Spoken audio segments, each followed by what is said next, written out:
This is the Northern Ireland Assembly Plenary Programme signed. This is the Northern Ireland Assembly Plenary Programme signed. This is the Northern Ireland Assembly Plenary Programme signed. This is the Northern Ireland Assembly Plenary Programme signed. This is the Northern Ireland Assembly Plenary Programme signed. This is the Northern Ireland Assembly Plenary Programme signed. This is the Northern Ireland Assembly Plenary Programme signed. This is the Northern Ireland Assembly Plenary Programme signed. This is the Northern Ireland Assembly Plenary Programme signed. This is the Northern Ireland Assembly Plenary Programme signed. This is the Northern Ireland Assembly Plenary Programme signed. This is the Northern Ireland Assembly Plenary Programme signed. This is the Northern Ireland Assembly Plenary Programme signed. This is the Northern Ireland Assembly Plenary Programme signed. This is the Northern Ireland Assembly Plenary Programme signed. This is the Northern Ireland Assembly Plenary Programme signed. This is the Northern Ireland Assembly Plenary Programme signed. This is the Northern Ireland Assembly Plenary Programme signed. This is the Northern Ireland Assembly Plenary Programme signed. This is the Northern Ireland Assembly Plenary Programme signed. This is the Northern Ireland Assembly Plenary Programme signed. This is the Northern Ireland Assembly Plenary Programme signed. This is the Northern Ireland Assembly Plenary Programme signed. This is the Northern Ireland Assembly Plenary Programme signed. This is the Northern Ireland Assembly Plenary Programme signed. This is the Northern Ireland Assembly Plenary Programme signed. This is the Northern Ireland Assembly Plenary Programme signed. This is the Northern Ireland Assembly Plenary Programme signed. This is the Northern Ireland Assembly Plenary Programme signed.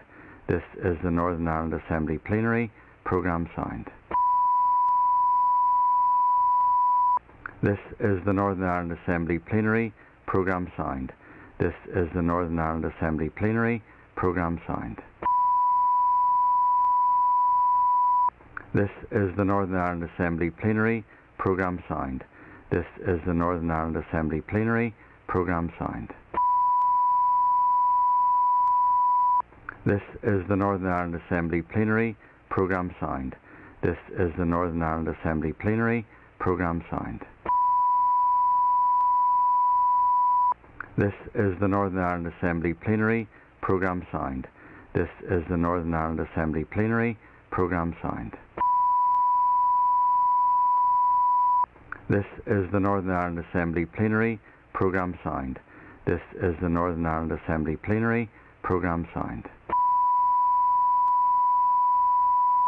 This is the Northern Ireland Assembly Plenary Programme signed. This is the Northern Ireland Assembly Plenary Programme signed. This is the Northern Ireland Assembly Plenary Programme signed. This is the Northern Ireland Assembly Plenary Programme signed. This is the Northern Ireland Assembly Plenary Programme signed.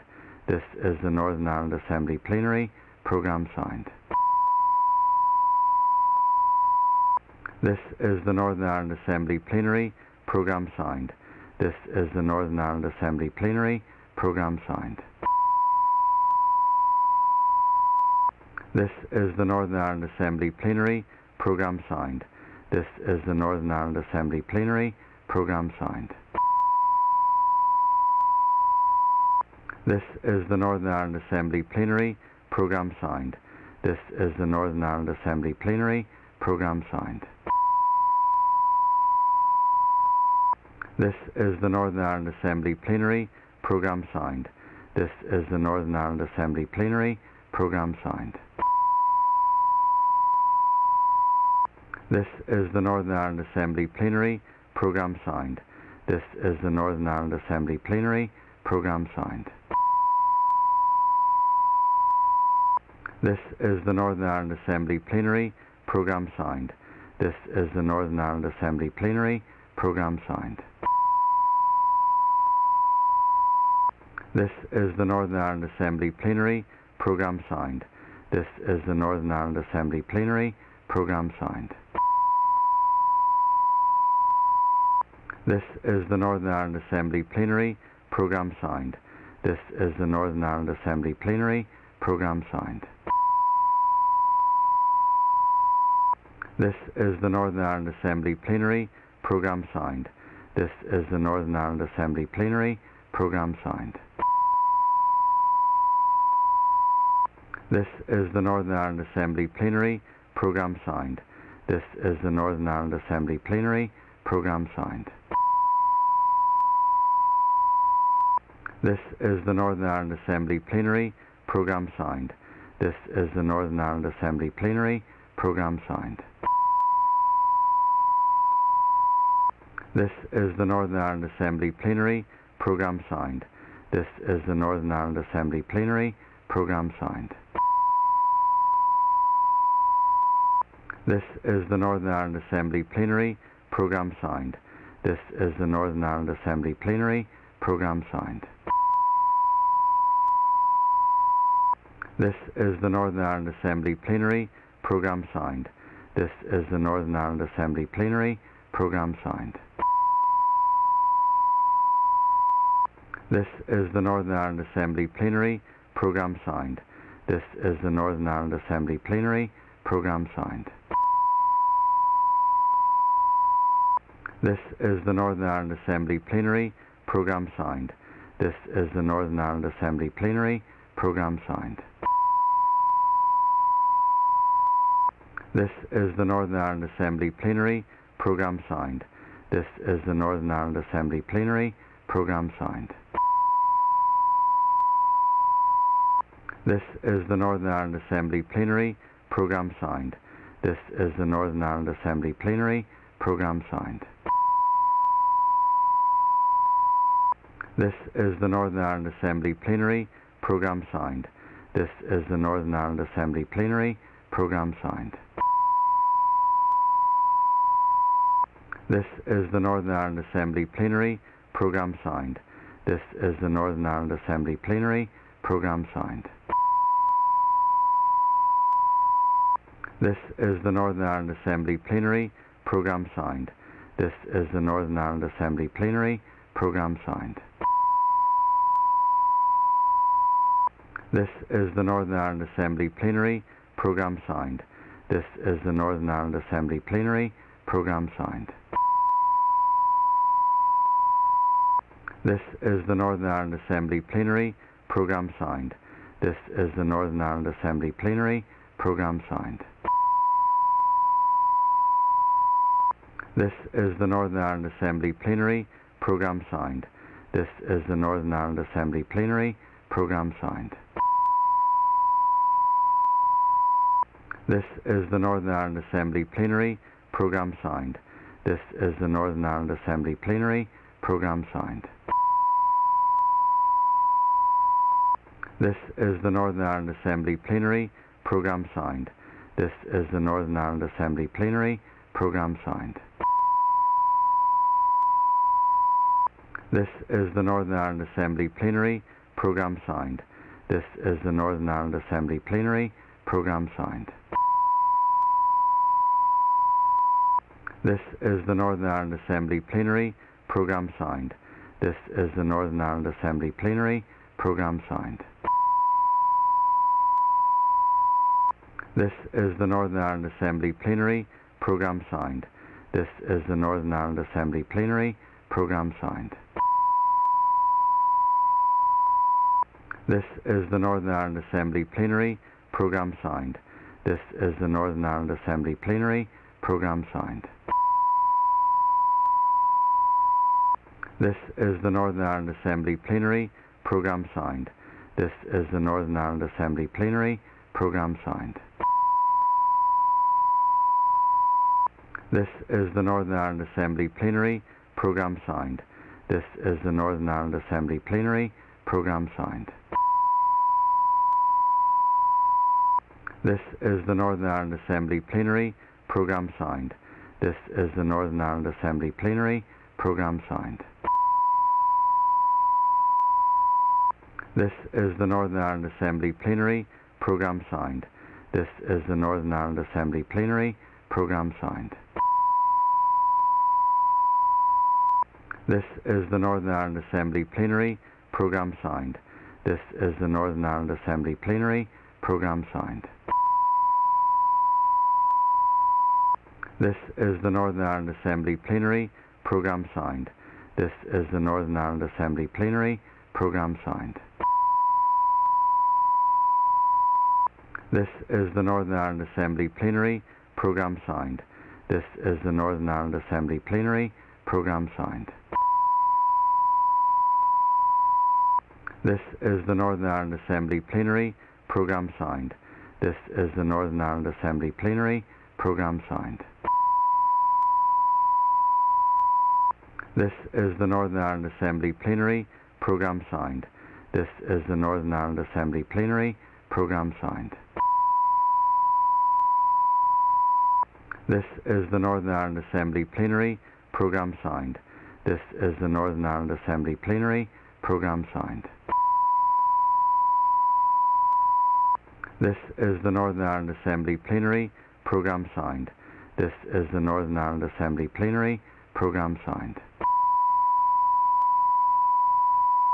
This is the Northern Ireland Assembly Plenary Programme Sound. This is the Northern Ireland Assembly Plenary Programme Sound. This is the Northern Ireland Assembly Plenary Programme Sound. This is the Northern Ireland Assembly Plenary Programme Sound. This is the Northern Ireland Assembly Plenary Programme Sound. This is the Northern Ireland Assembly Plenary Programme Sound. This is the Northern Ireland Assembly Plenary Programme Sound. This is the Northern Ireland Assembly Plenary Programme Sound. This is the Northern Ireland Assembly Plenary Programme Sound. This is the Northern Ireland Assembly Plenary Programme Sound. This is the Northern Ireland Assembly Plenary Programme Sound. This is the Northern Ireland Assembly Plenary Programme Sound. This is the Northern Ireland Assembly Plenary Programme Sound. This is the Northern Ireland Assembly Plenary Programme Sound. This is the Northern Ireland Assembly Plenary Programme Sound. This is the Northern Ireland Assembly Plenary Programme Sound. This is the Northern Ireland Assembly Plenary Programme Sound. This is the Northern Ireland Assembly Plenary Programme Sound. This is the Northern Ireland Assembly Plenary Programme Sound. This is the Northern Ireland Assembly Plenary Programme Sound. This is the Northern Ireland Assembly Plenary Programme Sound. This is the Northern Ireland Assembly Plenary Programme Sound. This is the Northern Ireland Assembly Plenary Programme Sound.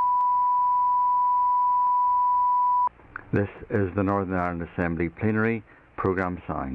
This is the Northern Ireland Assembly Plenary Programme Sound. This is the Northern Ireland Assembly Plenary Programme Sound.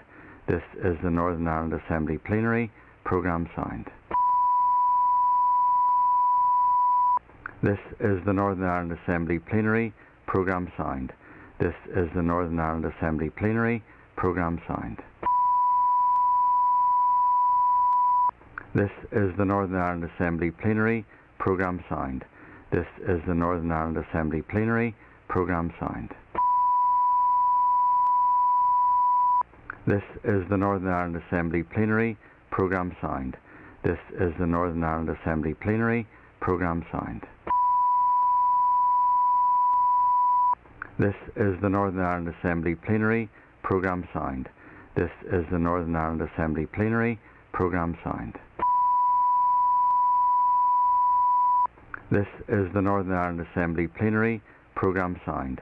This is the Northern Ireland Assembly Plenary Programme Signed.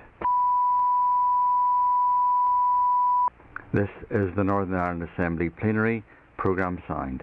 This is the Northern Ireland Assembly Plenary Programme Signed. This is the Northern Ireland Assembly Plenary Programme Signed. This is the Northern Ireland Assembly Plenary Programme Signed. This is the Northern Ireland Assembly Plenary Programme Signed. This is the Northern Ireland Assembly Plenary Programme Signed. This is the Northern Ireland Assembly Plenary Programme Signed. This is the Northern Ireland Assembly Plenary Programme Signed. This is the Northern Ireland Assembly Plenary Programme Signed. This is the Northern Ireland Assembly Plenary Programme Signed. This is the Northern Ireland Assembly Plenary Programme Signed.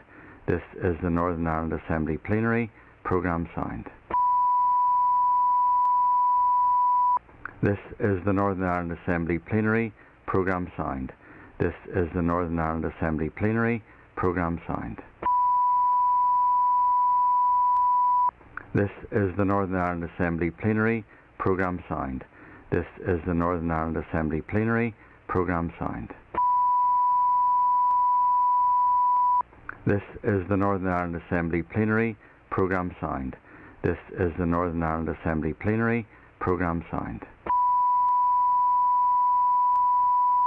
This is the Northern Ireland Assembly Plenary Programme Signed. This is the Northern Ireland Assembly Plenary Programme Signed. This is the Northern Ireland Assembly Plenary Programme Signed. This is the Northern Ireland Assembly Plenary Programme Signed.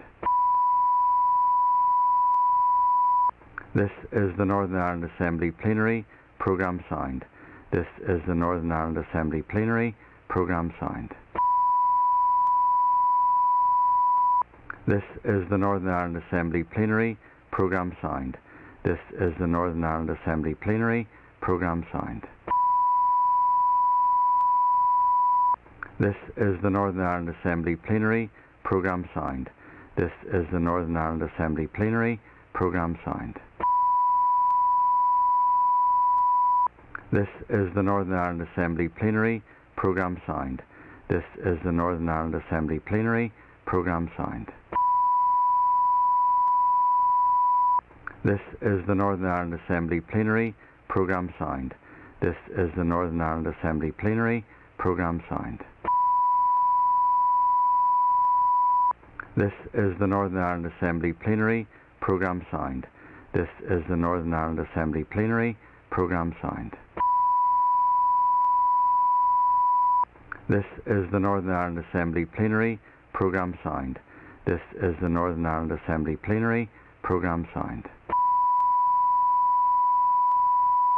This is the Northern Ireland Assembly Plenary Programme Signed. This is the Northern Ireland Assembly Plenary Programme Signed.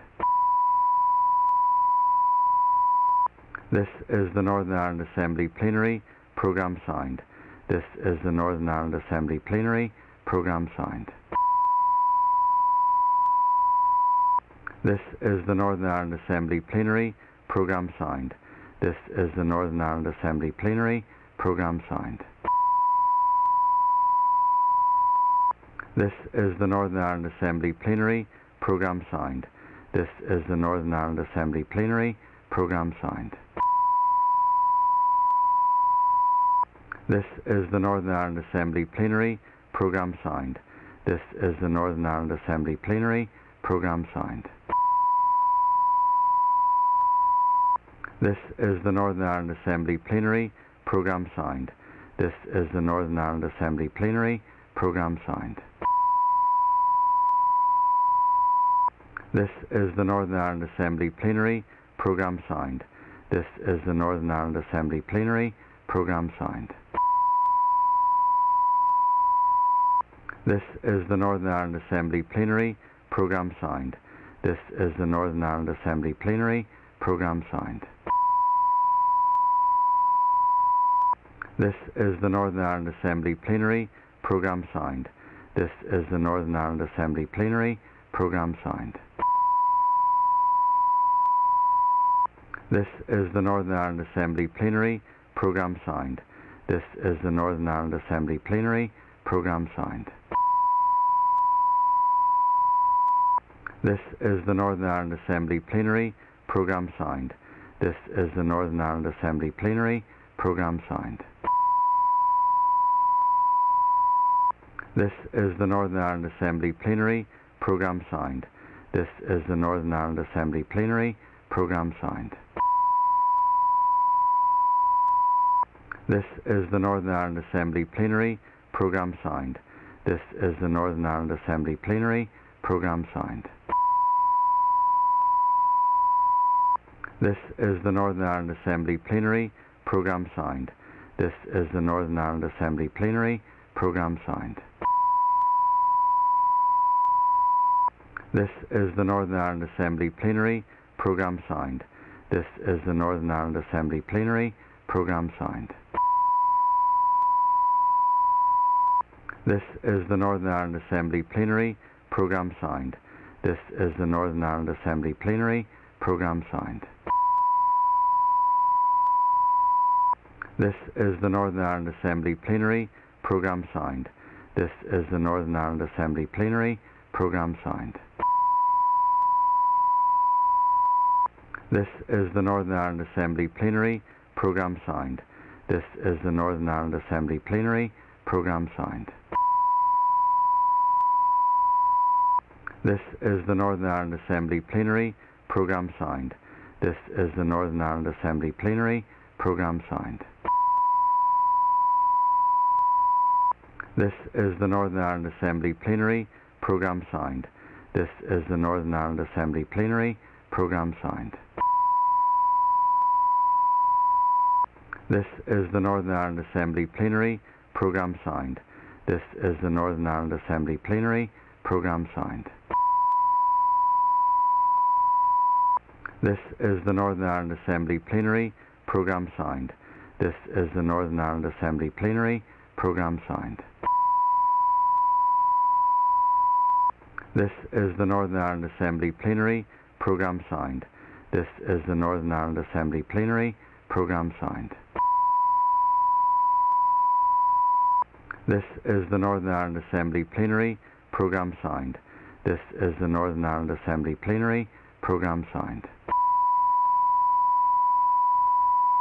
This is the Northern Ireland Assembly Plenary Programme Signed. This is the Northern Ireland Assembly Plenary Programme Signed. This is the Northern Ireland Assembly Plenary Programme Signed. This is the Northern Ireland Assembly Plenary Programme Signed. This is the Northern Ireland Assembly Plenary Programme Signed. This is the Northern Ireland Assembly Plenary Programme Signed. This is the Northern Ireland Assembly Plenary Programme Signed. This is the Northern Ireland Assembly Plenary Programme Signed. This is the Northern Ireland Assembly Plenary Programme Signed. This is the Northern Ireland Assembly Plenary Programme Signed. This is the Northern Ireland Assembly Plenary Programme Signed. This is the Northern Ireland Assembly Plenary Programme Signed. This is the Northern Ireland Assembly Plenary Programme Signed. This is the Northern Ireland Assembly Plenary Programme Signed. This is the Northern Ireland Assembly Plenary Programme Signed. This is the Northern Ireland Assembly Plenary Programme Signed. This is the Northern Ireland Assembly Plenary Programme Signed. This is the Northern Ireland Assembly Plenary Programme Signed. This is the Northern Ireland Assembly Plenary Programme Signed.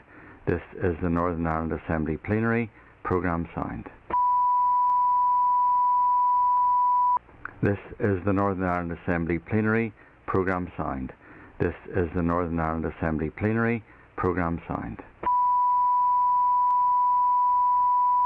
This is the Northern Ireland Assembly Plenary Programme signed. This is the Northern Ireland Assembly Plenary Programme signed.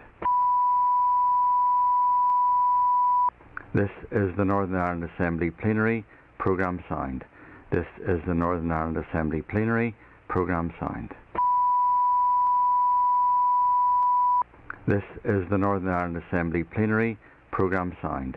This is the Northern Ireland Assembly Plenary Programme signed. This is the Northern Ireland Assembly Plenary Programme signed. This is the Northern Ireland Assembly Plenary Programme signed.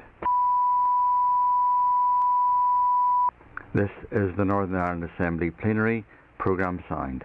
This is the Northern Ireland Assembly Plenary Programme signed. This is the Northern Ireland Assembly Plenary Programme signed. This is the Northern Ireland Assembly Plenary Programme signed. This is the Northern Ireland Assembly Plenary Programme signed. This is the Northern Ireland Assembly Plenary Programme signed. This is the Northern Ireland Assembly Plenary Programme signed. This is the Northern Ireland Assembly Plenary Programme signed. This is the Northern Ireland Assembly Plenary Programme signed. This is the Northern Ireland Assembly Plenary Programme signed. This is the Northern Ireland Assembly Plenary Programme signed. This is the Northern Ireland Assembly Plenary Programme signed.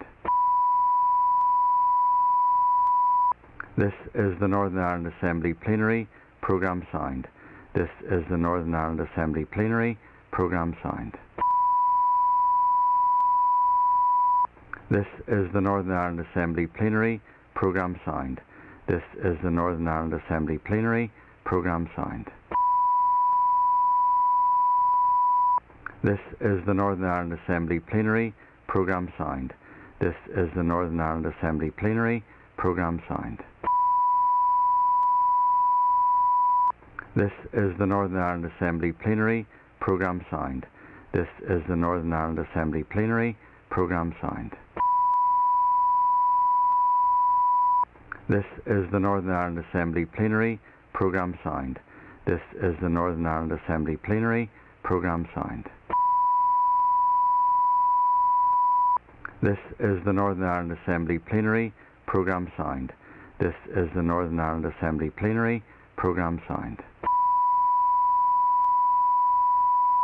This is the Northern Ireland Assembly Plenary Programme signed. This is the Northern Ireland Assembly Plenary Programme signed. This is the Northern Ireland Assembly Plenary Programme signed. This is the Northern Ireland Assembly Plenary Programme signed. This is the Northern Ireland Assembly Plenary Programme signed. This is the Northern Ireland Assembly Plenary Programme signed.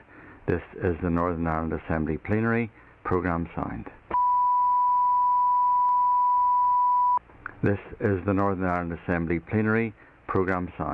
This is the Northern Ireland Assembly Plenary Programme signed. This is the Northern Ireland Assembly Plenary Programme signed. This is the Northern Ireland Assembly Plenary Programme signed. This is the Northern Ireland Assembly Plenary Programme signed. This is the Northern Ireland Assembly Plenary Programme signed. This is the Northern Ireland Assembly Plenary Programme signed. This is the Northern Ireland Assembly Plenary Programme signed. This is the Northern Ireland Assembly Plenary Programme signed. This is the Northern Ireland Assembly Plenary Programme signed. This is the Northern Ireland Assembly Plenary Programme signed. This is the Northern Ireland Assembly Plenary Programme signed. This is the Northern Ireland Assembly Plenary Programme signed. This is the Northern Ireland Assembly Plenary Programme signed. This is the Northern Ireland Assembly Plenary Programme Signed. This is the Northern Ireland Assembly Plenary Programme Signed. This is the Northern Ireland Assembly Plenary Programme Signed. This is the Northern Ireland Assembly Plenary Programme Signed. This is the Northern Ireland Assembly Plenary Programme Signed. This is the Northern Ireland Assembly Plenary Programme Signed. This is the Northern Ireland Assembly Plenary Programme Signed. This is the Northern Ireland Assembly Plenary Programme Signed. This is the Northern Ireland Assembly Plenary Programme Signed. This is the Northern Ireland Assembly Plenary Programme Signed. This is the Northern Ireland Assembly Plenary Programme Signed. This is the Northern Ireland Assembly Plenary Programme Signed. This is the Northern Ireland Assembly Plenary Programme Signed. This is the Northern Ireland Assembly Plenary Programme Signed. This is the Northern Ireland Assembly Plenary Programme Signed. This is the Northern Ireland Assembly Plenary Programme Signed. This is the Northern Ireland Assembly Plenary Programme Signed. This is the Northern Ireland Assembly Plenary Programme Signed. This is the Northern Ireland Assembly Plenary Programme Signed. This is the Northern Ireland Assembly Plenary Programme Signed. This is the Northern Ireland Assembly Plenary Programme Signed. This is the Northern Ireland Assembly Plenary Programme Signed. This is the Northern Ireland Assembly Plenary Programme Signed. This is the Northern Ireland Assembly Plenary Programme Signed. This is the Northern Ireland Assembly Plenary Programme Signed. This is the Northern Ireland Assembly Plenary Programme Signed. This is the Northern Ireland Assembly Plenary Programme Signed. This is the Northern Ireland Assembly Plenary Programme Signed. This is the Northern Ireland Assembly Plenary Programme Signed. This is the Northern Ireland Assembly Plenary Programme Signed.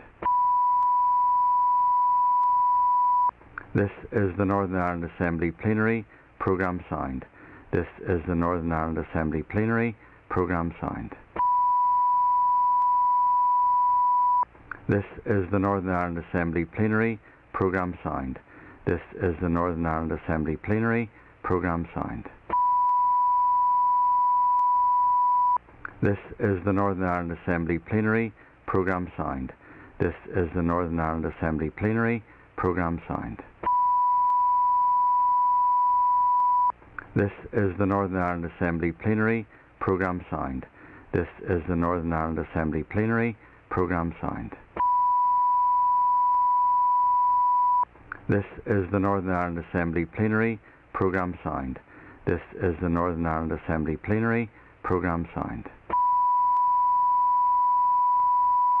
This is the Northern Ireland Assembly Plenary Programme Signed. This is the Northern Ireland Assembly Plenary Programme Signed.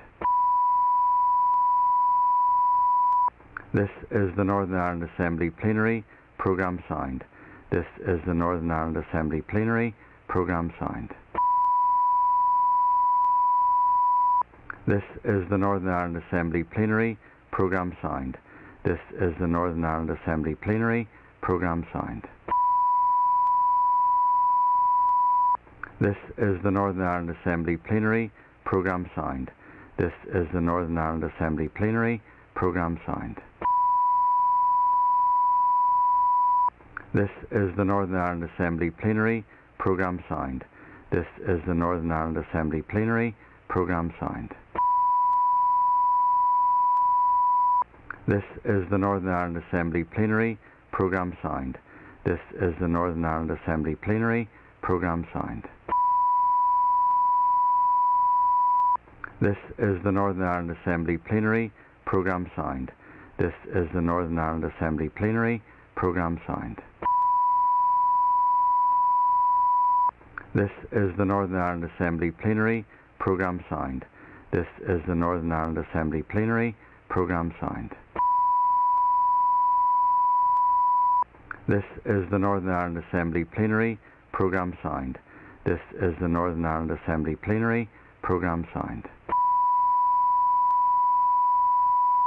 This is the Northern Ireland Assembly Plenary Programme Sound. This is the Northern Ireland Assembly Plenary Programme Sound.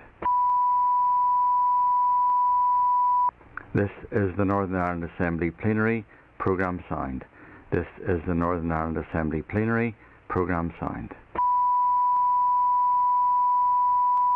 This is the Northern Ireland Assembly Plenary Programme Sound. This is the Northern Ireland Assembly Plenary Programme Sound. This is the Northern Ireland Assembly Plenary Programme Sound.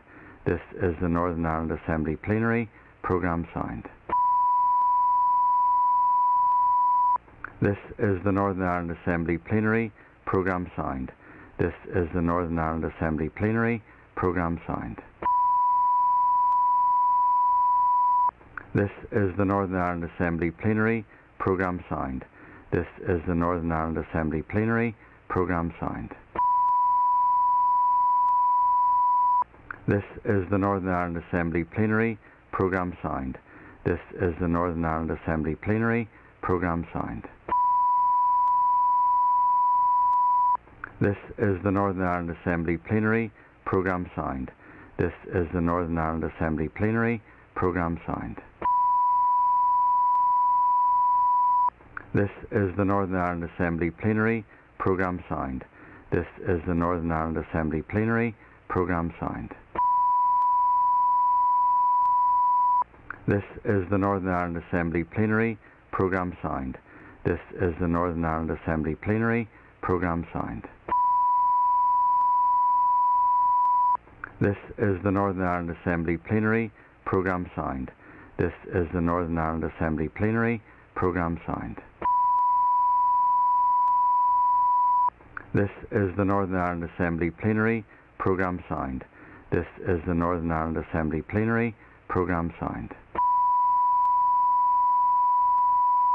This is the Northern Ireland Assembly Plenary Programme Sound. This is the Northern Ireland Assembly Plenary Programme Sound. This is the Northern Ireland Assembly Plenary Programme Sound. This is the Northern Ireland Assembly Plenary Programme Sound. This is the Northern Ireland Assembly Plenary Programme Sound. This is the Northern Ireland Assembly Plenary Programme Sound. This is the Northern Ireland Assembly Plenary Programme Sound. This is the Northern Ireland Assembly Plenary Programme Sound. This is the Northern Ireland Assembly Plenary Programme Sound. This is the Northern Ireland Assembly Plenary Programme Sound. This is the Northern Ireland Assembly Plenary Programme Sound. This is the Northern Ireland Assembly Plenary Programme Sound. This is the Northern Ireland Assembly Plenary Programme Sound. This is the Northern Ireland Assembly Plenary Programme Sound. This is the Northern Ireland Assembly Plenary Programme Sound. This is the Northern Ireland Assembly Plenary Programme Sound. This is the Northern Ireland Assembly Plenary Programme Sound.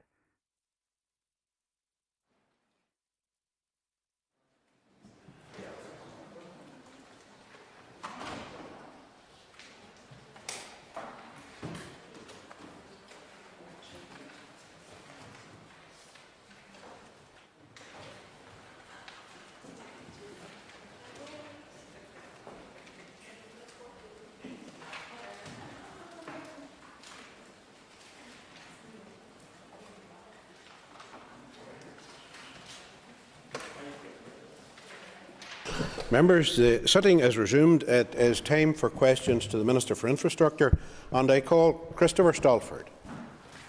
Thank you, Mr Deputy Speaker. Question number one.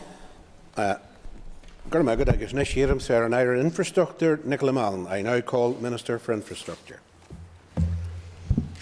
As As the House will be aware, I launched a public consultation on the 26th of July that closed on the 4th of October, the purpose of which was to seek the views of the public, businesses and elected representatives on a number of potential routes for BRT2. I'm pleased to say that the consultation attracted a very significant response, and my officials are currently considering the feedback received. As part of the public consultation process, my officials have met with a wide range of stakeholders, both virtually and in person. Specifically, in relation to Ormer Road businesses, my officials have engaged on a number of occasions, including a meeting organised by the Ormer Road Traders Association on Friday the 1st of October 2021, a meeting organised by the Federation of Small Businesses on Friday the 12th of November 2021, and a meeting organised by Retail NI on Thursday the 20th of January. All of these meetings included representatives from Ormer Road businesses. Following identification of a preferred route, further engagement with businesses and residents will be carried out throughout the detailed design process with a view to mitigating any detrimental impacts identified. Mr Stalford for a supplementary. Thank you, Mr Deputy Speaker, and I'm grateful to the Minister for her answer. I suppose my concern is that engagement with officials is one thing.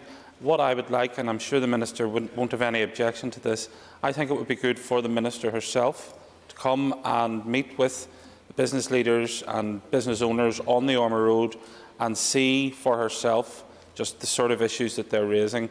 Again, this is asked not to score points, but in a friendly way that we can get Belfast Rapid Transit right. So if the Minister would be able to commit to that, if the Minister could commit to that, it would be much appreciated. Thank you, Mr Deputy Speaker. And I have, on every occasion that my officials have engaged with the Ormer Road businesses, received feedback on the issues and the concerns that have been raised. And as I say, my officials have again committed to meeting with the businesses along the road to discuss their concerns and any mitigations if that does prove to be the preferred route. I, of course, am happy to meet with the Ormer Road businesses if there's additional information or issues that they haven't raised thus far with my officials.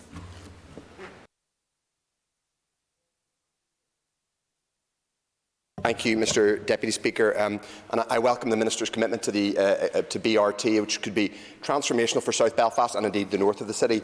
And I welcome her commitment to engagement and her department's engagement with Ormer Road businesses.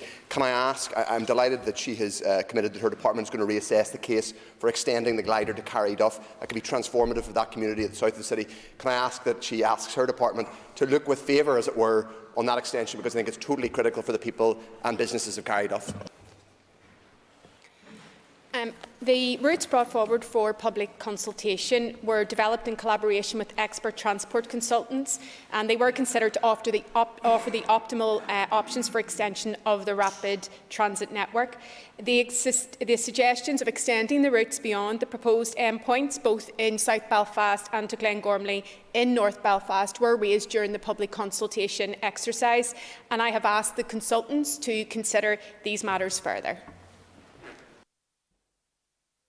I call Paula Bradshaw.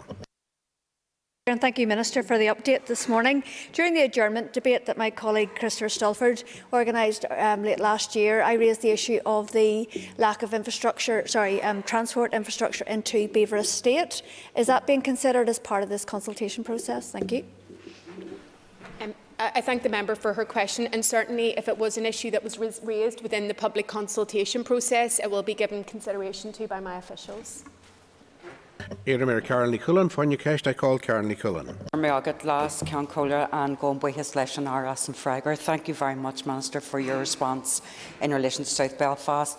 But as you raised in relation to North Belfast, I wonder, would the Minister agree to meet the local MP, to hear the concerns of the residents and indeed the traders, to ensure that the rapid transit goes all the way through Glengormley Village and beyond Gormaggat? I thank the member for her question, and the public consultation exercise in terms of North Belfast is around 2 possible routes, and the member will be aware of that, the Antrim Road and the Shore Road, and there's also the important issue raised about further extension to Glengormley. As with the member of South Belfast, I am happy to meet with elected representatives and local businesses if there are additional or new issues that have emerged and that they haven't already raised with my officials. I call Steve Aiken. May I thank the Minister for a response so far. Would the Minister care to come with me out to Global Point in my wonderful constituency of South Antrim, because that's indeed where we would like to see the terminus of the glider that comes through North Belfast, either along through the Shore Road or other way. But we would be delighted if you would come with me and meet with the local business community and also the local council to discuss having Global Point as the terminus for the glider heading out to the north. Thank you. I'm very conscious, Mr Deputy Speaker, that multiple meeting requests have been sought on the first oral question. I'm just wondering how many hours in the day I will have to agree to all these. Though, on a serious note, I am happy to consider representation. So if you wish to write to me in the first instance on that, I'll certainly give consideration to the matter. Sir Ciara Ferguson for your cast. I now call Ciara Ferguson. Thank you, Deputy Speaker. Question 2. Since coming into office, I made my commitment to rail connectivity across this island a priority. I recognise the lack of investment west of the Ban, and particularly how rail connectivity needed developed into the North West. That is why I commissioned a new feasibility study to get Phase 3 of the Derry to Coleraine rail line back on track. I'm pleased to confirm that the study is now complete and a business case is being produced so that this important project for the people of Derry and beyond can be progressed. I have also commissioned further studies to examine options of new halts and associated park and ride facilities at Strathfoyle, Eglinton, City of Derry Airport and Ballykelly. This study will also examine the possibility of introducing half-hourly services from Derry, and I am pressing my team to finalise this as quickly as possible so we can move forward. While the departmental budget for future years has not yet been agreed, I have outlined the significant investment needed over multiple years to both enhance our rail connectivity and our public transport network as a whole. I can assure the member that I will continue to seek funding for our public transport network with my executive colleagues, building on the momentum that the new award-winning North West Transport Hub has created to outline the clear role of public transport in helping to address the climate emergency, but also helping the Executive to deliver on its other key priorities, including health, education and the economy. Ciara Ferguson. Supplementary question for Ciara Ferguson. Thank you, Minister, for your update thus far. Minister, with regards to, you obviously mentioned the studies complete, the business plans complete and stuff, and you're looking at various halts. Would you have a timescale for that? We know how critical it is, particularly in relation to Phase 3 and the delivery of Phase 3. It's quite urgent. So if you had a deadline or any timescales for the Derry to Coleraine upgrade, it would be much appreciated. Yes, in June 2020, I announced that the new feasibility study was required to get Phase 3 of the Coleraine to Derry rail line back on track, and I ring-fenced the required funding for this work to be done at pace. As I say, the feasibility study is now complete, and it has outlined various options for the redevelopment of this much-needed railway line. These options will now be taken forward and considered in a robust business case that will ensure that all future spend is fully informed and that there is a high-level assurances on the costs. The business case will be completed early this year, and I have instructed my officials to ensure construction begins thereafter at the earliest opportunity. Mark Durkin, Hun Caistakar. Call Mark Durkin. Gurma agad aliashkan kolla agus buihas leishan ira fahanya fragri giji Shaw. Thank the Minister for her answers thus far. I thank her for recognising the underinvestment, or as we would say, the neglect of the North West over so many years. Nowhere has that been more visible than in rail. Can the Minister update us on when the additional carriages might be rolled on to the Derry-Belfast line?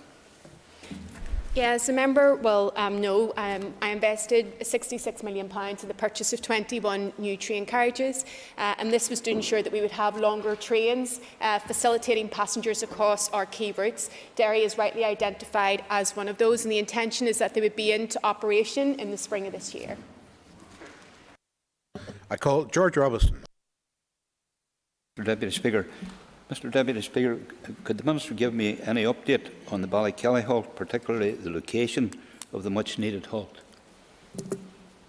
Thank the member for his question, and Ballykelly is one of the 3 areas and locations that's been identified as part of the feasibility study for a new halt. Work is ongoing there, and would hope to be in receipt of a report later this year, and then move to construction at the earliest opportunity, pending all of the statutory processes being completed and the funding available. I call Steve Aiken. Thank the Minister for her remarks so far, but obviously the Minister is fully aware of the railway line when it makes its way up there. One of the more important areas for development should be the halt at Ballymartin. Could the Minister give an undertaking that when she's looking at the feasibility studies for improving halts and rail connectivity, she looks first at something much closer and it has much more economic significance, particularly to the people at South Antrim and Ballymartin? The member will know that, along with Minister Eamon Ryan, I launched the All-Ireland Strategic Rail Review, the purpose of which is to look at existing rail connectivity to see where it could be improved, to look at how we can improve our rail connectivity in areas where it currently isn't present. Also to look at rail connectivity to our international gateways, so our ports and airports, and the role of rail in the transportation of freight. Certainly, if that issue has been raised during that consultation process, that will be given due consideration. But certainly, as Minister, I'm keen that we're doing everything that we can to maximise rail connectivity and making sure that it is convenient for passengers right across Northern Ireland. Can we call Sinead Bradley on the screens, please? Thank you, Mr. Speaker. Question 3. As the member will know, as a keen campaigner on this issue, the Narrow Water Bridge project is a ministerial priority for me, as well as a key commitment in New Decade, New Approach. I'm pleased that I've been able to make progress and working with the Irish Government funding has been secured, and that working with partners and stakeholders, we're keen to see and are progressing on the delivery of this very important bridge. The bridge will be an iconic landmark that will increase connectivity and maximise the tourism potential for the cross-border region. On the 29th of June 2021, the Irish Government announced €3 million in funding from the Shared Island Fund to allow Louth County Council to advance the project to tender stage based on the 2012 design proposals. My officials are working closely with Louth County Council to complete the processes required to move to the tender stage as quickly as possible. I want to assure the member that I am determined that we work at pace so that this long-awaited, much-needed project moves from concept to reality as quickly as possible for the people of South Down. Subject to completing the necessary development and statutory processes, construction on the bridge could commence next year. Ceist Brescia, ag Sinead Bradley. Supplementary question for Sinead Bradley. Thank you, Mr. Speaker, and thank you to the Minister for your answer. Minister, I want to thank you for certainly others talk the talk, and you have certainly walked the walk in terms of Narrow Water Bridge. And I'm conscious of our short mandate that's left, so I would ask the Minister, can you give an assurance that this project has been developed sufficiently within the Department to ensure that any incoming Minister will have a clear pathway to its completion? And I'd also ask the Minister if she could reference her good work around active travel and how that can be built around the bridge. And I won't miss the opportunity to wish the Minister happy St. Bridget's Day. The same to yourself. Minister. Thank you, Mr Deputy Speaker, and happy St Bridget's Day to Sinead Bradley as well. We'll deal with the active travel bit first. So this is a piece of work that my officials have been working on because we want to make sure that we're maximising the potential for the area. So as well as maximising the tour potential, making sure that we have good active travel opportunities for people as well. Not only is that good for the local economy and tourism, but it's good for people's health and well-being as well. In respect of the plans of a future Minister, I want to assure the member and the House that we have been working to advance all of the stages required as quickly as possible. But Narrow Water Bridge is an NDNA commitment. It is a five-party agreement, and so I would expect any future Minister to continue to work with the Irish Government, who is committed to funding the project, to ensure that we can see it finally delivered. Sir Sinead Ennis for I call Sinead Ennis for a question. And I thank the Minister for her response. In respect of Narrow Water Bridge, it is a vital all-island project, and it is one that has strong cross-party political support, both north and south, and one that I've personally been seeking progress on for some time. In respect of the Minister's answer to the previous member, can the Minister give us some indication whether construction is set for 2023, or is there any possibility to perhaps advance that and bring it forward, because we know the huge boost that will bring to the local workforce and the local tourist economy as well? And also, would the Minister be in a position to give us some details on design? Will cycle lanes be separate from other vehicles and other traffic, for example? Thank you. In respect of the design, the project is working off the 2012 design, so that will set out the cycling provision as well as the transport provision on that. In terms of the construction potentially commencing in 2023, I have to caveat that by saying that it has to follow all of the statutory processes, but I am confident that there's certainly a strong wind at the back of this project. We have the funding commitment there from the Irish Government, and so every effort is being made to ensure that we can get it to construction at the earliest opportunity, because of the value of the project as well. But as a member has rightly identified, it will bring employment opportunities to the local area as well at a time when we're seeking to, expand our economic recovery from COVID. I call William Irwin. Question number 4, Mr. Speaker. My department is intending to take forward a scheme for the resurfacing and widening of the A3 Portadown Road Armagh, starting at the climbing lane section from the Drummond Heights roundabout, heading out of Armagh and extending approximately 1.3 kilometres eastwards towards Portadown. The widening of the existing main trunk road to current design standards will improve safety by providing right-turning facilities into the Turnescobe, I hope I've pronounced that right, road, and a number of other access into residential properties. The scheme also incorporates substantial resurfacing and drainage improvements of the carriageway and installation of vehicle restraint systems where needed. The scheme tender documents are currently being prepared for procurement and will be advertised in the coming weeks. The scheme is programmed to be awarded and constructed during the 2022-23 financial year, subject, of course, to funding being made available. William Irwin for a supplementary. Thank you, and can I thank the Minister for her response in regard, and I welcome the fact that there is going to be a partial upgrade of that carriageway, even though it's only 1.3 kilometres, it's still a help. There are on the existing dualling, there's a couple of very dangerous turn-offs, and Turnescobe Road is one of them, so I welcome that fact. To my knowledge, I think that particular carriageway is one of the busiest single carriageways in Northern Ireland, and would the Minister agree with me that it's important that a wider upgrade is needed on that road in the future?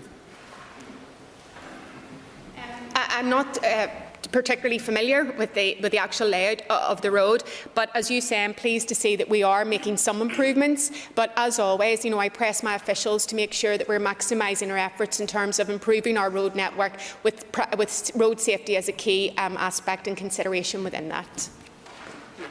And I hear him, Sir Cathal Boylan, for you cast. I call Cathal Boylan. And could I welcome the news, but Minister, given the fact that there was no additional bids made in the January monitoring round for additional roadworks, and the fact that you've responded to me in writing about contracts will not be issued in the ABC area till at least May, could I ask you what measures you're taking to address some of the outstanding issues that we're still facing, the dire state of some of our roads? So what measures can the Minister introduce in the meantime to try and address those issues? Gormil Mogget. I thank the member for his question, and as a long-standing member of the Infrastructure Committee, he will be very aware of the Barton report, which identified annual expenditure of £140 million at 2018, if I remember correctly, prices to maintain our road network. Obviously, allocations to the department have fallen significantly short of that year on year, and we do have a very concerning situation in terms of the road network in certain parts of the north. To try to address that, I have allocated the highest ever level of funding specifically to a rural roads initiative. So we have 17 million allocated this year to the Roads Recovery Fund, 15 million of which is specific to our rural roads. That's a 50% increase. The member will also know that emergency works are carried out, but I will continue to press at the Executive and with colleagues to ensure that we can get sufficient funding to maintain and improve our road network right across the north. Éireann Justin McNulty han cast the cur. I call Justin McNulty. Gurmai Ogut, Lash Concorla, and happy St. Bridget's Day to you and to the Minister.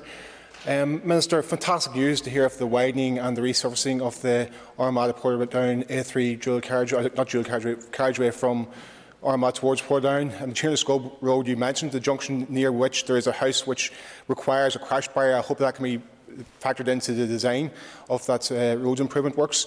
And in terms of the traffic on that road, which is immense... Does the member have a question? Yes. Please. How will reducing traffic be improved by opening and reopening the Armagh Portadown rail link, which has been factored into the rail review which you completed recently with Minister Ryan, and how will that hopefully Can I ask the member to bring his questioning close? Thank you. Will that rail link be factored into roads, reduction of traffic on roads? Members, resume a seat, please. Obviously, in terms of the All-Ireland Strategic Rail Review, it was looking at the rail network right across the island. And I have no doubt that I think we have over 7,000 online consultation responses alone to the All-Ireland Strategic Rail Review public consultation, that the issue of Armagh and Portadown has been raised and will be given consideration.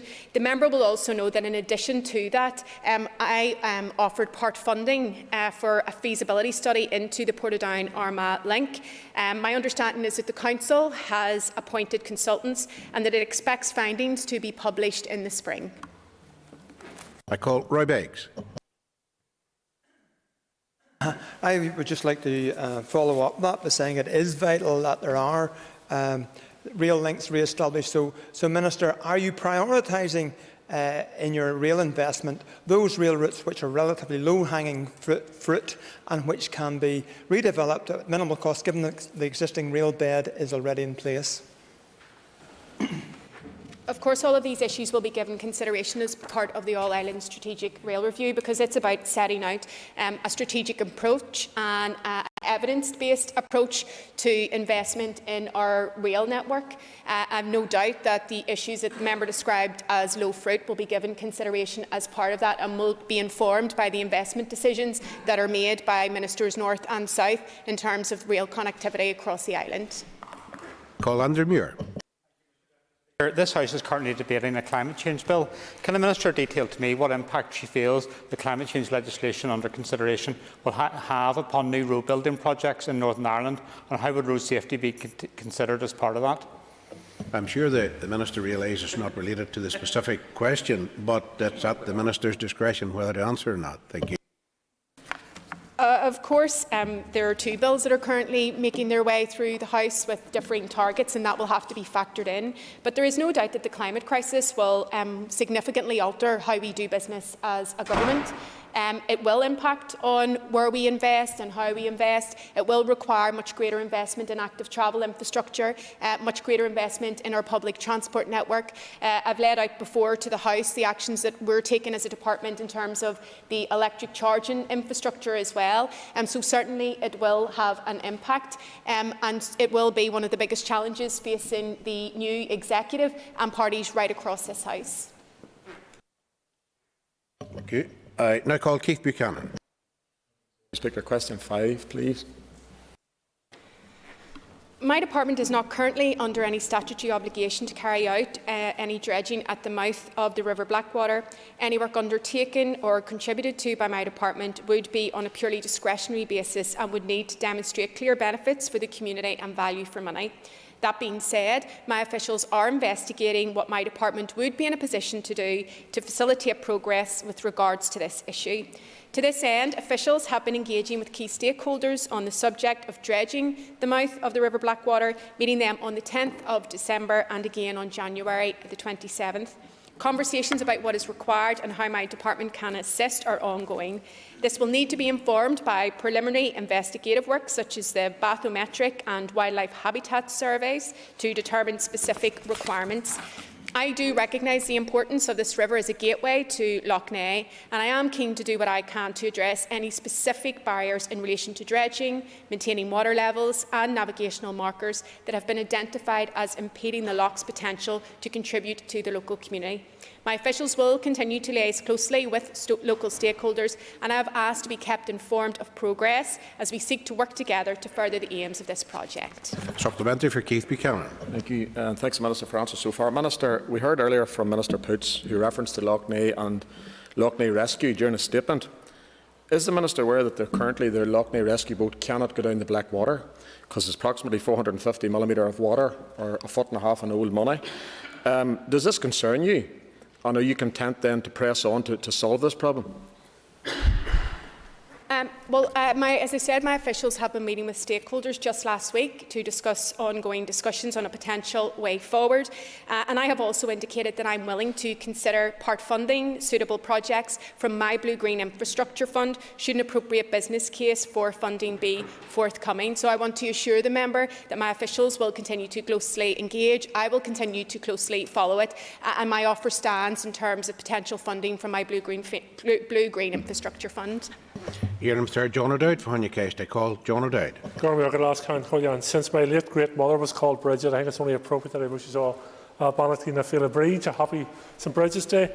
Minister, in relation to Lough Neagh, I previously asked you questions in relation to Lough Neagh and the potential of Lough Neagh to increase tourism and the benefit people around the loch. You have committed to do what you can within your department to promote it. What has happened since, and will you commit today to meeting with the Lough Neagh Partnership to advance that goal? My officials have had several meetings with the Lough Neagh Partnership in relation to the future management of Lough Neagh. These discussions with various stakeholders are continuing, including a meeting, as I've referenced, in late January. I'm clear that my officials will continue to engage with stakeholders to address any of the specific barriers in relation to dredging, maintaining water levels and navigational markers that have been identified, and also, again, to reiterate my offer of potential funding from my Blue-Green Fund. I think the issue here, and I have to be honest with members, is that the powers in respect of my department are limited when it comes to the Lough Neagh. It is in private ownership, but in saying that, I have engaged with Minister Poots on the issue, and my officials will continue to engage with stakeholders as well.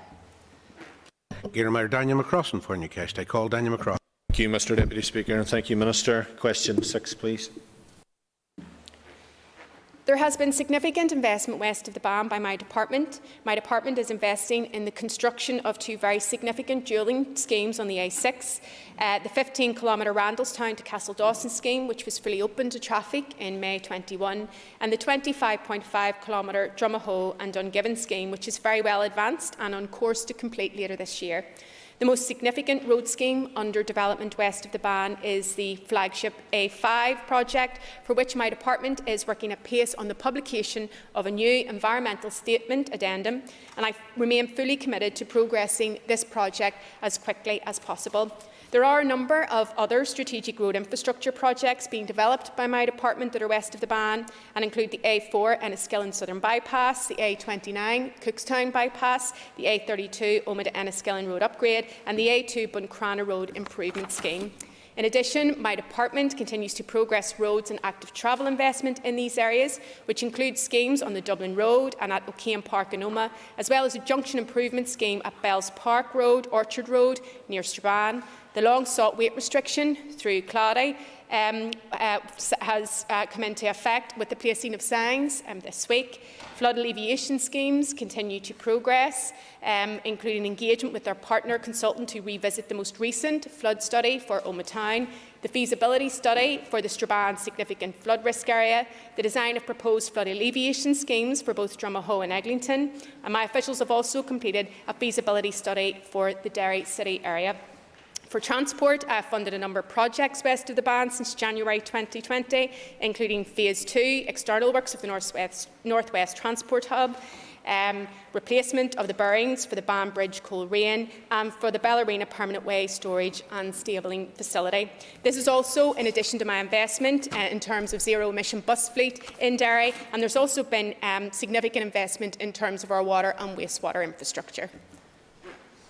Okay, that ends the period for listed questions. We will now move on to 15 minutes of topical questions, and I call Christopher Stalford.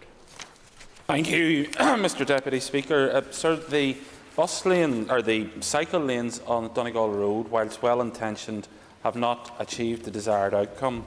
Because the road has been bollarded off, the trucks that clean the road can't get in to pick up the glass, and it's creating problems for cyclists. Will the Minister undertake a review of the practical outworking of this scheme?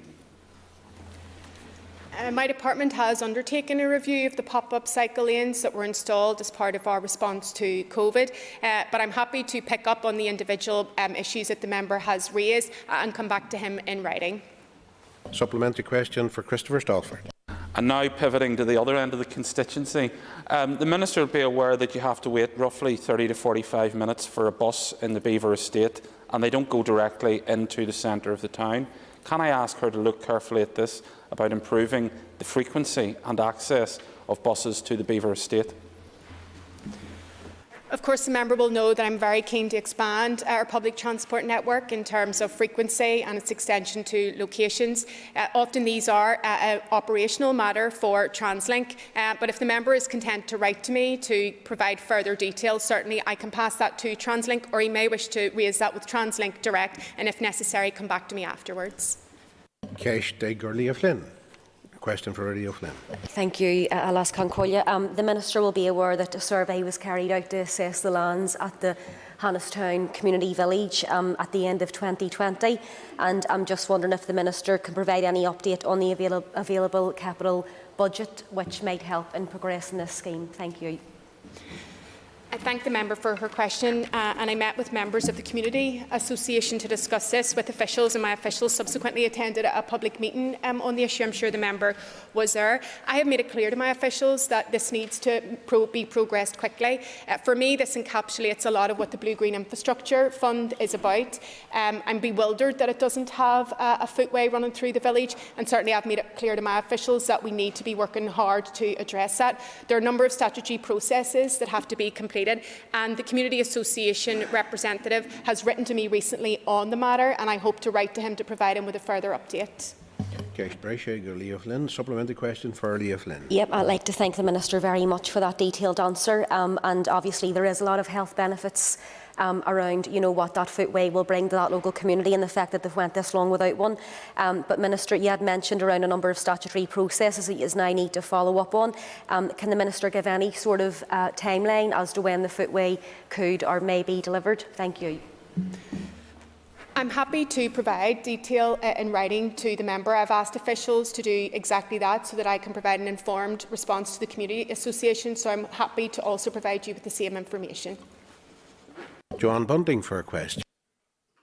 Thank you, Mr Deputy Speaker.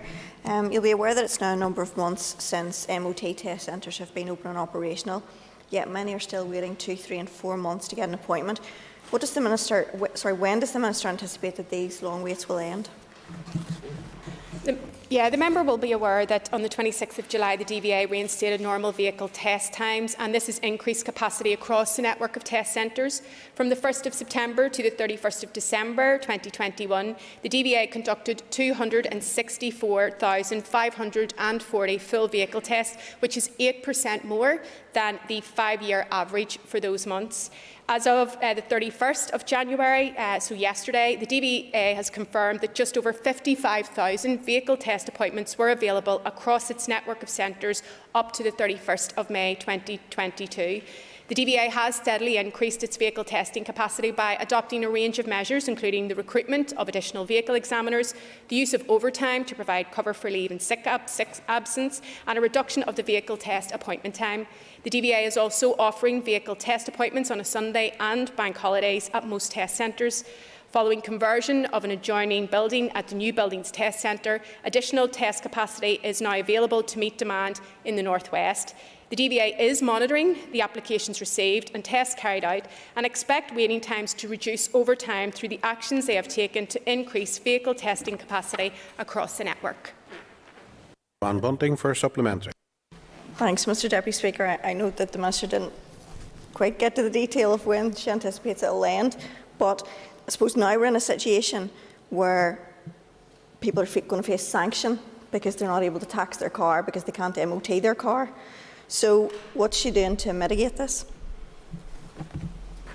So vehicle excise duty motor tax, as a member will know, is an accepted matter that's administered by the DVLA in Swansea on behalf of the Treasury. DVA in my department has no authority or influence over these matters, but we have been providing advice to customers who require an MOT to tax their vehicle and cannot secure a date before the MOT expires to book the earliest available appointment. Keep checking the booking system for an appointment before their MOT expires. If they get to within 5 days of their MOT expiry date, they should contact DVA Customer Services, and there's a dedicated email address for that. It's dva, dva.customerservices@infrastructure-ni.gov.uk, and the DVA will do their best to secure an urgent appointment for their vehicle. I think it's important to point out, Mr Deputy Speaker, that to date all customers who have contacted the DVA in these circumstances have been offered an earlier appointment slot. I call Harry Harvey for a question. Mr Speaker, it's good to see the Minister here again after recent isolation. Potholes on our roads are a massive issue to road users, with reporting to our offices and staff on a regular basis. Could the Minister provide the House with a timeline of our recommendations from reporting a damaged road to completion of the repair? Thank you. Thank you. The Department's current standards specify a range of response times for repair of road defects, and it depends on factors such as their severity and the volume of traffic on the road. So they range from 1 calendar day to be fixed for the most serious defects to periods of 5 working days and 4 weeks for less serious defects. If it becomes apparent that the relevant response time cannot be made, then my department has the option of installing signs to warn road users of a possible danger. But of course, officials on the ground endeavour to repair potholes as quickly as they can. Mr Harvey for a supplementary. Thank you, Deputy Speaker.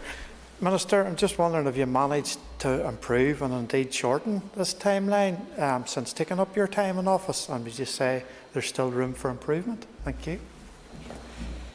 There's always room for improvement, and this was one of the reasons behind increasing the funding to the Roads Recovery Fund and the Rural Roads Initiative as well, because I recognise that this is an issue, and I'm hopeful that in multi-year budgets going forward that we can review policies which were implemented as a result of historic underfunding of the department, but certainly I remain committed to doing what we can to fix potholes right across the north. Your Pachihan Funyakash, I call Pachihan. Could the Minister tell us what she's doing to ensure public transport network?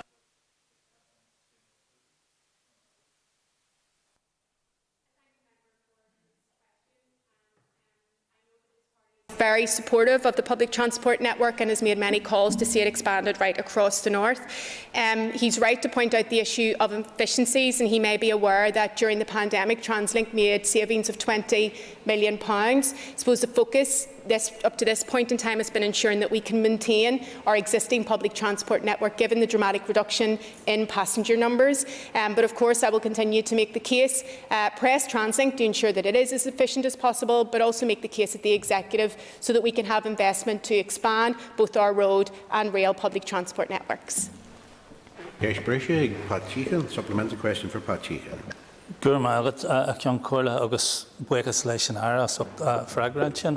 Thank the Minister for her answer. Our public transport network is vital for connecting people, communities and tackling social isolation. And TransLink received substantial COVID support funding of over £100 million in the years 2019.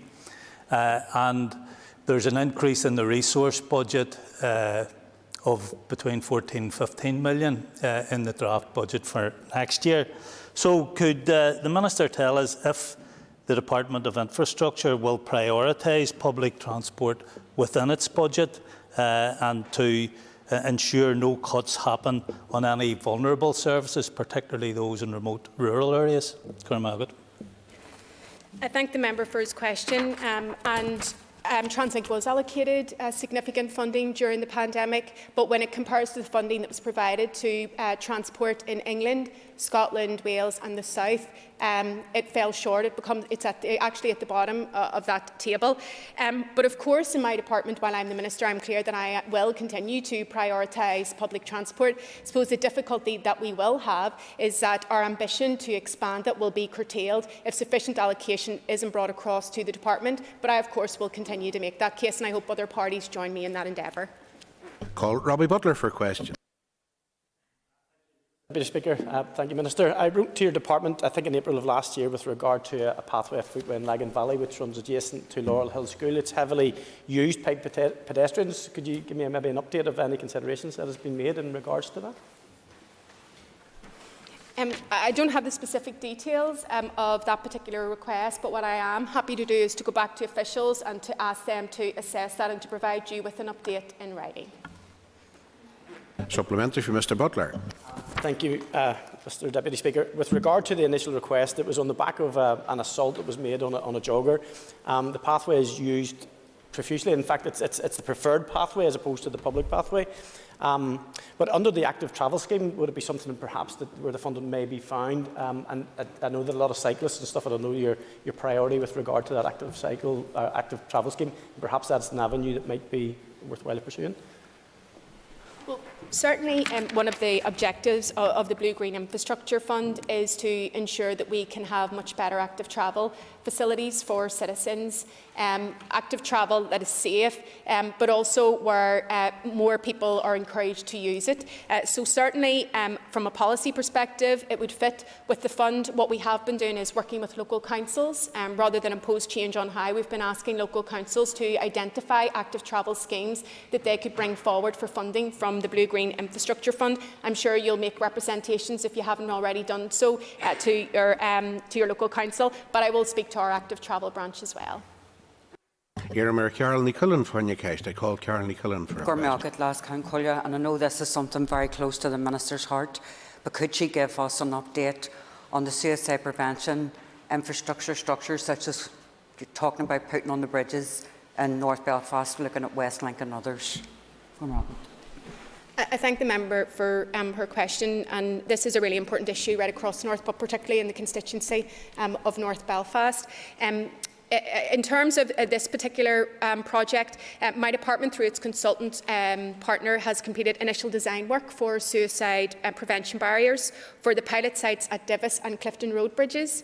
The department is currently commissioning test panels on the material, and once this work has been completed and assessed, the current schedule is that installation works will commence by the summer of this year. I want to assure the member that this remains a priority for me, so I will continue to push to ensure that we can get progress made as quickly as possible.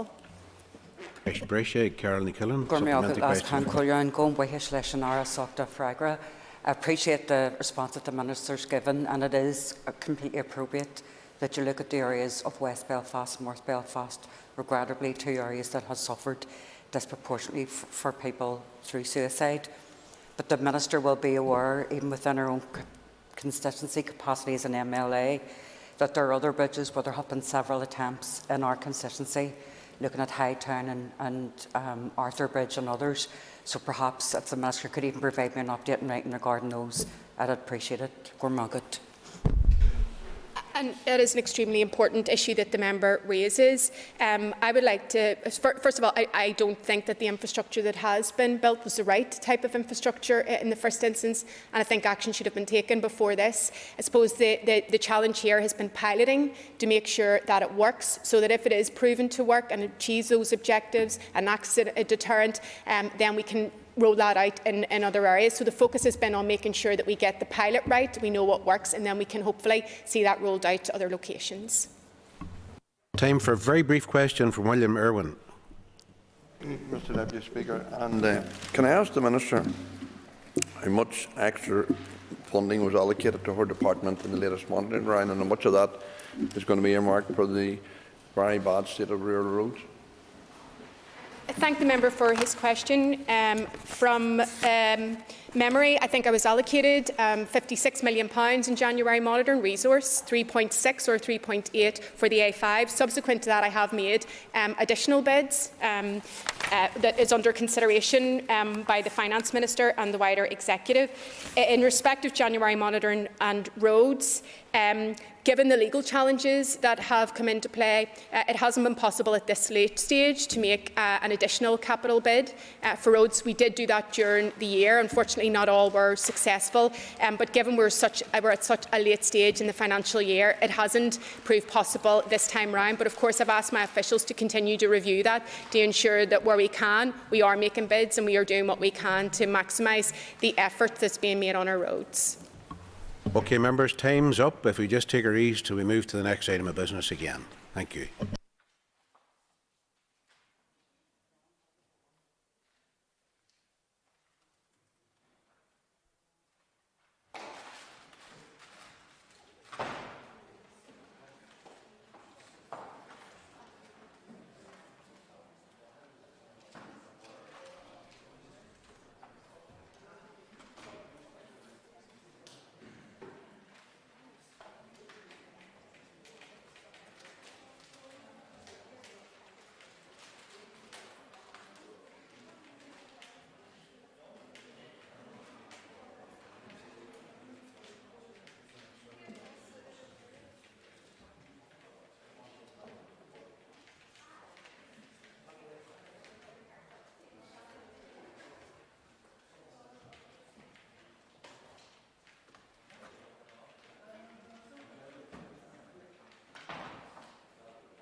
Okay, members, we'll resume the sitting.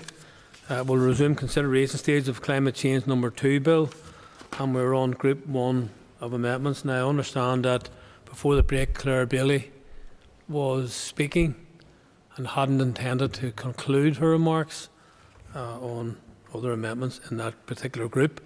So I propose to recall Claire Bailey to speak. The speaker after that will be Declan McAleer as the chairperson of the committee. Claire Bailey. Thank you, Speaker. And yes, I had intended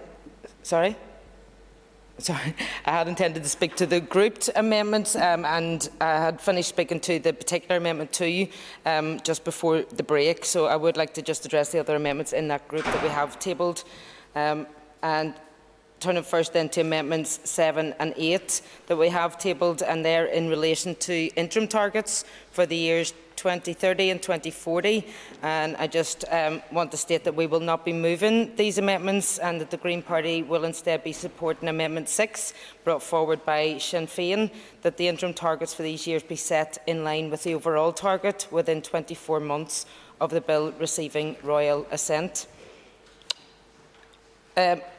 Also, Amendment 10 addresses the lowering or the potential lowering of targets, because as initially drafted, the bill will allow the overarching target to be amended by the department to be less ambitious, and while we've been given assurances that that's certainly not their intent, and we'll take them at their word of course, it's always been the position of the Green Party that there's no point in setting a target that can be lowered if, for example, we weren't meeting it in the first place. And the consultation carried out during the ERA committee scrutiny showed that there was clear strength of opinion among stakeholders that under no circumstances should the department give itself the power to amend the target year or percentage to lower ambition. So we support the Minister's Amendment 9, which will ensure that the target can only be amended to increase ambition, either by specifying an earlier year or a higher percentage, and we think that this is satisfactory then and will not be moving Amendment 10 either. Amendment 16, Clause 9, relates to the purchase of carbon units by the Department and the carbon offsetting. In its current form, the bill places no limits on the amount of carbon offsets that can be purchased by the Department as a way of meeting carbon budgets.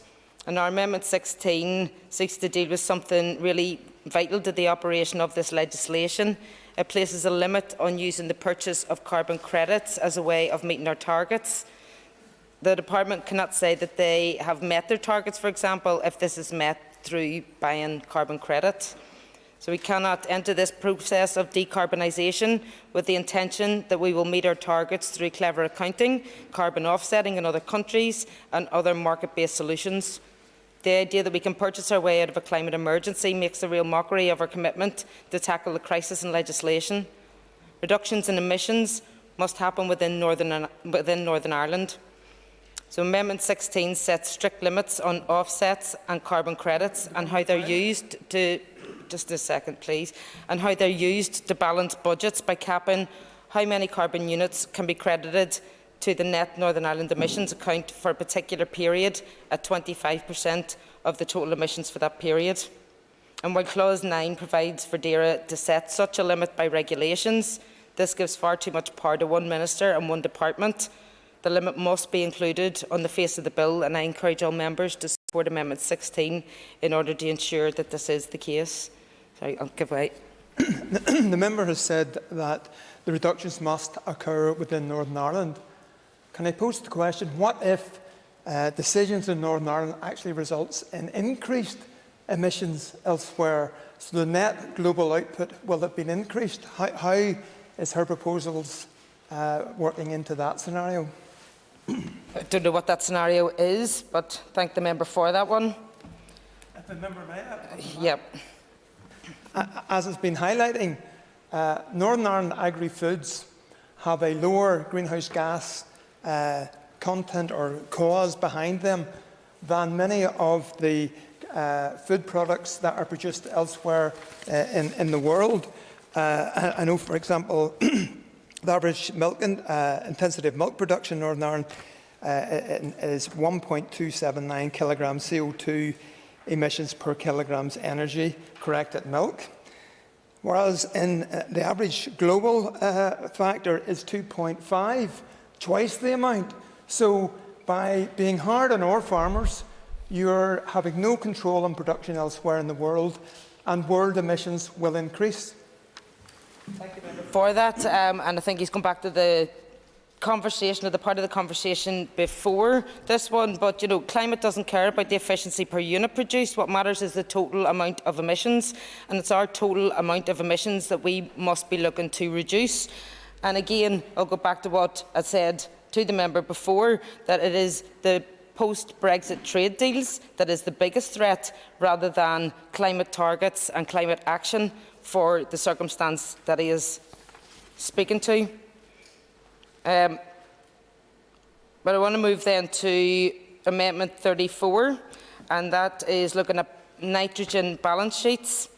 Amendment 34 is a new clause that creates the requirement on the Department to produce a nitrogen balance sheet to quantify all major flows of nitrogen across all sectors in Northern Ireland. And this amendment has been modelled on a similar provision in the Scottish Climate Act, which mandated the creation of a Scottish nitrogen balance sheet as a powerful new source of evidence to track how efficiently nitrogen is used in Scotland and to help identify opportunities to improve this. Nitrogen is a basic building block of life present across the economy and the environment. It's very important for growing and producing food, which is why it is an issue that Northern Ireland in particular should be looking at, given our position as a food exporter. Effective use of nitrogen is important. Correctly used, it has an important role to play. Think of applying manure to grass for livestock. Losses of nitrogen to the environment through runoffs to rivers and lakes and through air pollution and greenhouse gases into the atmosphere has devastating effects on climate change, on biodiversity, on air quality, water quality, human health. Nitrogen use efficiency means that the proportion of nitrogen used for intended purposes, such as growing food, compared to nitrogen lost to the environment. A large proportion of stakeholders who again responded to the committee's consultation on the bill wish to see nitrogen efficiently included in the measures and put forward by the department.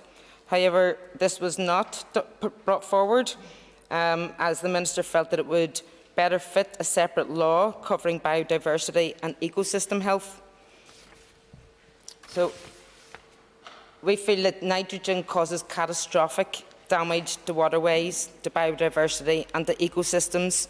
But nitrogen also turns into nitrous oxide in the air, an extremely powerful greenhouse gas with a warming effect of almost 300 times greater than CO2, which of course fits this bill. Leaving it out leaves out a huge chunk of the problem that we're facing.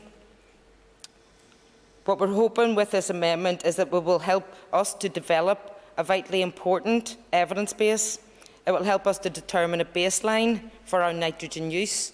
And this, in turn, then will support climate action, but also air quality strategies, food strategies, and future environmental policies. And I just want to touch briefly on other amendments in the group then. With the exception of one technical amendment, the Minister's amendments in this group relate to the setting of a specific target for carbon dioxide, net zero CO2 by 2050. And I'll not speak to each amendment in turn, as many of them are consequential and technical amendments, but I will speak generally to the setting of a specific target of carbon dioxide. The Green Party will be opposing these amendments. Splitting out targets is bad practice, and it sets a bad precedent. It is not done in the rest of Ireland or the UK. It is done in New Zealand, and we have seen how the singled-out targets have become vulnerable to lobby groups fighting to have a bigger slice of the emissions pie. If these amendments passed, it will make me very wary of what kind of imaginative accounting is to come as we start our journey towards net zero. The CCC's balanced pathway, which recommended an 82% overall fall in GHG emissions, already requires net zero CO2 emissions. So we should all be asking ourselves, why are we proposing this and framing it, although it is a compromise? It's a distraction and not a very clear one. If the target is 82%, CO2 will be net zero. If the target is net zero, CO2 will be net zero. We feel that this amendment then is pointless. And we must also realise that singling out one gas in this way sets the stage for other gases to be singled out for differential treatment. The science does not support this. We must be very careful with the standard that we set in legislation. Some may accuse me of catastrophising, but let us not forget that throughout the past week we have seen an awful lot of spin and this amendment appearing in the media as a compromise and frame it like it is something new and not exactly the same target as has been already proposed. So for me, the bottom line here must be the science. The question is, will this amendment credibly help to reduce climate change? And if not, it is just smoke and mirrors and clever distraction, and we should not support it. The Green Party will not support it. So I look forward to a further respectful and challenging debate ahead, and hope that members can support strong, transparent provisions that set clear frameworks for the years ahead. Thank you. Thank you. And I call the Chairperson of the Committee for Agriculture, Environment and Rural Affairs, Declan McAleer. And I welcome the opportunity to speak today as Chairperson of the ERA Committee on the Climate Change Bill that has been introduced by the Minister, and to outline the extensive work that the Committee has undertaken over the last number of months in terms of our scrutiny.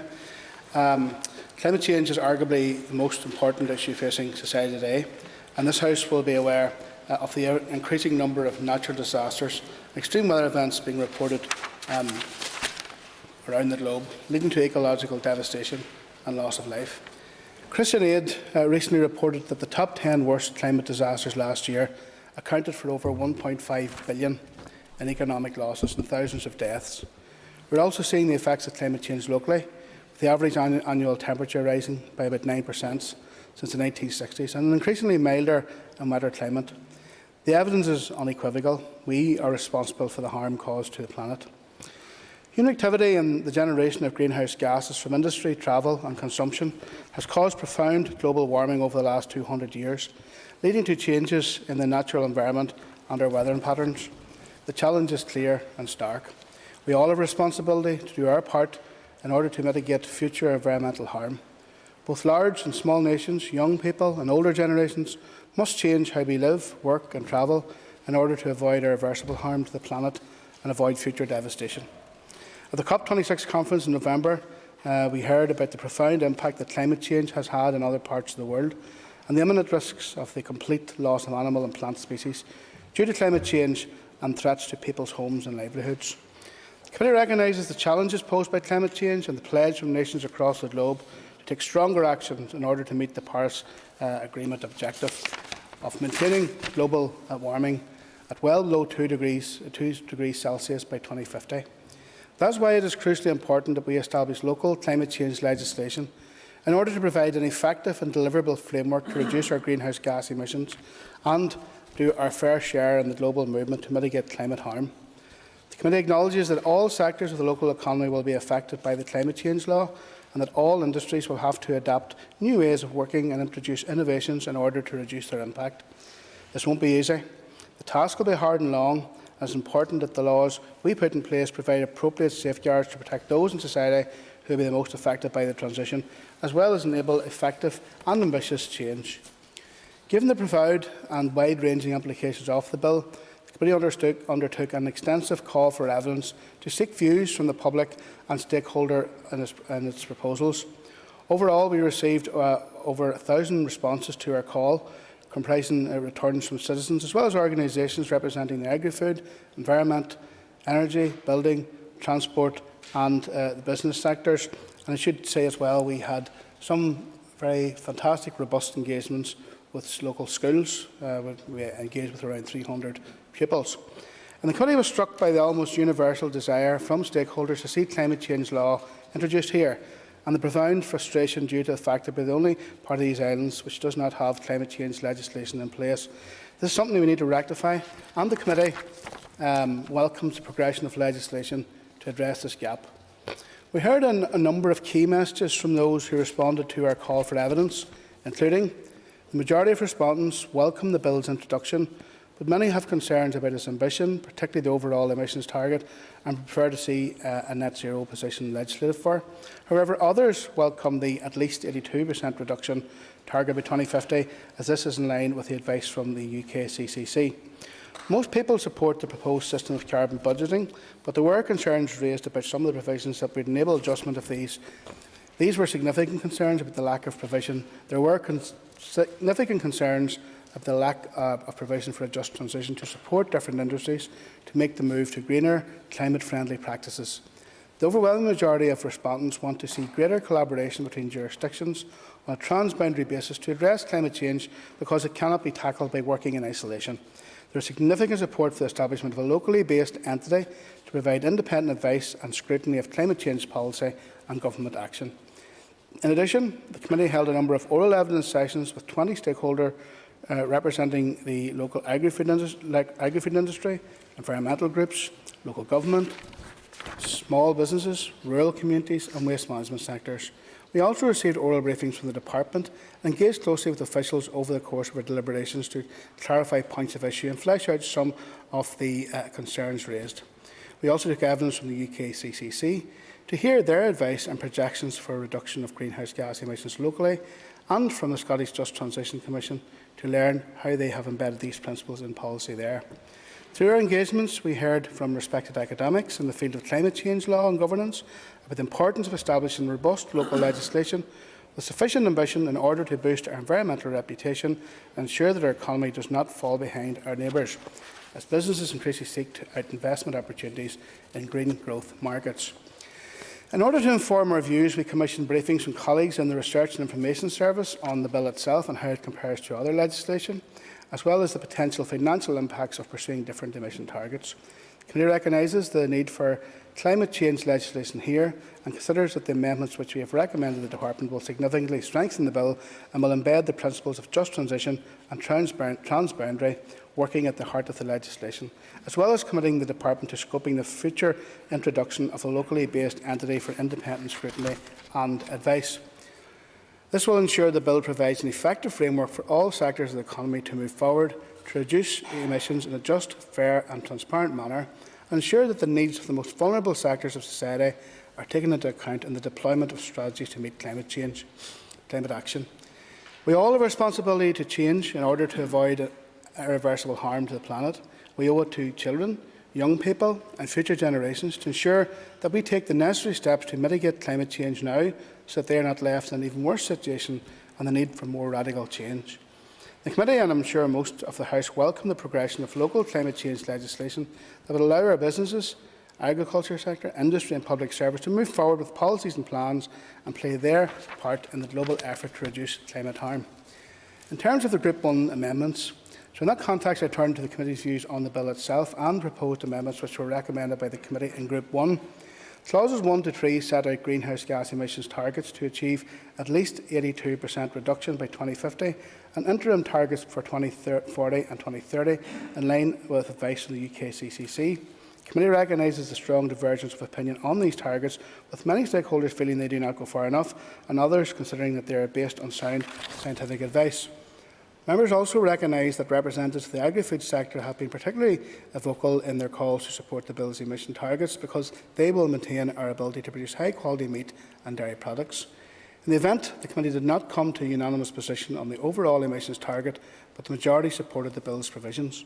The committee did, however, recommend that the Department amend Clause 1 to take full account of the CCC's advice that there would be a net zero CO2 position by 2050 as part of the overall 82% reduction in greenhouse gases, and was content with the corresponding Amendment 4 brought forward by the Minister. To support this amendment, the Department has suggested a number of necessary consequential changes via Amendments 12 through to 14, Amendments 17 and 31, Amendments 55 and 59, Amendments 64 through 66 and Amendment 75, and the committee was content with these as drafted by the Department. Clauses 4 and 5 make provision for DAERA to adjust emission targets, years and baselines through regulations in the future, subject to preconditions established in later clauses. The committee reflected strong concerns raised by stakeholders that these clauses may be used theoretically to delay action on climate change and requested the Department consider amending the provisions to ensure that this would not happen. The committee welcomes the pledge by the Minister and the Department that the intention of these clauses is not to reduce climate action, but rather to ensure that there is flexibility within the bill to adapt to future changes which may be made in international accounting practice. The committee also supports the subsequent Amendment 9 brought forward by the Department to amend Clause 4, which will ensure that the emission targets in years can only be made more ambitious. The committee did not identify any issue of concern with the provisions as drafted in Clauses 6 through to 8 and broadly welcomed the proposals under Clauses 9 and 10 that would allow DAERA to establish a scheme to track carbon usage and credit and debit carbon units between different periods. This is a well-established system in other jurisdictions to monitor progress on emissions. Clauses 11 through to 15 set the mechanism by which the Department will make carbon budgets that will set maximal emission levels on a 5-yearly basis. The committee heard evidence that this is a methodology applied in numerous regions with regards to measuring emissions reduction and broadly welcomes adoption of this approach. The committee questioned whether the scope of the budgets could be expanded to include other environmental indicators such as nitrogen efficiency, ammonia emissions and biodiversity targets, and while members recognised the importance of measuring these, on balance did not agree to seek an amendment to the bill and that these may be more effectively addressed by different legislation. Clause 15 enables the Department to adjust a carbon budget by carrying forward any unused budget to a future period and carrying back up to 1% of a budget to a previous period. Many stakeholders expressed concern about this provision, and therefore members sought assurances from DAERA about this intent and scope. The committee was advised that Clause 15 could not be used to weaken climate action, given that the carbon budgets must be set at a level to meet the overall targets, and that any plans put in place to meet a budget will be in the process of being implemented before consideration is made to adjust a budget. The Department must also liaise with the executive departments and the UKCCC before making any proposal to adjust a carbon budget. On balance, the committee considered this was a reasonable safeguard, and that's all I have to say on behalf of the committee in relation to Group 1. Thank you, and I call William Irwin. Thank you, Mr. Speaker. This has been quite a journey in terms of legislative process. I know from a committee perspective it has been one of the most involved processes I ever remember in my time as a member of the Agricultural Committee. Indeed, it is far from over if the list of amendments before the House today is anything to go by. That does indeed adequately point to the seriousness of the challenge that is set before us as a legislative assembly. I must state at the outset that I believe the amendments from some members amount to, in my opinion, in the early stages, certainly a childish game of ping-pong. I resent the very obvious game playing, and it does not bode well for us reaching a sensible outcome in this one of the most important of issues. To simply take the Department's own bill and to attempt to amend it in such a casual manner by changing dates and reducing the timeframes is a concern for a greater number of reasons, not least because the Climate Change No. 2 bill is this Executive Department's own bill. It is a bill constructed by the people who will oversee its implementation.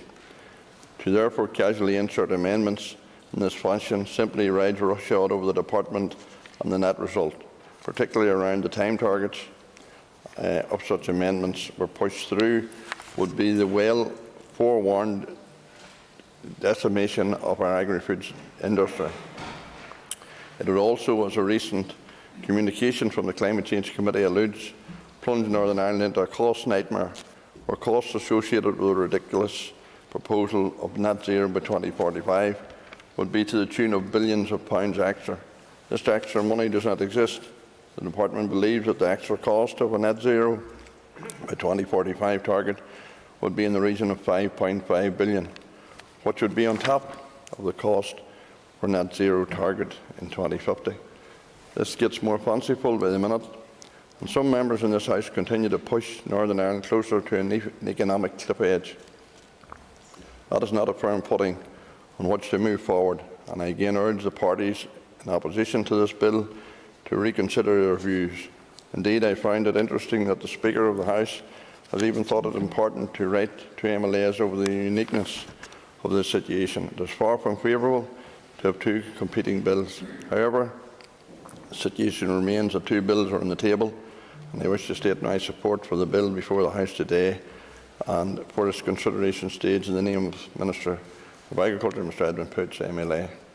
This bill has the very wide support of the agricultural industry, and whilst being a bill that encompasses much more than just agriculture, it is this sector that has responded loud and clear as to the realities of meeting the challenges of climate change. Minister Poots' bill, as was outlined yet again in a very informative and well-worth webinar yesterday, has been carefully constructed with expert input to balance the important work of protecting the climate with the equally important work of ensuring that our agri-food industry and economic well-being is not irreparably impacted. With this in mind, we are of course now well versed with the work of the UK Climate Change Committee. Their expert-led panel has recommended that Northern Ireland reaches at least an 82% reduction of greenhouse gases by 2050. Whilst I have read commentary from those who would detract from this bill, saying that it lacks ambition, I completely disagree with such a view, and point to the collective nature of the Climate Change Committee's work to steer the United Kingdom as a whole towards meeting its objectives. The efforts of Northern Ireland are equivalent to the efforts across the UK nations, and most crucially are understood to be achievable. It is also important to note that the competing private members' bill has been subject to a thorough assessment by leading company KPMG, and the results of this assessment were sobering and have been the topic of considerable discussion and alarm amongst the agri-food industry, both from a representative body perspective and as an individual stakeholder perspective. The headlines in that KPMG report are stark. Beef and sheep farming in less favoured areas could see a 98% drop in farm numbers. I would state that this would be catastrophic. As a dairy farmer, I note that 86% of dairy farms would close under the private members' bill outcomes, and whilst in my comments I must remain on the Minister's own bill today, while it is important to touch on this important Commission research around the competing private members' bill. Many of the amendments on the table today hark back to the private members' bill, and there is clearly an attempt to significantly move the Climate Change No. 2 bill into this territory. That, in my view, is a grave mistake. Moving to the specific amendments as listed in Group 1 associated with targets, carbon budgets and nitrogen balance sheets, I support the Minister's own amendments listed at Amendments 4, 9, 12, 13, 14, 17, 31, 55, 56, 57, 58, 59, 64, 65, 66 and 75. I also support the non-ministerial amendment number 15, as I feel it represents a worthwhile addition given the importance of carbon capture and storage technology. The Minister's amendment seeks to make sensible improvements to the wording of the current bill, and whilst indeed the wider aims of the No. 2 bill are ambitious, they are more widely regarded as achievable as opposed to the amendments, for instance, tabled at 1, 2, 3, 7 and 8, where it is very clear the proposers of those amendments wish to go so far as to place our entire agri-food industry in peril, and as I have said, cost Northern Ireland many billions of pounds, which is money that we do not have to waste. To seek to do this by vastly shortening the time frames and indeed by knock-on effect the productivity of the agri-food industry. This, as I mentioned earlier, has been well warned against by the Climate Change Committee, the KPMG report, the Ulster Farmers Union, and also the Federation of Small Business, who quite rightly state they want to see the eradication of emissions, but crucially, not the eradication of small business. The line from correspondence received yesterday from the Federation was especially stark. The risks to small business are indeed enormous. Hence, even the Federation actively steer this House to the 82% target. I therefore signal my intent not to support Amendments 1, 2, 3 and 5, as they seek to massively impact the timeframe and with that create massive upheaval to our economy and plunge Northern Ireland's economy over the cliff edge. I do not support Amendments 6, 7 and 8, as they have a significantly greater impact than what is proposed currently in the No. 2 bill. And this has not been fully understood. Amendment 10 I feel is unnecessary, as the Minister's own amendment represents an adequate improvement. Amendment 11 is such a significant departure from the number 2 bill that it is a new clause, and I am not of the view that such a departure is fully understood in terms of its wider impact. In terms of Amendment 20, this is a direct relationship to the Department for Economy. There is a significant need for that department to make its own direction and combat in regards to power generation from renewables. I resent again the casual approach of the proposers of this amendment, especially when the issue of power generation comprises of so many different rules and regulations which deserve much greater consideration in their own right. Referring to Amendment 30, it is very clear, given Northern Ireland is working towards a 2050 target from the United Kingdom-wide perspective, that advice around carbon budget and other environmental issues should be taken for the most part exclusively from the United Kingdom Advisory Services. Indeed, the Climate Change Committee is an important inclusion in that proposal. However, it is vital that our overall direction is not dictated to by interests and loyalties to other jurisdictions that will be working to differently set agendas and outcomes. We must work to meet our respective targets within the UK framework. For that reason, I cannot support this amendment. Amendments 32 and 34, as new clauses in my view, are unnecessary, and I believe the number 2 bill is tabled today effectively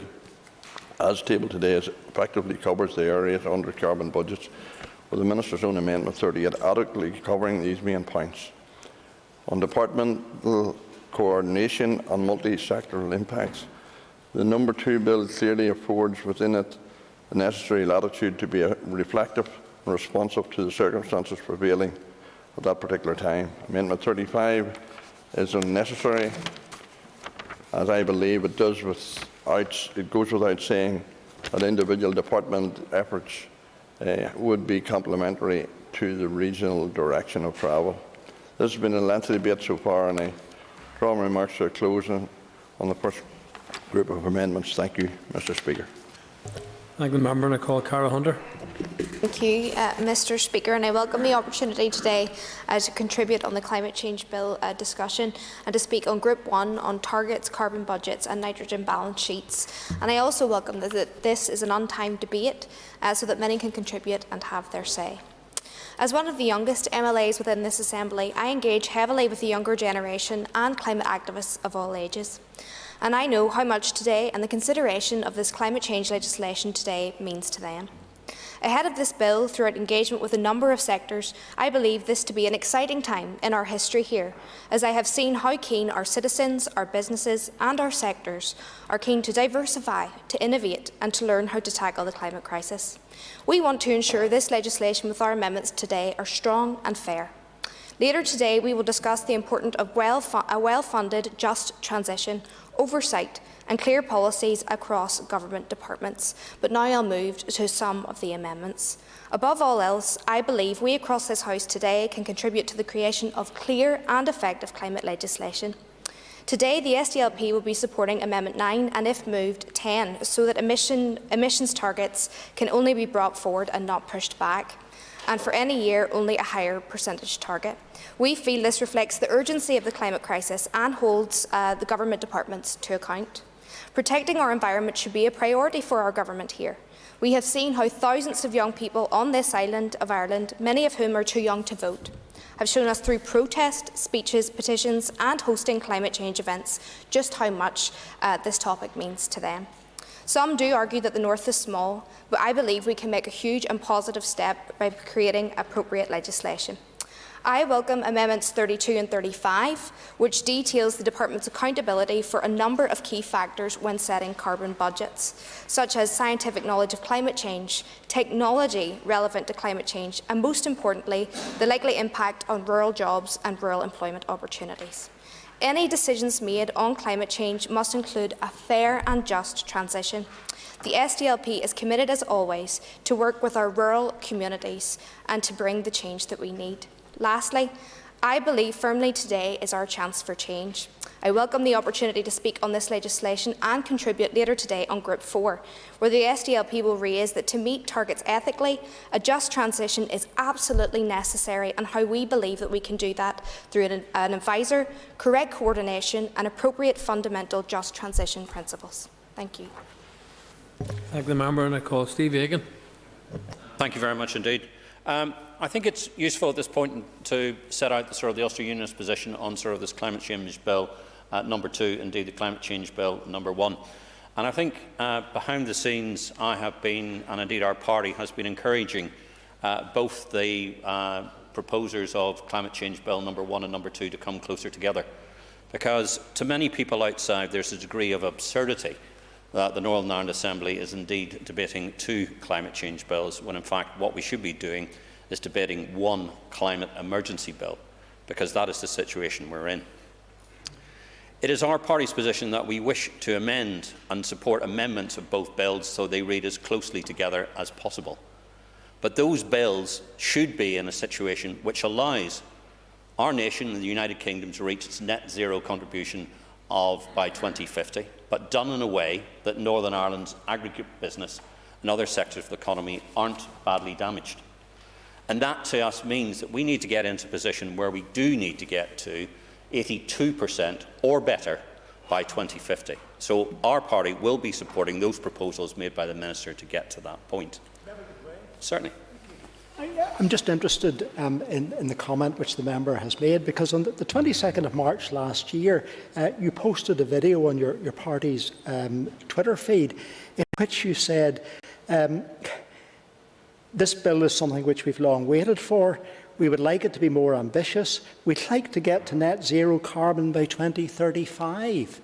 But you've just said that you think that we should only get to 82% by 2050. I just wonder who the real Ulster Unionist is here today. Thank you, Mr. Speaker. I can assure you I am very definitely the real Ulster Unionist and the real Ulster Unionist Party. But one of the things we did reflect to go to is we would talk to the business community. We would talk to the agribusiness community. We would talk to the farmers. We talked to those people. And they said time and time again that they're not going to be able to get into that position. So, yes, I would indeed like to have a more ambitious target. But we're a party that listens. Unlike other political parties, we go out and talk to the communities to try and achieve that aim. And we listen very clearly to what was said by the farming community. We listened to what was said by the agribusiness community. Indeed, one of the things of having been at COP26, indeed, and previously in one of my previous existence in working with the IPCC, it is realistic goals to do that. But there are other things that we wish to see that's coming through this bill, and indeed my learned friend, our agricultural spokeswoman, she'll talk about some of the amendments and where our position will be. Certainly. I thank the member for giving way. Tomorrow, the member's colleague, the Minister for Health, will publish our health performance statistics. Now, in my lifetime, certainly in my time as an MLA, I can't remember any of the targets therein ever being met. Following the member's logic as he's applying it to this bill or these bills, does he believe, therefore, we should revise the targets that are set to our trusts and Department of Health? I think, and thank you very much indeed for that question, and I too think that our Health Minister has been absolutely brilliant in what he's trying to do, and indeed our Health Department has been absolutely extraordinary in dealing with very difficult circumstances. And I am absolutely certain that every political party that's in the executive fully supports the Health Minister and his aims and objectives where he's trying to get to. But here we are talking specifically about the climate emergency and how we try and achieve where we get to. And we have to set realistic goals. But there's other things we need to do. We need to have independent verification. And one of the things we as a party will be calling for is that we need to have a climate change or a climate emergency commissioner and commission. We need to see that, and we will be supporting those amendments that head towards those directions to do that as well. And indeed, some of the things we'll be looking to do as well, we notice particularly from the Alliance Party's position around action plans, we will be supporting those areas of action plans because we do need to see movements in where we're trying to achieve and where we're trying to get to. Those are very key objectives. But for us as legislators, we have to set legislation that is achievable. Legislation that's not going to do more damage than good, but legislation that's going to allow us to make sure that we're able to contribute towards net zero carbon by 2050 across our nation, which is the United Kingdom. There are many aspects of this bill, and we will hear about them, Mr. Speaker, as we go through today, that will require a lot of discussion, and we will encourage everybody to look at the wider picture to try and achieve those goals and aims and objectives as we come through it as well. But there are significant issues I think we also need to do at these objectives as well. We need to understand what is meant by just transition. We need to make sure that our business and all our communities, as we've seen from FSB, as you've seen yourselves, and you've seen from the CBI, and you've seen from other members of the business community, they're calls to make sure that there's appropriate mechanism with just transition to be able to get to the point, because climate emergency is with us, and what we're going to have to do to achieve that. So we need to explore how we set up a situation where we can have a just transition, where we have an ability to fund that just transition. But also there's opportunities within where we're going to as well. It's not just a question of what we're going to have to cut back on, it's also going to question we're going to have to develop it. And that again sort of speaks to the ideas around action plans and be able to make those action plans work as they go forward.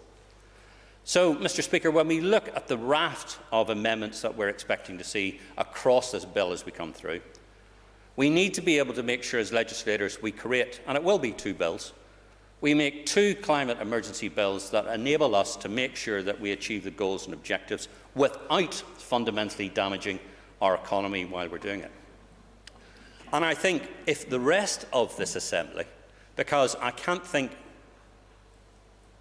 to be honest, I can't think of anybody here who does not believe in a climate emergency, who does not believe in the real challenges we're going to have with 2 degrees centigrade by 2050, which regrettably is the direction of travel we're into at the moment. We cannot be in a situation where we're not working all together collectively to make the best part and process of where we need to get to. We can do that. And that's why we should be bringing the best parts of both bills together for achievable goals and deliverables to do that as well. And just before I finish up, Mr. Speaker, those achievable goals are quite simple. 1, we need to recognise there is a climate emergency.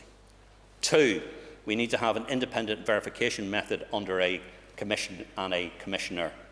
3, we need to have realistic goals, and those realistic goals must be better than 82% by 2050, because if we don't do that, we're going to damage our economy and what we could do as well. And the final piece of this puzzle is we must have just transition. We must have a mechanism to make sure that our communities are not damaged as we make the transition that we have to be able to deal with the climate emergency. And as I said, my learned friend, our agriculture spokesman, will talk specifically about the amendments as we go through. But thank you, Mr. Speaker. Thank you. Thank the member for that. And I call John Blair. Thank you, Mr. Speaker. And I'll start just by remarking that we're most certainly in a position where we can focus on the date of 2050 and also on the specific figure of net zero. And it's on that basis we should be moving forward with the debate. But before I move forward, can I also commend the Minister and his department for bringing forward this bill, which has been presented at a time when legislation is long overdue and increasingly urgent, and in the context that Northern Ireland is the only place in the UK and Ireland and Europe, indeed, not to have its own form of net zero climate law and the associated and necessary frameworks around that law. While we will all experience the effects of climate change, Mr. Speaker, we won't across the world all do so equally, nor do we all bear equal responsibility. The world's richest 10% of nations produce around 50% of all emissions. Meanwhile, the poorest half of the world's population, around 3.5 billion people, is responsible for just 10% of carbon emissions, yet they are the most threatened by catastrophic storms, droughts and other severe weather shocks linked to climate change. For this reason, Mr. Speaker, the 2015 Paris Climate Agreement demands that high-income countries go further, faster, in radically reducing emissions by no later than the second half of this century. It also requires governments to reduce emissions, quote, on the basis of equity and in the context of sustainable development and efforts to eradicate poverty. We must reach net zero emissions no later than 2050 to achieve this 1.5 degrees goal, and the crisis will only increase in magnitude if immediate action is not taken to rapidly reduce carbon emissions. We must also address the fact that in Northern Ireland, 68% of our emissions are carbon, 22% are methane, 8% are nitrous oxide, and the remaining 2% or so are a variety of other gases contributing to these emissions also. Separating any of these from the overall emissions grouping is, I would suggest, distracting and diverging, and leaves too much scope for variations within what was the original grouping of emissions. In addition, it would tie us to an approach not used in other places on these islands. Right here in Northern Ireland, Mr. Speaker, we can and we must play our part and exercise our global duty. The race to net zero is currently driving growth and economic opportunity amongst our neighbours and our competitors. We can no longer be the exception to ambition. If we fall behind now, we stay behind forever, and we could risk losing out on economic benefits, new green industries with new jobs and export opportunities. Also ecological benefits, more biodiversity, better air quality, more green space to enjoy, better infrastructure, less climate damage such as flooding, as well as community benefits such as quieter streets, active travel, healthier diets, smart cities, comfortable and warm homes. We should never limit our ambitions for change or the potential for our sectors, nor should we underestimate industries and how they might adapt to and with technology still being developed or still to be brought forward. And in terms of these future expectations, we should also be aware, all of us, of the timescale associated with all of these issues and all of the planning that we're considering. The target for 2050, to put it clearly, is 28 years away, and that, at the very least, should be considered as a generation. If we think back a similar amount of time, I think we'd have to accept that it would be hard to envisage back then the technologies that are available to us and widely available to us today. It's my hope, Mr. Speaker, that all departments and sectors will work together to protect the environment as well as existing jobs and bring forward new green jobs. The Alliance Party is committed to a green and just recovery and an urgent and radical overhaul of the policies and practices which have hindered our progress to date. Today presents us with an historic opportunity to bring Northern Ireland up to pace with other modern democracies, planning for a safer and healthier future for ourselves and for our neighbours, both locally and globally. Let us now embrace this opportunity for net zero by 2050. The member addressed the issue about net zero for Northern Ireland, the specific issue that if we simply instead of exporting food, if we rely on imports by decimating our industry and local production, we actually will increase CO2 emission because it will be produced elsewhere, and our industry is actually the epitome of the industry at the top end of low emission. So does he not accept that net zero will actually, for agricultural sector, will actually result in increased global emissions from that sector elsewhere, and perhaps even result in more of the Amazon forest being cut down so that Brazil can rear an additional 10 million cattle for export to Europe? There are two things, Mr. Speaker, if I may address in response to that intervention, and I thank the member for the intervention. The first one is the issue of sectoral plans, which my party has put forward to offer assistance, but we'll deal with those separately. They're not of this grouping, and therefore I don't think it would be a proper process for me to start a debate or engage in a debate on that at this point. And there is the second issue, the issue the member raised about what the rest of the world is doing. I don't take the view that because others are doing less or not enough, that I don't have to do just as much as I could. But I suspect, having heard what I did, that the member's view of global responsibility, in my view, might be very different indeed. As I was saying, Mr. Speaker, let us now embrace the opportunity for net zero by 2050 with ambition, with positivity and with hope. And let us do this by setting a single target. I will give way to the Minister. We add to ambition, positivity and hope a scientific basis, because we have a scientific basis for what is in the proposals of the bill. Would he give us his scientific basis for going further? Mr. Speaker, I've alluded already to the fact that I can't predict what will happen in 28 years' time when the progress will be made along that road. Just as, and I refer to it, we couldn't have imagined it 28 years ago. And yes, I will give way to my colleague. Thank the member for giving way. The member also agreed with me that in Wales the target was set up for 95%, but yet they've now agreed net zero for 2050, and that in Northern Ireland different sectors will have to move at different pace. And in Scotland it's 2045, but it is no surprise that in Scotland the level of funding for public transport is the highest per capita in the rest of the UK. So we need to up our game across different sectors in Northern Ireland. And that, Mr. Speaker, is the type of change referred to by my colleague, and the pace of change that is required, and we should aspire to that. I was closing, Mr. Speaker, and I will. No, I won't this time, because I've 3 times tried to close, and I don't think I need to stretch it anymore. As I was saying, let us embrace the opportunity. Let us embrace the opportunity for net zero by 2050 with that ambition and that positivity and with hope, and do it by setting a single target for all harmful emissions, free from dissection, free from distraction, free from decoupling. I, with Alliance colleagues, Mr. Speaker, will be supporting the amendments that help us do that. Thank you. And I call Philip McGuigan. Ceann Collier, I mean, I've no doubt, because I've heard it a number of times today, that we're going to hear an awful lot about science. So for me it's important just to begin my contributions by stating that the science on climate change is irrefutable, and it is very, very clear. Global warming is having and will continue to have an increasingly devastating impact on our world if decisive action isn't taken. As a result of the clear facts of science, the Paris Agreement spelt out that collectively, to limit global warming to 1.5 degrees, we needed to reach net zero by 2050. And as a legislator in this jurisdiction, that is the science and that is the ambition that I believe we all need to follow.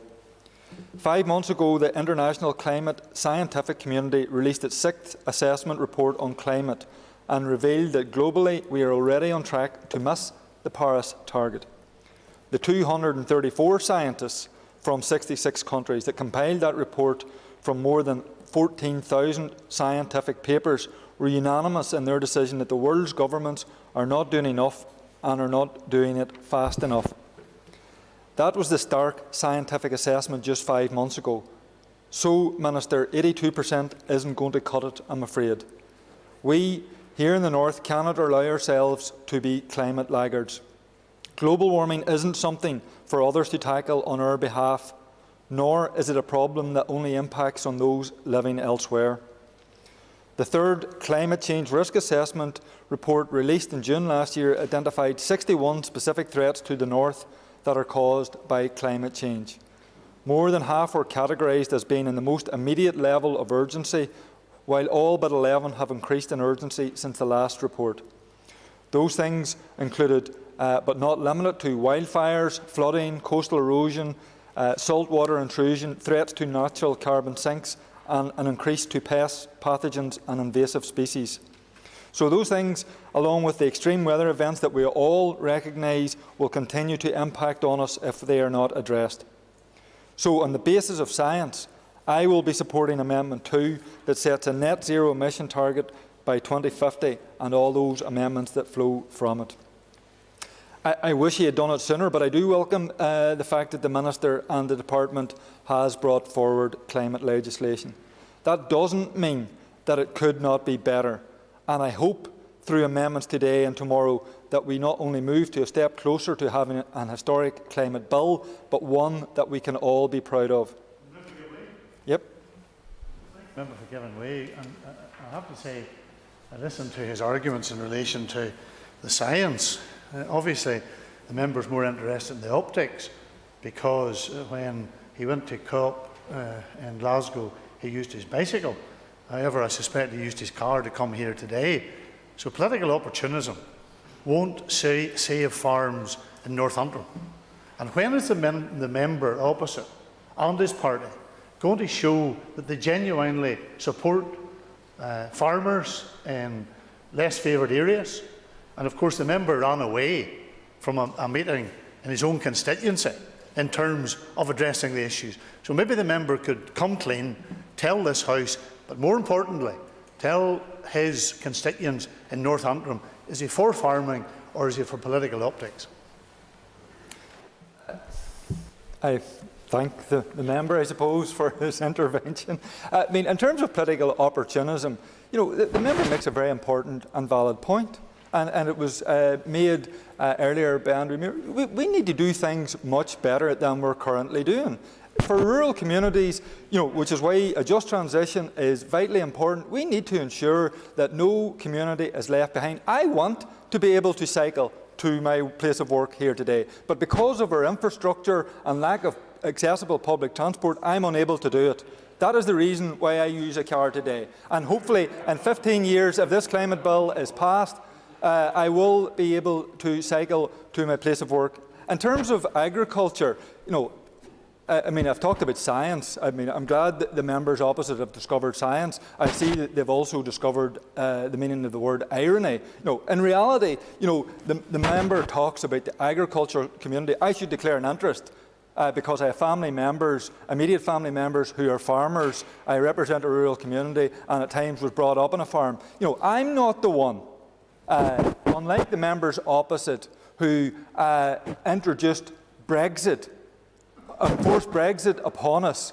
And Brexit, which has now led to trade deals with Australia and New Zealand, and at the Agriculture, Environment and Rural Affairs Committee the other day, we were told that within 15 years, when quotas are reduced, that the Australian market will be able to displace the whole agricultural sector of this island. So whilst we're here today discussing targets of net zero for greenhouse gas emissions, the members opposite have produced a Brexit deal which is in all likelihood going to reduce net zero agriculture by 2036 because of their actions. So I won't take any lectures from the member across in regard to protecting rural communities. Sinn Féin will stand on a record defending rural communities, and we have brought forward plenty of amendments to this bill today that will protect as best as we can rural and every other community in the north. I will give way. Let me say this. Just resume your seat a wee second. Just let me say this. Hopefully I have to only say this once. There's a bill in front of the members in this chamber today. I want people to stick to this bill, not cycling somewhere to Scotland, not act Brexit or anything else. Deal with the matter on this bill, on the face of this bill. That's what you deal with. Thank you. For giving way. And just in relation to the potential impacts of this legislation and last draft legislation, and obviously there will be amendments to try and mitigate the impact of it. But I just want to turn back to the comments you made previously in relation to the impact on the hill farmers. The member agree with me that the two biggest threats to hill farming is climate change and the DUP, because you see, on top of the shambles you made of Brexit, you also took away the hill farm. The DUP took away the hill farm payment from the hill farmers, and the DUP stopped the transition towards the flat rate, which is to deprive millions from the hills. Sit down, please. Sit down, please. Excuse me, members. Order. I already made an edict, and I want people to stick to it.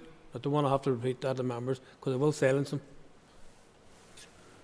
I do thank the member for his intervention, and he actually reminded me of a phone call that I received yesterday from a hill sheep farmer in the Glens, who I actually forgot, he reminded me, but he was extremely critical of the Minister's agricultural policy proposals. In fact, the words he used was, the Minister's proposals are discriminating against sheep farmers in the Glens. So, again, the DUP have little, to talk about in terms of defending rural communities or farmers within my community. It might serve them to use that argument as a deflection from their bad policy setting record, but people out there aren't going to be fooled by it.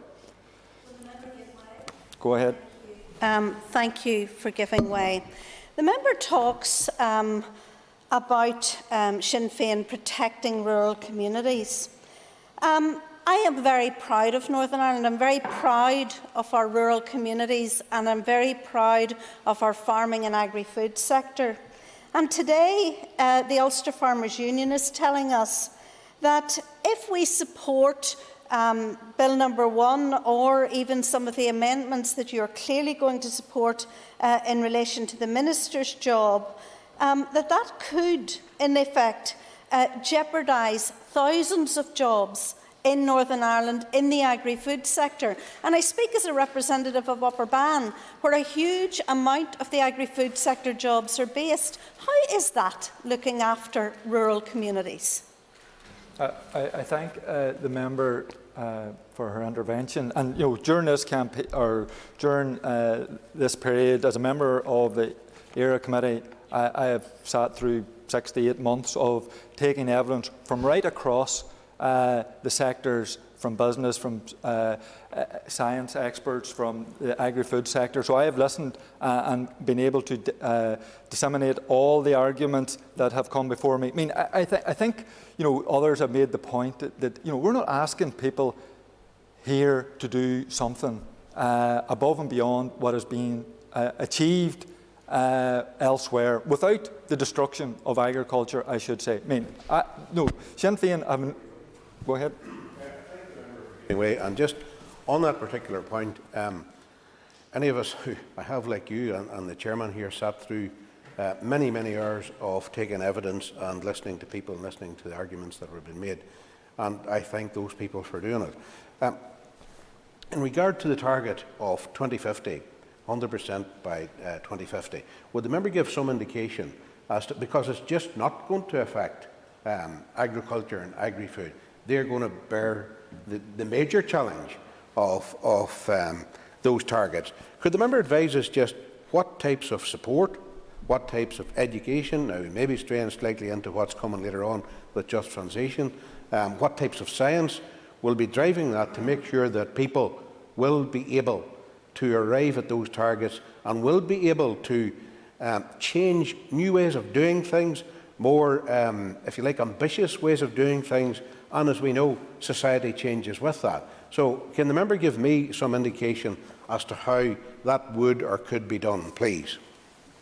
I thank the member for his intervention, and no matter, I suppose, how much I try to keep a climate bill debate on the totality of the subject, it always seems to be dragged to a debate about agriculture. And I understand the importance of the agri-food sector. I mean, I welcome Ms Dodd's intervention, and in relation to that, I'm just thinking again in my own constituency, Moy Park is obviously very important, and again it is suffering as a result of Brexit, and that it can't get workers, and some of its work has moved elsewhere because of immigration policies of the British Home Office as a result of it. But I mean, the member asked a specific question. Sinn Féin and others have introduced specific amendments which I hope will be supported when it comes to the voting, which will add protection to every sector. I mean, because the most important thing about this bill is that this isn't imposed upon anybody,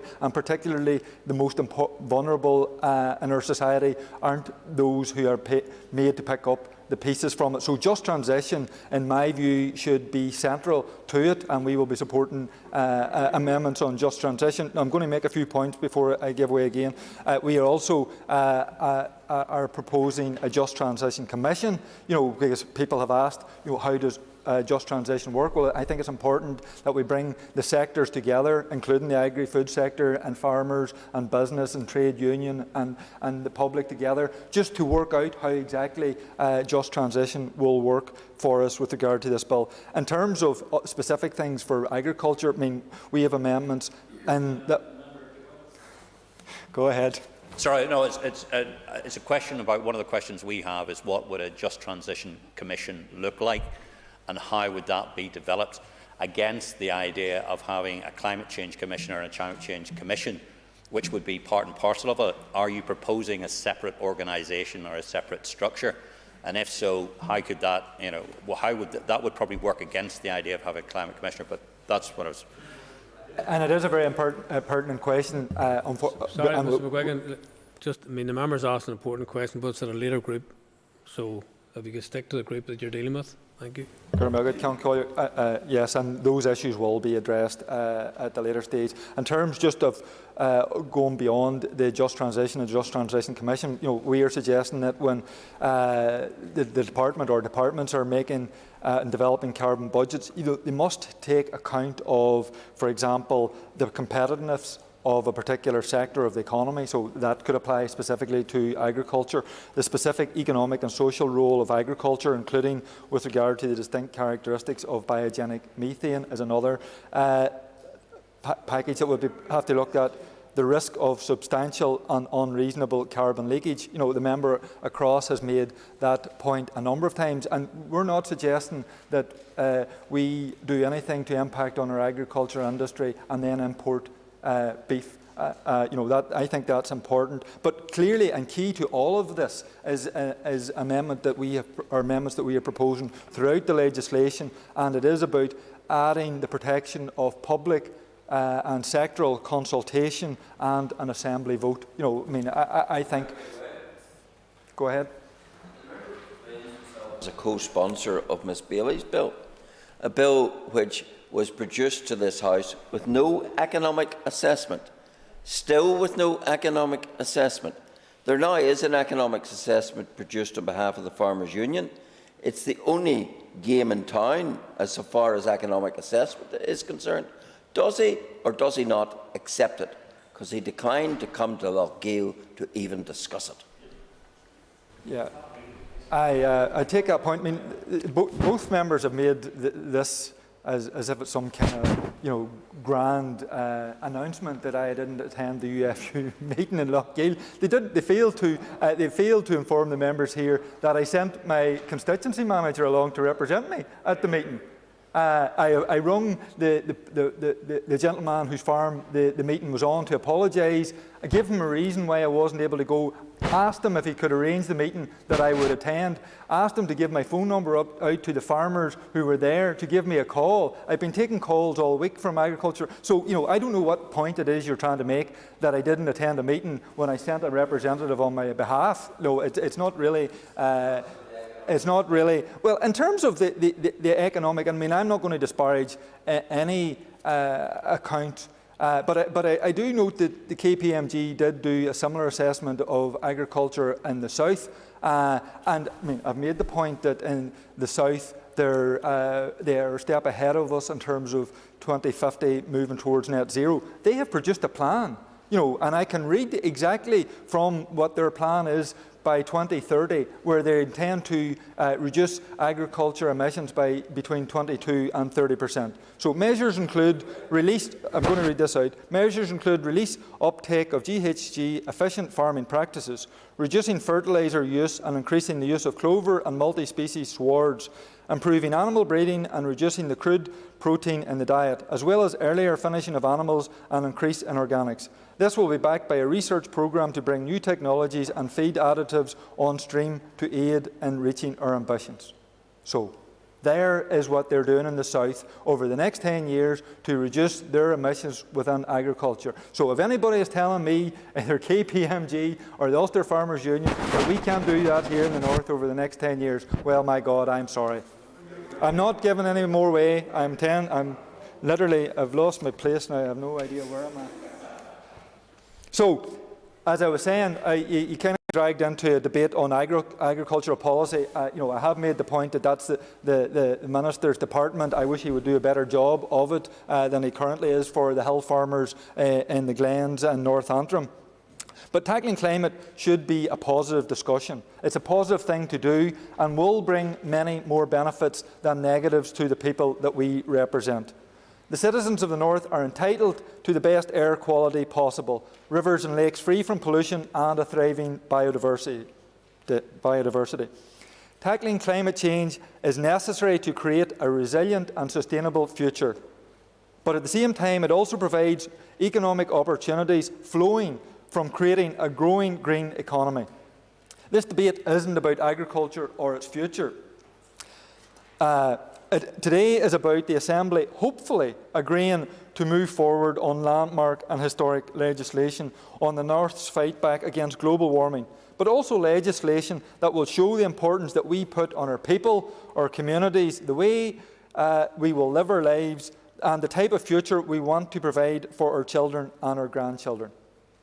In the amendments Sinn Féin are proposing to this bill, we are sending a clear message that, as in all legislation, we are standing up for workers. We are standing up for families, and we are standing up for communities across all sectors of the North's society. Ambitious targets are needed to send a signal to business on the way forward. If we do this right, we will allow for confident investment and creation of new and green, well-paid jobs. We produce the template that prepares we can produce the template that prepares our economy for improved competitiveness and economic growth. And without being prescriptive on future actions, it's clear that climate legislation will improve the air quality, and we can seize the opportunity for improved and more efficient public transport in our cities and rural areas. We can improve active travel provision, and I can satisfy Mervyn Story's demand that I cycle everywhere. Policies impacting on climate, but also on congestion and the health and well-being of our citizens, and ultimately helping to reduce costs and pressure on our health service. Refurbishing buildings will provide big opportunities in the construction industry. Investment in new and emerging technologies will again lead to job creation.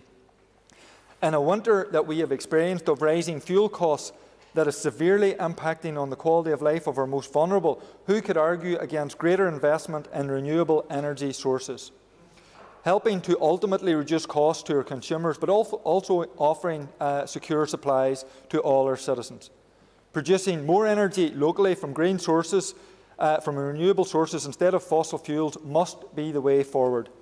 Together with increasing energy savings through energy efficient products and processes, we can end our dependence on fossil fuels. I'm coming towards dealing with the amendments and I've given away plenty.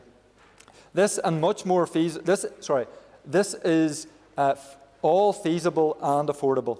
The cost of climate change for the economy and the society will be much higher than the cost of fighting climate change now. So, in terms of agriculture, I do think it's important. I know I've delved back and forth to it through interventions and stuff, but we all need to remember that agriculture and farmers play a key role in maintaining our land and our biodiversity. They are also a critical component of our rural economy. So policies to tackle food, etc., must put agriculture front and centre. In terms of this bill and the amendments, can I just, I suppose, at this point, thank the department officials for their engagement with the committee throughout the process and the work they have done on the bill and in terms of bringing forward some of the amendments. I also want to thank the staff in the Bills office who have been very helpful in terms of us preparing our own amendments, and also I want to thank the Sinn Féin team who have worked and supported us MLAs during this work and what people might consider the most important piece of legislation brought to this chamber. So I've already stated I don't believe 82% greenhouse gas emission target is ambitious enough, but I do believe that today we can meet the Paris Agreement commitments and our own ambitions here in the North and play our part in the fight back against global warming with a target of net zero by 2050. So following on from that amendment and from a 2050 target, we do need targets for 2030 and 2040 to ensure that we have a smooth transition to 2050. So in Amendment 6, we are stating that the Department must come back within 2 years of the Act passing with these targets. One of the issues that we had with the bill was, and I've already said this, the amount of power that the Department and therefore the Minister had over all aspects of this legislation, and in my view to the detriment of future consultation with the public and sectors, and certainly to the detriment of accountability to this Assembly and its 90 MLAs. So we have sought by amendment throughout the bill to address these deficiencies and have done so here in Amendment 6. So that whatever targets the Minister brings for 2030 and 40 must be approved by the Assembly. We will be supporting Amendment 9 brought forward by the Minister that will allow for ambition and targets to be brought forward should that be agreed. We have proposed Amendment 15 as we believe we should be able to explore options for the removal of gas beyond land use and deforestation. There are currently methods for removing greenhouse gas, including methods for direct air capture, and whilst currently, I suppose, this technology is expensive, this amendment being put into the bill, by putting this amendment into the bill, we are keeping our options open should, as I expect it will happen, science and technology advances and makes progress on cost-efficient methods for reducing greenhouse gases from the atmosphere. At Amendment 29, we have again inserted a duty on the Department to carry out a consultation on their carbon budgets, and they must consult with the public, but we're also saying they must consult with the Climate Commissioner, which we are proposing at Amendment 73, and obviously I'll go into detail in that section. But we also believe that a climate office and commissioner is very important to bring local independent oversight and advice to this legislation and all its processes.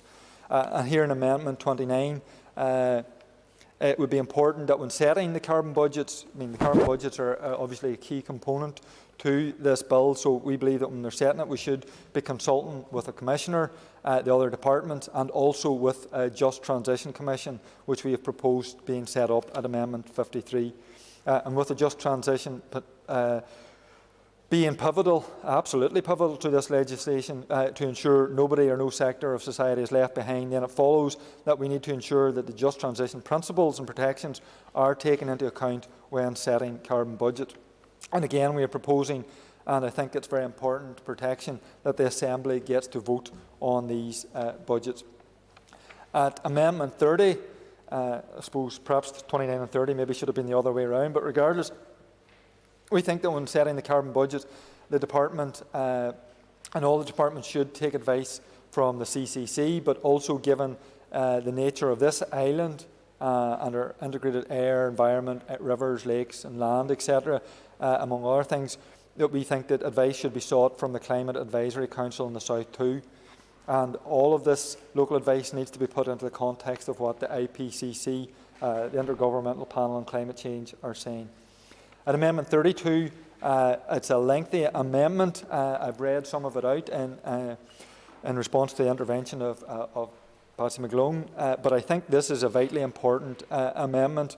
We've put this together, taken bits from climate legislations in other jurisdictions, including the South, Scotland, the EU and the United Nations. And it's, again, in terms of setting the carbon budgets, social, environmental and economic factors need to be taken into account. The competitiveness of particular sectors of the economy, small, medium-sized enterprises, jobs, employment opportunities, social circumstances, and particularly the likely impact of the target on those living in poor and deprived communities. Yep, go ahead. Member for giving way. Just on the question of biogenic methane, which you referred to earlier, do you have anything specific more to add around that? Because I know that's particularly important for a number of the sectors that we were talking about here earlier, the agri-food and agriculture sectors, and the science that's driving that, and what sort of mitigation measures can be introduced to alleviate that particular sector. Well, alleviate's maybe the wrong word, to help them or facilitate them. Yeah, well, I thank the member for the intervention. As I say, in terms of all of these setting of carbon budgets, we believe that, along with all the other things, are an important factor that we need to take account. Some of these are interlinked, as I say, without repeating myself, that are taking account of the economic capabilities of our agriculture sector, the fact that we don't want to be inviting policies that allow for carbon leakage. All of those things, displacing people from rural communities, are very important and taken into account. And as I say, the important thing with regard to all of these is when these policies are developed, I think an added protection for all sectors of society is that they will be brought back if our amendments are passed, and MLAs can scrutinise them and vote in favour of them. Count Collier, I think that's pretty much me in terms of going through the amendments. Obviously, I've picked out some of the amendments that we'll be supporting, others then obviously that are consequential that we won't be supporting. So I look forward to the rest of this debate and debating in the other sections. I call Harry Harvey. Mr. Speaker, and I welcome the opportunity to address some of the issues being raised within the first groupings of amendments, those dealing with targets, carbon budgets and nitrogen balance sheets. The bill before us offers an opportunity to deliver on the commitments within ADJOURNMENT, creating the legislative framework necessary for a balanced pathway towards carbon reduction across Northern Ireland. I believe it is important that the content of the bill is viewed alongside what is already being undertaken by DAERA within the Green Growth Strategy, the draft environmental strategy and also the Department of Economy's energy strategy. The work already ongoing shows a clear commitment, particularly by my party colleagues, in relation to advancing carbon reduction. It goes without saying that the setting of targets is key to any piece of climate change legislation which will be agreed by this House, either now or in the future. Indeed, there are two key decisions to be made by members. Firstly, the date by which our emissions target is to be met, and also the minimum reduction to be achieved. These two factors are the major points of difference between the number 2 bill currently being considered and private members' bill in the name of Ms Bailey. Amendments 1 and 11 testify to the debate between the 2050 versus 2045 cut-off and also the percentage reduction rates to be set, and the DAERA committee has spent considerable time receiving evidence on both these issues. At the outset, I want to acknowledge the gravity and solemnity of what is involved within the content of these clauses and potential amendments. The dates and percentages approved within this bill will impact upon the lives of many. In some cases, they will likely make the difference between business sustainability and business collapse. People's livelihoods are bound up in this legislation, and the path chosen by members today will have long-term implications for Northern Ireland and its citizens as a whole.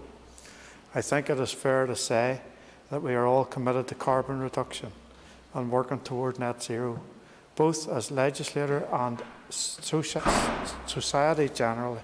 However, we must ensure that we are building upon firm foundations if we are to effect meaningful and lasting change towards sustainability. Throughout the COVID-19 pandemic, we have often been reminded of the necessity of being guided by the science and by the subject experts. In that respect, there should be parallels to considering the legislation before us today, or indeed any piece of legislation. We must be informed and guided by the experts. It is evident from the evidence received by the DAERA committee that the department in forming this legislation has been guided by the science and subject to experts. The target set within the bill of 82% carbon reduction by 2050 is evidently grounded upon the recommendations and advice of the Independent UK Climate Change Committee and is entirely consistent with the Paris Agreement. Put simply, therefore, any path contrary to the goal of 82 by 2050 would not be grounded upon sound evidence, as has been made available to this House as part of consultation with the necessary sectors and stakeholders. Fundamental changes to Clause 1, such as those evident with Amendments 1 and 2 within this group, have been repeatedly rejected by CCC and others. As I stated previously during second reading, it is important that we are boldly ambitious, whilst at the same time retaining a sense of pragmatic realism regarding our targets. I welcome the fact that the Department is keen to stretch beyond the comfort zone of what could be referred to as quick win reductions, based on best practice models within the likes of the agriculture sector, and into more ambitious quarters, such as beyond 20% decarbonisation, for example, going on the CCC baseline, which of course stems from the most detailed and scientifically credible analysis. The agriculture sector reduced from a figure of 6.6 million tonnes to 4.4 million tonnes of methane or CO2 equivalent. A significant reduction at 33%. Such a target is ambitious, but most importantly, achievable. What is not achievable, Mr. Speaker, are the sort of figures advocated within the amendments tabled in this group. For some members of this House to be advocating targets which would mean a reduction in the national herd by 86% in real terms is quite frankly scandalous. The economic impact of a reduction in Northern Irish beef cattle, for instance, by over 1 million by 2045 from 1.3 million to 180,000 would be devastating for rural communities and those whose livelihoods depend on the farming industry. 13,000 job losses at farm level, 11 billion lost economic output by 2045. Bankrupt farms and lost livelihoods will be the result of over-ambition if we fly in the face of realism on these issues. Of course, unrealistic targets won't just impact upon our agri-food sector. It has been evidenced that there will be a much greater risk of fuel poverty should we move away from CCC advice. Climate action should be bound up with sustainability and long-term viability for every sector, including our agri-food sector. I firmly believe that is what should be the driver behind our efforts as we strive towards net zero. A number of amendments tabled by the Minister have taken on board issues raised throughout the bill's passage. I thank him for that and support amendments 55 to 75 within the group. It is incumbent upon us all to strike the correct balance between the competing interests of carbon reduction and future economic impacts. I believe the answer is to be found in a reliance upon the sound evidence of the CCC and the best available science. Such a course of action has support within the agri-food sector, the UFU and others, and also elsewhere, such as the FSB. For these reasons, I will be supporting the key elements of the bill as is. Thank you, Mr. Speaker. I thank the member for the contribution and I call Ciamh Archibald. And I welcome the opportunity to contribute to this debate. And at the outset, I want to put on record my thanks to the ERA Committee for their conscientious work on both climate bills, and to those who brought forward amendments, including the Minister, in response to the evidence that was received. We should not in any way understate the crisis that our planet faces in terms of both the climate and biodiversity crises. If we act to mitigate it, it will require change to how we and future generations live our lives.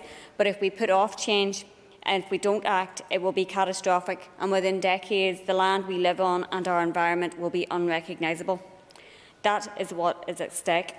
However, what is critical is that we make a commitment to taking action to tackle the climate emergency on the basis of the principles of a just transition. That means ensuring those that are most likely to be impacted and those who can least afford to move away from fossil fuels and carbon-intensive industries are supported to do so and are not left shouldering the burden. That workers, families, particularly those on lower incomes, are supported. We are seeing it currently with the energy crisis as fossil fuel prices, including gas and oil and coal, soar, that those who are least able to afford new types of equipment to heat their homes or to insulate their homes will be most exposed to fluctuating fossil fuel prices. We can't allow that to happen. So climate action must be about fairness. The legislation we bring forward must be ambitious but also achievable and fair. We do need to have ambitious overall targets. I will, yes. Thank you very much to the member for giving way.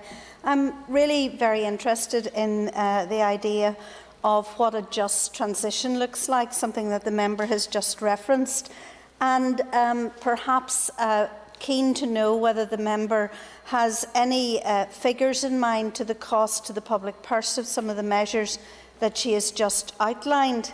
Could I also ask the member maybe to comment in some parts of the European Union, some of that transition means that, for example, the Netherlands is planning to pay farmers over €25 billion not to farm.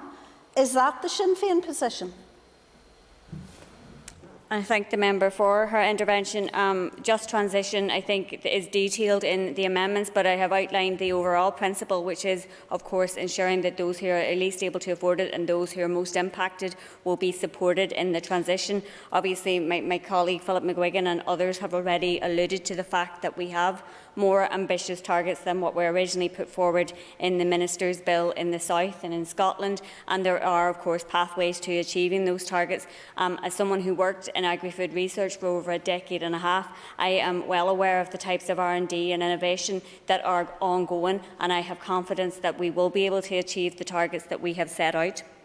But, of course, we do need to have ambitious overall targets, and that means nothing less than net zero by 2050. That's the Paris Accord target. It's the target in the rest of this island.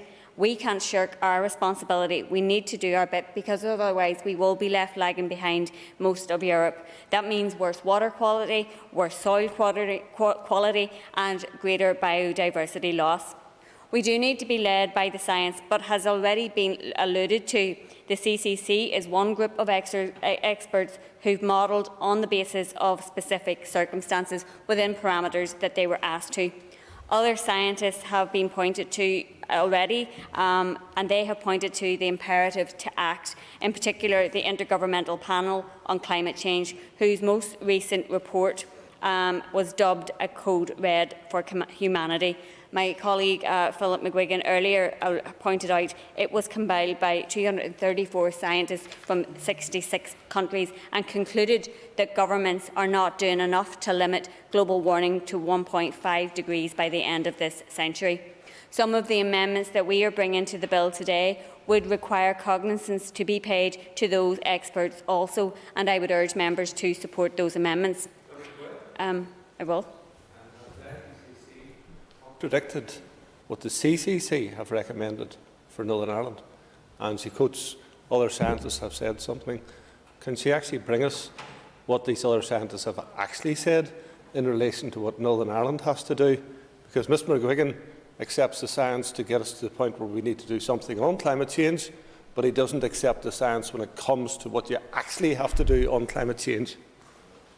I thank the Minister for his intervention, and as I outlined, the IPCC has indicated that governments aren't doing enough. So that is one set of scientists, and it's quite a considerable set of scientists who have put forward their evidence and have come to the conclusion that we need to do more. Otherwise, we are going to be in the position where by 2040 we will have already surpassed the Paris Accord target.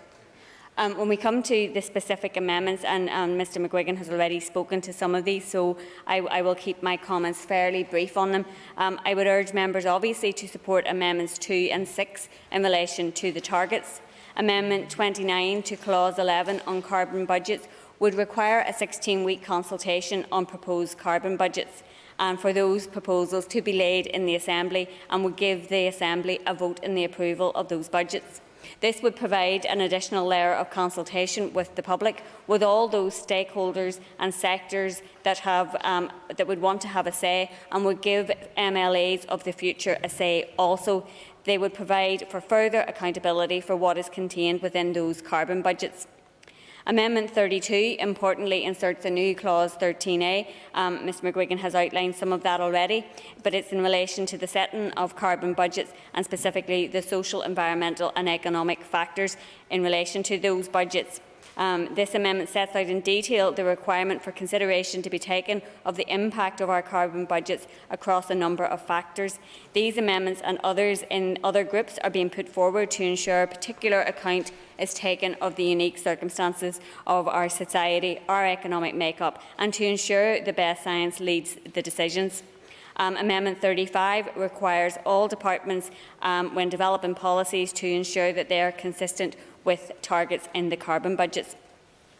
I have listened to those who have expressed concerns around the climate bills, and I think it's fair to say the most vocal group has been our farming communities. But let me say clearly, Sinn Féin is committed to standing up for our rural communities and for our family farms, and I think that people should look at our track record in doing that.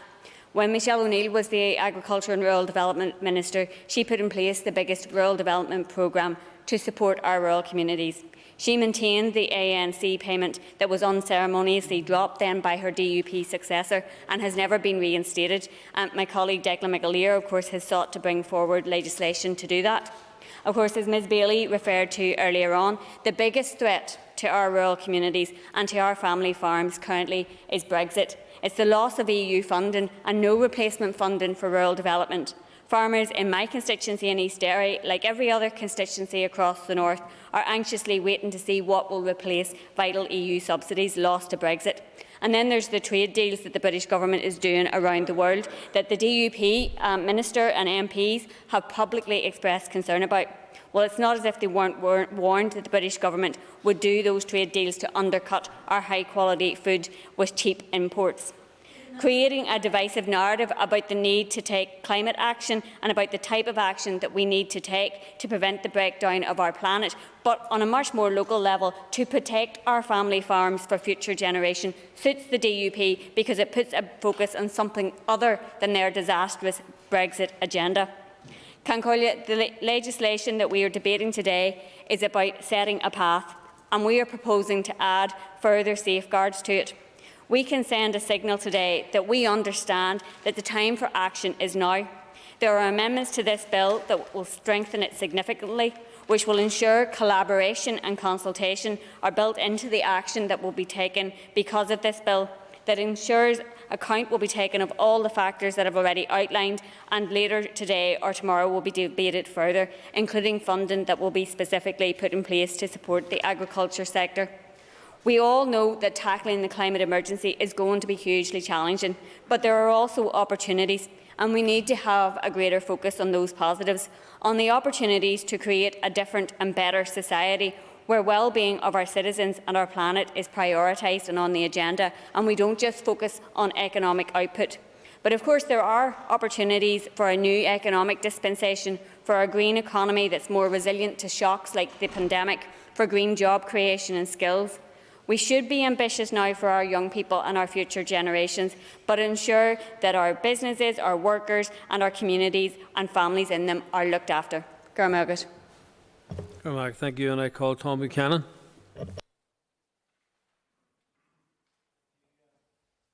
Mr. Speaker, I welcome the opportunity to comment on the consideration stage of this bill before the House this evening. And I want to thank the Ministry officials and all involved in getting this to consideration stage for deliberation. In the new decade, new approach agreement, a commitment was given that the Executive would introduce legislation and targets for reducing carbon emissions in line with the Paris Climate Change Accord. What we have in this bill before the House is not only in line with the Paris Climate Change Accord, but also reflects the target set out by the Climate Change Committee for Northern Ireland that the net NI emissions account for the year 2050 is at least 82% lower than the baseline. While some in this House have aspirations as to what the targets should be set at, it is important as legislators that we set targets that are realistic, that are scientifically based, and which are achievable by our agriculture and our business sector. The agriculture sector in Northern Ireland, which supports around 113,000 jobs, feeds approximately 10 million people, and is a key part of the Northern Ireland economic stands to be the worst affected by climate change legislation. However, our farming community are resilient, directly aware of the challenges, and are not opposed to reducing emissions. But key to all of this is credible, evidence-based targets. This bill's target is set as part of the UK reaching net zero by 2050, allowing each constituent part of the UK to play its fair part in reaching this goal. And I sometimes wonder, as I listen to the debate around this House, do some of the other parties in this House have an issue with this target simply because it's a UK target? Sometimes you wonder when you listen to the debate around the House, is that the reason that there's opposition to the targets that are actually set out in this bill today? The Climate Change Committee, who have carried out detailed modelling and analysis for every sector and every region, have clearly stated that to reduce targets to net zero before 2050 is not credible, is morally wrong, and is not based on scientific evidence. As we look at Amendments 2, 3, 5 and 11, they are all focused on changing the targets already in the bill. but there's no scientific evidence to back up this change in the targets. There's no analysis that has been done of what will actually be their delivery, and there's no economic impact assessment of what this will cost and the devastating consequences it would have for our agriculture industry, our business sector, and indeed our citizens. No alternative advice has been forthcoming to counter that which has been provided by the Climate Change Committee. Therefore, to deviate from the targets as set out in this bill will be to say to the farming community and to others in the business sector, we here in Stormont as legislators are in the business of putting you out of business. And is that what the members around this House today actually want to do? I certainly, for one, will not be going down that road. I'm here to support the business sector, to support the farming community, and not to bring forward something that is going to put them out of business. But let's just weigh the evidence. The KPGM report makes for very stark reading. I just want to quote some stuff from it. It says that very small farms currently make up 97% of beef and sheep farms in Northern Ireland. It is likely with the reduction in herds that these small farms will consolidate to try and achieve economics of scale. Farms located in less favoured areas will be likely to be the most impacted farm type. In terms of impacts on farm numbers, beef and sheep farms operating in less favoured areas could see a decrease in farm numbers of 14,800, 98%. Beef and sheep farms operating in lowlands could face a fall in numbers of 4,100, 79%. And the dairy sector could see a decrease of 2,250, which is 86%. What is alarming when I read on is Fermanagh and Omagh Council, Fermanagh and Omagh area, Mid-Ulster, Newry and Mourne and Down, accounting for 43% of Northern Ireland farms located in less favoured areas. Farming communities in these local authority areas may be the most impacted during the initial period of any reduction to overall herd numbers. And folk, I want to say today that this is what members around this chamber are residing over should they seek to change the targets that are set out in this bill that is actually before the House today. Livestock reductions of this scale would decimate the agri-food sector and rural communities in Northern Ireland and result in 13,000 on-farm jobs being lost, plus thousands more in the ancillary industries. Reducing livestock numbers in Northern Ireland, the UK, will export our emissions overseas to regions which have higher emissions and lower environmental and animal health and welfare standards, as demand for food, meat, dairy remains. And this is likely to result in higher global emissions. Now, Northern Ireland farmers are amongst the most carbon-effective producers in the world. And again, the question has to be asked to members in this House today, do you want to destroy that? We have a business, we have an agriculture industry in Northern Ireland that is one of the very best. And if we're not careful what's done in this House today, then what will happen is that we will destroy that. To deviate from the targets as set out in this bill will be to just simply to say to the farming community, we are here actually to put you out of business. And I think that that is the question that has to be on everybody's mind today as we come to vote on this particular bill before us. Do we want to reside over putting farmers out of business and reducing the agri-food sector to such an extent that our food will be produced in countries with a higher carbon footprint, such as Brazil, where it was reported this week that 13,000 235 square kilometres of rainforest were cleared in 2020-2021. This is the stark choice before this House today. I have heard many around this House today talk about the need to ensure that we leave a legacy for our children and for our grandchildren that we can all be proud of. Well, then let's do that. And let's not destroy it by bringing in something that's going to put our farmers, our farming community out of business. In relation to the amendments, the other amendment, my colleague William Irwin has ably outlined our position on these, and I don't intend to repeat that. But while I focused somewhat today on the agriculture industry, this goes wider than that. This climate change bill goes wider than that. And of course it affects the urban area as well. And it has an impact on the urban area. Capital investment will be required to move to new heating systems. But the difficulty is, if we move too quickly, this will result in the replacing of equipment before it has come to the end of its life. So therefore we're actually defeating the purpose, and we're with the consequences of a greater carbon footprint.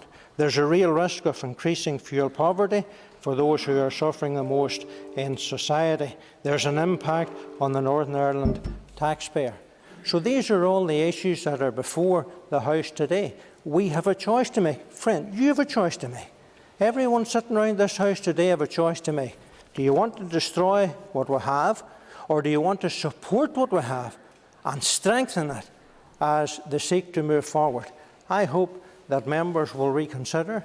They'll think long and hard before they go through the lobbies today, and that they'll come forward and they'll support the Minister and the bill that we have before the House today, and do that which is right, and ensure that we are here as legislators to provide good legislation.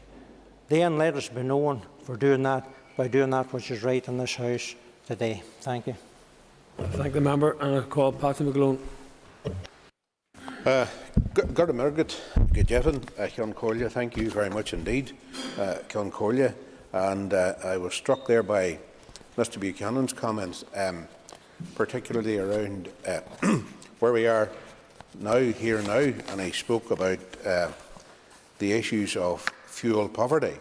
And I just saw there that one of the gas companies is due to increase the cost of gas very significantly again in the short-term future.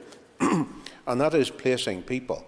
We talk about societal issues, we talk about societal changes, and that is going to place people who are facing fuel poverty with the inevitable and increasing dependence on coal and sticks. And that's the anomaly that we have here today. That's the difficulties that are raised. That's the practical reality.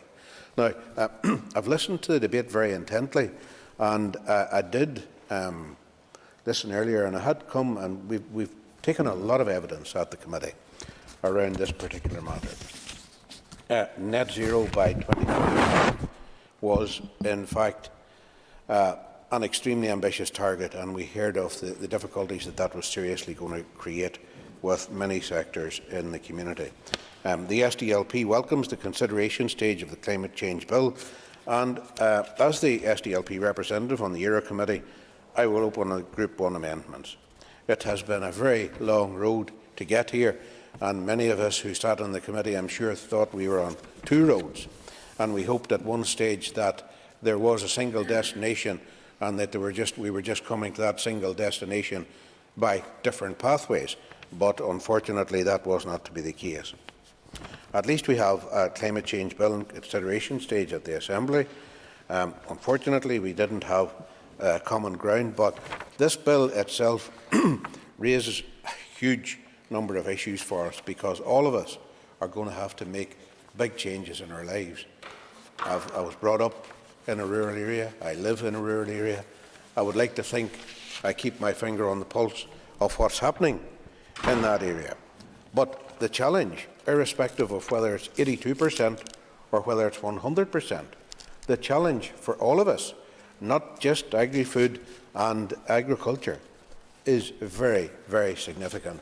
And I know we'll come along to just transition and oversight commissioners later on in the debate, both of whom are key pillars, both of which are key pillars in how we manage climate change, try to reach our targets and try to help people transition to the new way of living. Look, all of us have seen within our constituencies, we've been out. I've been in a house where a new house had just been built and the water had come up 3 foot high into it whenever the River Myola broke its banks.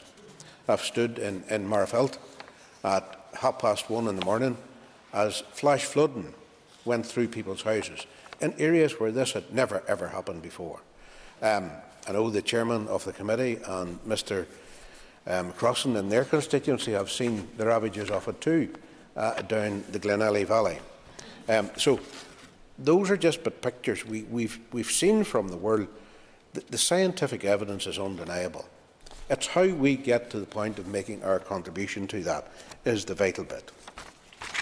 Now, we are definitely behind the curve in taking responsibility for reducing our greenhouse gas emissions in the north. We could all talk about why that is. Lack of motivation, 3 years legislative scrutiny missed, but that's a reality. It is over 10 years since the UK introduced the Climate Change Act. It is over 6 years since my party colleague in Foyle, when he was the Environment Minister, that's Mark Durkan, proposed a climate action bill. The delay has been caused by a combination of the resistance to putting the necessary legislation in place and by, as I referred to, 3 years during which the Assembly was not sitting, preventing the introduction of any legislation. Yes. Yes. Thank you, Mr McGlone. Can you also maybe perhaps agree with me that one of the reasons for the delay has been a significant number of politicians, particularly from the DUP, who have been espousing climate scepticism and denying that this is a problem only until recently, and even now, recently, we do take some of that with a pinch of salt in terms of the conversion and understanding that this is a real issue we need to face? Yes, indeed. And I remember when I was chair of the Environment Committee, we did have a motion of no confidence in the then Minister, Sammy Wilson, over his scepticism around climate change, which is it's a reality. It's a fact. You know, you can't get away from it. I have listened carefully to the evidence presented to the ERA Committee, and I thank all those who contributed to that process. And I see some of the officials are with us here today. I was speaking to them down in the canteen earlier. The impact on society and our economy of the changes required to achieve those targets could be a serious challenge for us, And that's where those other pillars have to come in, the Oversight Commissioner and the Just Transition. Now, I would really welcome some clarification around the amendment number 2 as to how or in what mechanisms, and we have a proposal later on for a special committee on climate change, how or in what way, if targets are set now, the mechanism whereby those targets could be reviewed to see if they are, in fact, actually meeting targets, and secondly, if those targets, if they are been successful and been met, if they can be made more ambitious, what the mechanism for that would be, and if, in fact, in some sectors those targets aren't been properly met, then that there can be measures put in place, and what measures would be put in place, mechanisms, I should say, within the legislative scrutiny here of the Assembly to determine what action can be taken. Because I'm hearing that in Scotland, which did set itself an ambitious target, that some of the MSPs now are finding a bit of a difficulty with meeting those targets. The impact on... yes, Minister. Yes. Mr Durkan previously asked a question about the health service targets. And of course, the health service targets is, for emergency departments, you have to meet, I think it is 95% of people being seen within 4 hours, and there's to be no 12-hour waits and so forth. And there's also lots of targets whenever it comes to waiting lists for people receiving primary care. and so forth. Is that what people are really asking for in this bill? That we set some aspirational targets and we engage in a game of bluff with the general public? Look at how grand we were. We set a 100% target by 2050, in the full and certain knowledge that we're not going to be able to meet it. Now, I pose that question not just to the member who was speaking, but to all members of the House, because I thought whenever Mr Durkin raised it, very valid point. We have targets in other areas, but they're not targets, they're aspirations. And is it not more honest to take the science and say this is what can be achieved, and therefore that is what we're going to do, and if we can do more, we will do more? Yeah, well, the Minister takes me into a very interesting analogy there with the health service, given that we're coming through a particular pandemic. And I would draw the analogy is that people, all of us, whenever we go to our GP, we're advised on a certain lifestyle. And if you take a certain lifestyle, follow a certain lifestyle, you're going to wind up in hospital earlier. Now, I would suggest that in this case, the GP for climate will be the Commissioner, and indeed the oversight of this Assembly. So it's an interesting analogy, but it's definitely one which has parallels whenever we come to thinking about the climate and our contribution to that climate. Yes, we have a contribution to our own health, but we have a contribution to the climate which we can in fact help. That brings me on to my next point, that we aren't dealing with cold data here. People they're living, breathing human beings. Generations of the same families, in many cases, have worked the same ground. And I've heard that, as I visited farms, that raw emotion. We know the land question in Ireland is a very, very historic thing. And whenever you go out to people's lands and farms and you hear from them the emotion, it was left to me by my father, who was left to him by his grandfather, that legacy, that tradition of something handed to the next generation for them to take care of and look after. And as they're doing that, those times change. They don't want flooding in their ground. They don't want to see a situation where different animals are leaving their ground, the birds, whatever those might be, and we know there's migration of birds to other areas because of the change in the climate. All those things, the pollination of the ground, the different types of insects that inhabit our earth, all that has been changed by climate change. And people do not want to see that, and the younger generation are very conscious and very aware of that, and many of them live on farms too. So new methods, new change, new challenges, because these are challenges to us all, are very important for us to face up to. Indeed, I can refer to, as part of a very proud farming tradition, the great Mid-Ulster poet Seamus Heaney came from and paid tribute to that farming work. People, all of us, farmers included, want to do their part in reducing our greenhouse gas emissions. Many of them already do, and in some cases they go even further than what would be regarded as their fair share. As a representative of a rural constituency, I share people's concerns about the impacts on rural communities and the rural economy if we choose to set unrealistic targets, and that was 2045.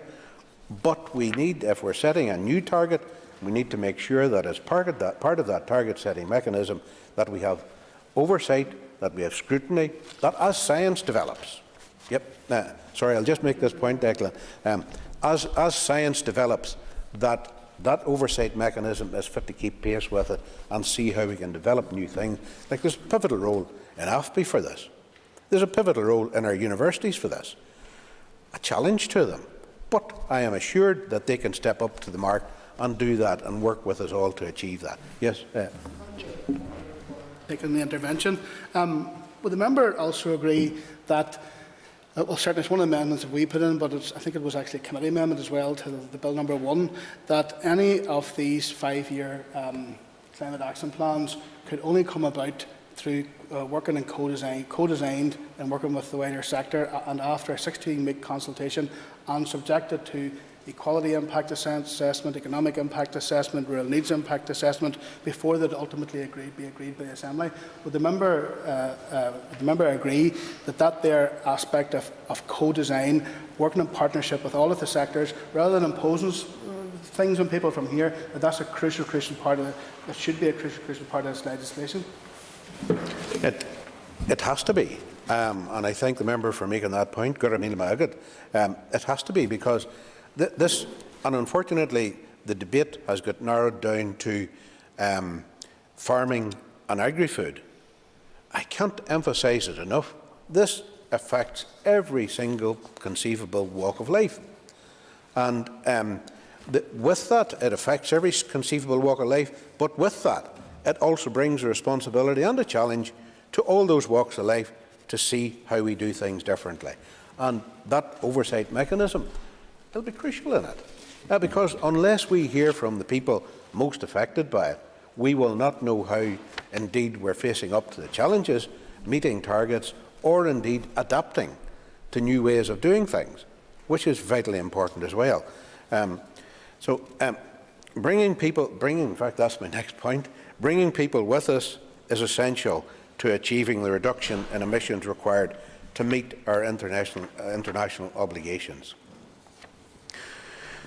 This is clearly the work of more than one generation. We heard it referred to earlier there. This is a long-time project. And no one who heard the evidence that the Climate Change Committee Chair Lord Deben gave to the ERA Committee can doubt his commitment to addressing climate change through meeting the international obligations that all countries have set up to. Actually, I was coming to that from a different point of view. I was expecting something different from him than what we got. I was expecting former Tory Minister John Gummer. I was expecting him to be in a different place than where he was. But he challenged us all that day with his evidence. And they are an expert technical advisory body who provide advice on carbon budgets and targets, progress reports on meeting those targets, and assessment of climate change risks and opportunities.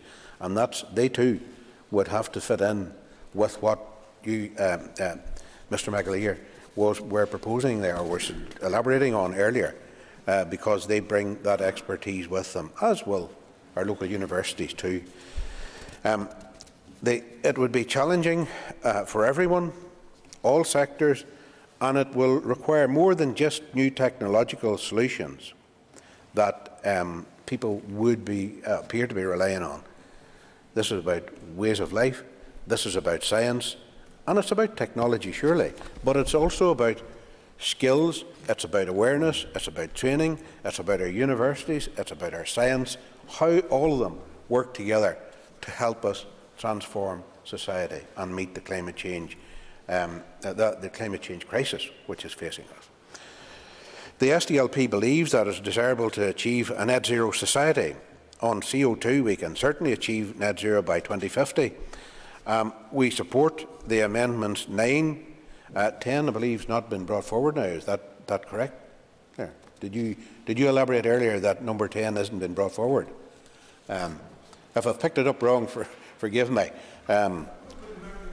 Yep. Indicated that he believes that net zero can be achieved by 2050, but the scientific evidence presented has indicated that that will mean a huge reduction in our animals who are farmed. They produce methane. How is he proposing to deal with that? Are we actually either going to virtually end a lot of farming in much of Northern Ireland, or is he proposing expensive carbon capture mechanisms? What I did say was that on CO2 we can achieve net zero by 2050. What I'm trying to do, what I'm trying to elaborate here or try and tease out is the other aspect of amendment number two, and that's how we can meet net zero by 2050 full stop. But I was stating there earlier, we support amendments 9 and 10 that would ensure emissions targets can only be brought forward, and that for any year only a higher percentage target can be set. We also support Amendment 16 to limit the use of carbon units in the net Northern Ireland emissions account for any given period.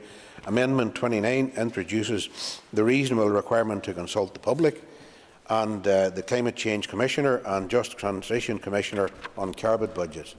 We would also support Amendment 30 for the Department to consult UK Climate Change Committee, the Republic's Climate Advisory Council and the IPCC when setting carbon budgets. We also support Amendments 32 and 35 requiring the Department to take account of social, environmental and economic factors when setting carbon budgets, and Amendment 34 introduces for the first time a nitrogen balance sheet to record nitrogen use efficiency and is another welcome measure. So, thank you. I'll call Rosemary Barton. Thank you, Mr. Speaker, for the opportunity to speak this afternoon. I speak here as the ERA spokesperson for the Ulster Unionist Party. You've already heard from my colleague, Mr. Steve Aiken, who's the climate change spokesperson. So I'm going to speak on the amendments. First of all, I'd like to thank all those who give evidence to the DERA committee. It has been a long, tiresome road, but we've got through it, and I'd like to thank everybody that gave evidence. Also, I'd like to thank the staff who have worked with us as the bill has been scrutinised across through the sessions. To turn now to the first amendments before us for consideration. Let's think of the bill. Ulster Unionist Party supports the bill target for Northern Ireland to commit to an 82% target by 2050, and we will vote against any amendments to the contrary. Farming and the agri-foods industry are vital to Northern Ireland. We send nearly half our produce to Great Britain and feed 10 million people across the UK annually. The agri-food sector is critical to rural areas and balanced regional development, with the recent independent review of the sector finding that 86% of agri-food processors based outside Belfast and almost 26,000 farm businesses operating in rural areas. So I think we've got to think about those of us in the rural areas when we're looking at these amendments and what it may mean. Consequently, we call on all members who value our farmers and the agri-food sector to vote with us and against Amendments 1, 2 and 3, and also against Amendments 7 and 8. We are comfortable with the Department's number 4 amendment, setting a 2050 target for carbon dioxide targets to be 100% less than the baseline, and consequently will vote against Amendment 5. We will support the new clause to insert targets for 2030 and 2040, but will vote against Amendments 7 and 8. The Minister and others make sensible amendments from numbers 9 to number 17 around carbon dioxide emissions and targets, and we will be pleased to support. Northern Ireland has already achieved ambitious renewable energy targets, but we support the new clause number 20 to target 80% of electricity from renewable resources by 2030. We continue to support the appointment of a Climate Commissioner and will support further amendments later in this bill, but we do not approve of the amendment number 29. Amendments number 30 and 31 are sensible additions to the bill, and it is proper that we pay due regard to the expert bodies outside Northern Ireland. Carbon budgets are an essential part of climate mitigation, and we will be supporting the new clause 32. We appreciate that nitrogen balance sheets are another useful tool, but we are concerned that the time of 18 months given to the new clause number 34 is too prescriptive, and we will vote against unless this timeline can be increased, but are content with amendment number 35. The Minister makes minor amendments from numbers 55 to number 59, number 64 to number 66 and number 75, which we will be supporting. As we make our way through this bill, it is most important that targets are achievable, realistic and not inspirational, not aspirational. Our targets must be scientifically based. Our farmers must not be severely impacted by this bill, and neither must our agri-food sector. Thank you. I call Stuart Dixon. Thank you very much, Mr. Speaker. I think it's incumbent on me just to generally comment on the bill as it's progressed so far, and to say that my colleague Mr Blair has set out where my party stands in respect of this bill, and has indicated those amendments which we will be supporting and those which we feel are not appropriate to support at this point in time. I rise specifically, Mr Speaker, to deal with Amendment 20 in this group of amendments, which is the renewable electricity consumption target. And the amendment that I am proposing, along with my colleagues, is that the Department of the Economy should ensure at least an 80% electricity consumption from renewable sources by 2030. Some people have expressed perhaps surprise that we should raise this with another department in this debate, but this is a holistic bill. This is about climate change. This is about delivering change for everyone, regardless of where government comes from in all of this. And I know in Group 2 there will be a wider ranging discussion on that particular aspect. This is the narrow area in requiring the Department of the Economy to ensure that we increase our renewable consumption of electricity. And that's not an impossible call. In fact, it's actually a very realistic call to make. During the past decade, energy policy has become increasingly focused on the renewable sector. We have seen that time after time with initiatives that have taken place. We know and we now see the impact of wind farms across our landscape. I know there are those that perhaps don't like them, and there are many who actually do like looking and gazing out as they produce energy and deliver energy for our homes across Northern Ireland. There's a massive transition to take place. Much of it will be away and has to be away from fossil fuels towards electricity, which will be one of the key drivers in providing energy going forward.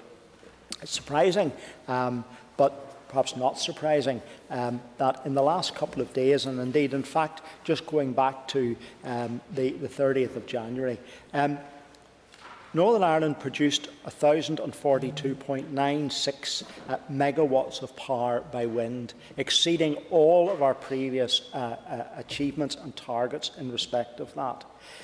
We currently produce somewhere around 46% of our electricity by renewables, most of that by wind and other renewable sources, including solar. The incentive to move to 80% is not going to be that difficult. There are opportunities through the Department's energy strategy, which the Economy Minister has brought forward, and indeed this falls as very much low-hanging fruit to be achieved. That's why I believe it's important that it's included in this bill, and it sends out that message that we are all in this together, trying to and attempting to achieve these changes. We have proved that we can make that impact. Our renewables electricity sector have demonstrated that they can make that impact. They're making that impact today. They've been making it every day in Northern Ireland. There is much more to be done. Onshore wind is somewhat less predictable than offshore wind. There's a much more flow of wind offshore. Our energy strategy demonstrates that that's the next step that we will need to be taking.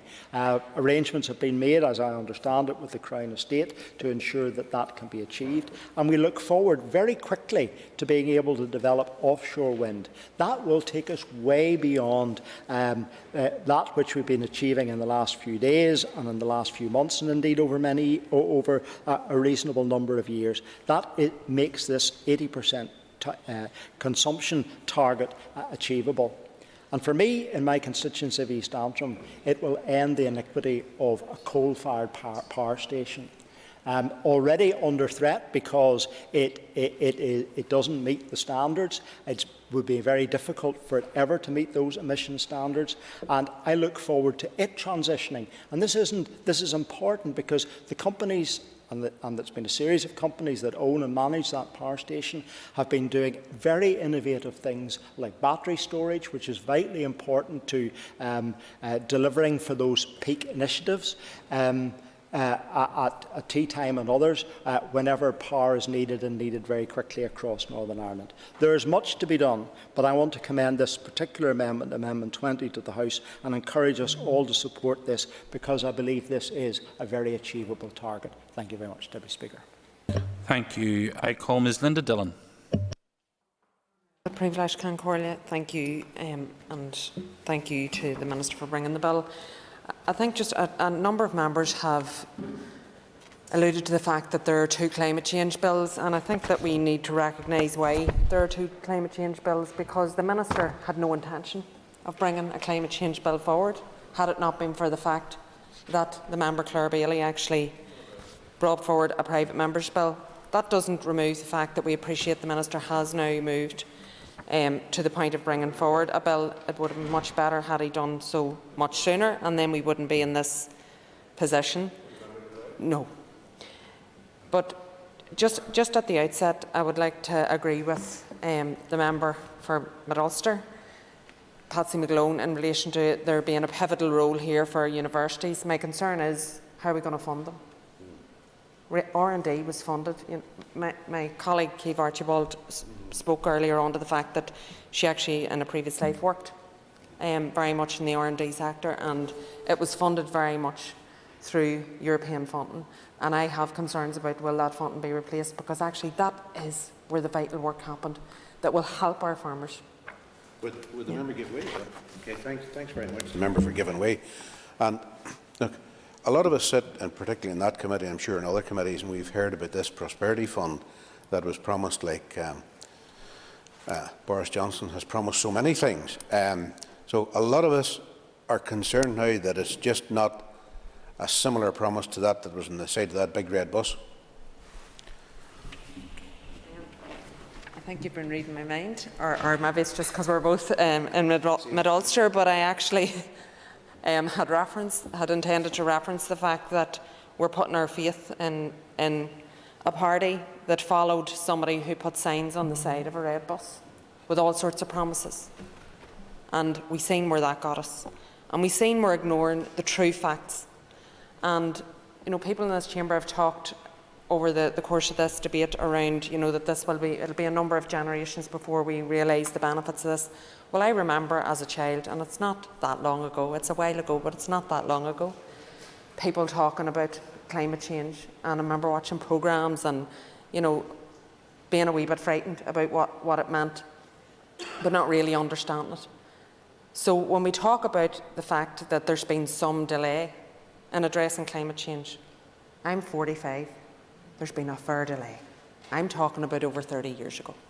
So I think that we are well past the time where we need to actually deal with this issue. But the R&D is really important, and it's really important for all sectors. There's been a lot of reference here today to the farming sector, and as somebody from a farming family deeply steeped in the farming tradition, and a representative for a massive rural and farming community and constituency, I understand very well the challenges that farmers have, and I understand the challenges they had in recent years whenever Lough Neagh flooded, and we had homes and farmlands and animals that were absolutely decimated whenever that happened. So climate change is a massive threat to our farmers as well, and they recognise that we need to do something, and we do recognise that we need to support them to be able to do that. And that is around how do we help them to change how they do things. And that is where R&D does come into it, and where it is vitally important. But I do believe that net zero emissions is the bare minimum. As I've said, people have been talking about this all of my lifetime, and nothing has been done. So to say that we go for anything less than that would just be unthinkable. I have a young daughter, and I hope that she will see in her lifetime the difference that will be made by the bill that we pass in this Assembly, and by future legislation that will be passed that will hopefully be even more ambitious. and, you know, as has been said by others, where we have all sorts of innovative projects and innovative ideas by people and changes in science and all of those things that will happen that will make it easier and will allow that to happen. If our produce comes from an area with lower environmental standards, I mean, that will be a challenge for our farmers, because who will want to trade with them? Who will want to buy their food? You know, speaking as a very basic, somebody who goes into a shop to buy my meat, I'm fussy about where I buy my meat. I'm fussy about where it comes from. I'm fussy about how those animals were reared and how they were killed and how that meat was processed. So this is important to people. And I know that the Minister, from my time on the committee with him, was very keen around the idea of high produce. So I think it's a wee bit disingenuous to talk about their concern for the hill farmers, because there was no concern for the hill farmers. They were not producing enough for the concern to be for them. They were not producing enough for them to be worth helping and assisting and financing. And actually, they were helping us to protect the environment in those hill areas, but they were not being supported to do so. So, if we're going to play our part in averting a global catastrophe, protect our local environment and protect the health and well-being of our population, then net zero is the bare minimum. We have a responsibility to ensure we deliver on this climate change bill, because when it's too late, it's too late. There is no going back. We will not be able to turn back the clock. And our children and our grandchildren will pay a very high price for our negligence. All of this must be delivered in a fair and balanced manner that protects and supports our farming community. They are, as has been said by others, the custodians of the land, and they will play a central role, and it is important for that reason that they are consulted with, that they are very, very much part of any development of any action plan.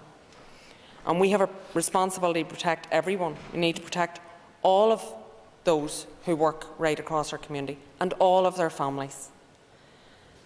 And just to reference a point that was made earlier by Mr O'Meara around the transport network in Scotland, and I had the ability to test that transport network a few years ago, and you're right, it was excellent.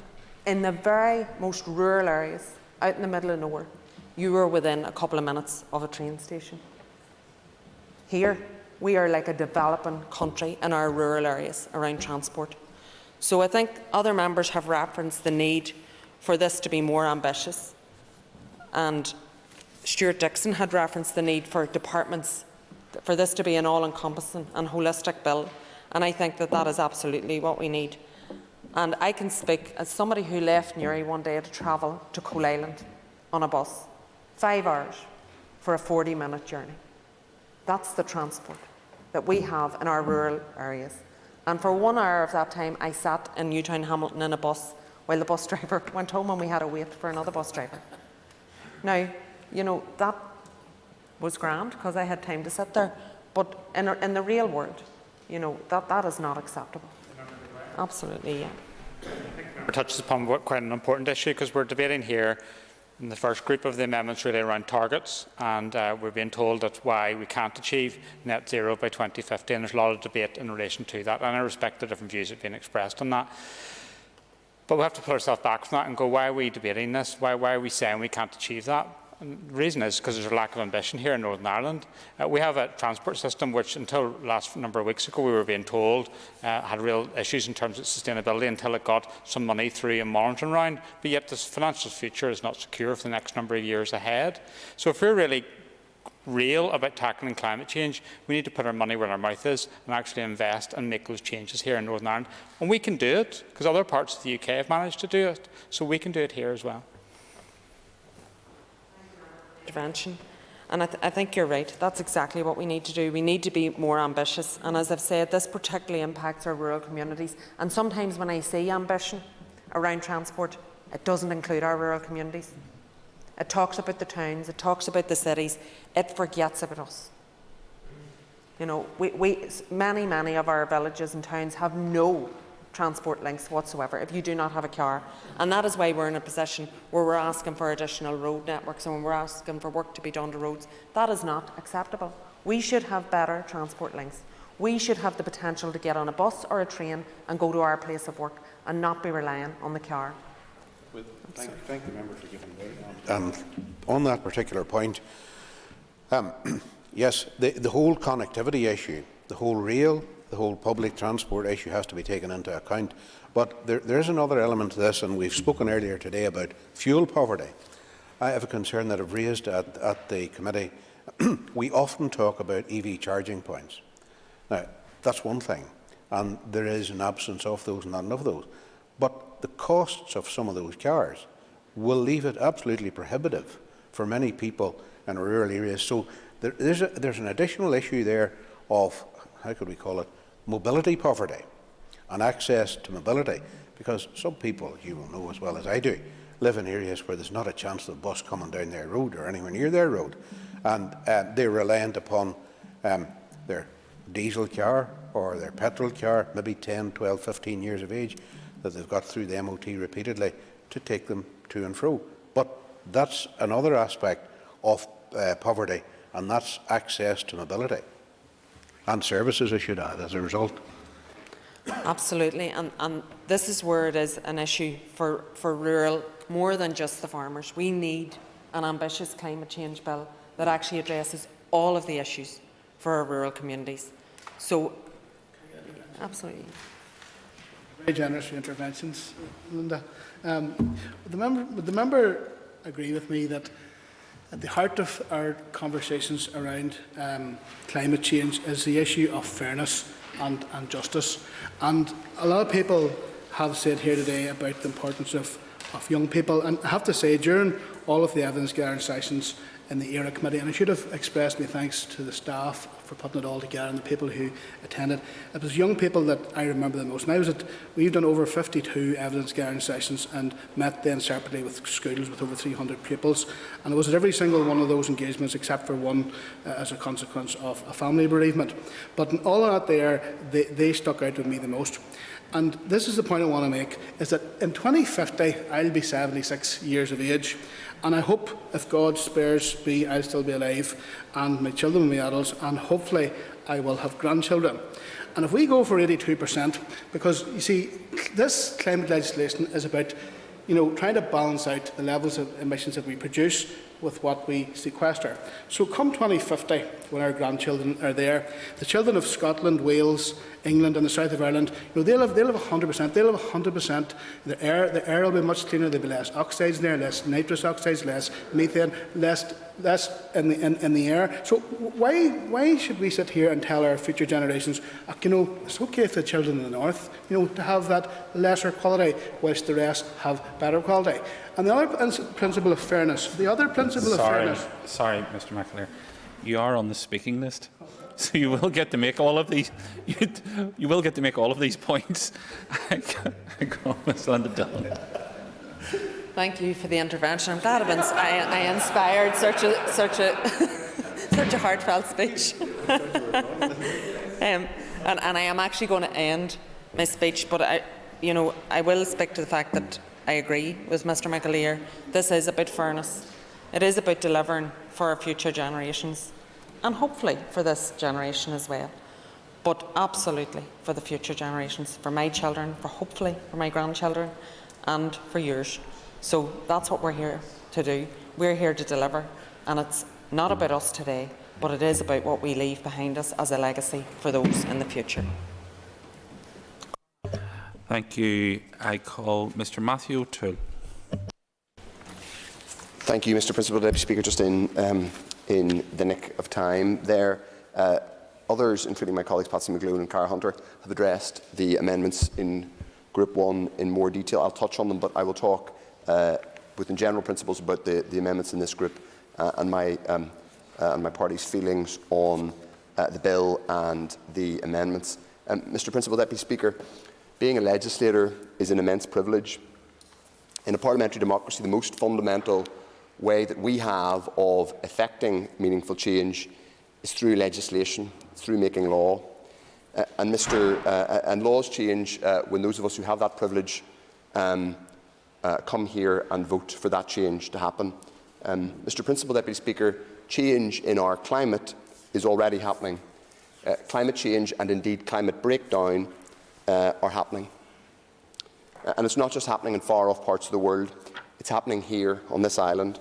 Floods, wildfires, coastal erosion are an increasing part of our lives, and I might say, particularly the lives of those who work in our farming and rural communities. Fires in the Mournes and Kerry Mountains, flooding across all of our constituencies. Large parts of this city, the city I represent, are at increased risk of flooding from climate change. A significant chunk of that flooding is going to happen whatever we vote for today and whatever we are able to deliver by way of limits to temperature rise. So, in a sense, what we're dealing with today is our best effort at limiting climate change. But climate change is happening and is going to continue to happen. And many residents in parts of Belfast are already having to live with the consequences and prepare for possible future consequences. As I said, every day we come here to debate issues like that, and every day we come here to debate issues that are vitally important to our constituents, whether that's in the delivery of public services, whether that's in the health service, education, roads, public transport. We also, virtually every day in this place, debate questions of identity and allegiance, which are particular to this place. They may be exhausting at times, but they do matter to people. But nothing matters more than this. Nothing matters more than ensuring that we in this jurisdiction are taking demonstrably ambitious and meaningful action on the climate emergency.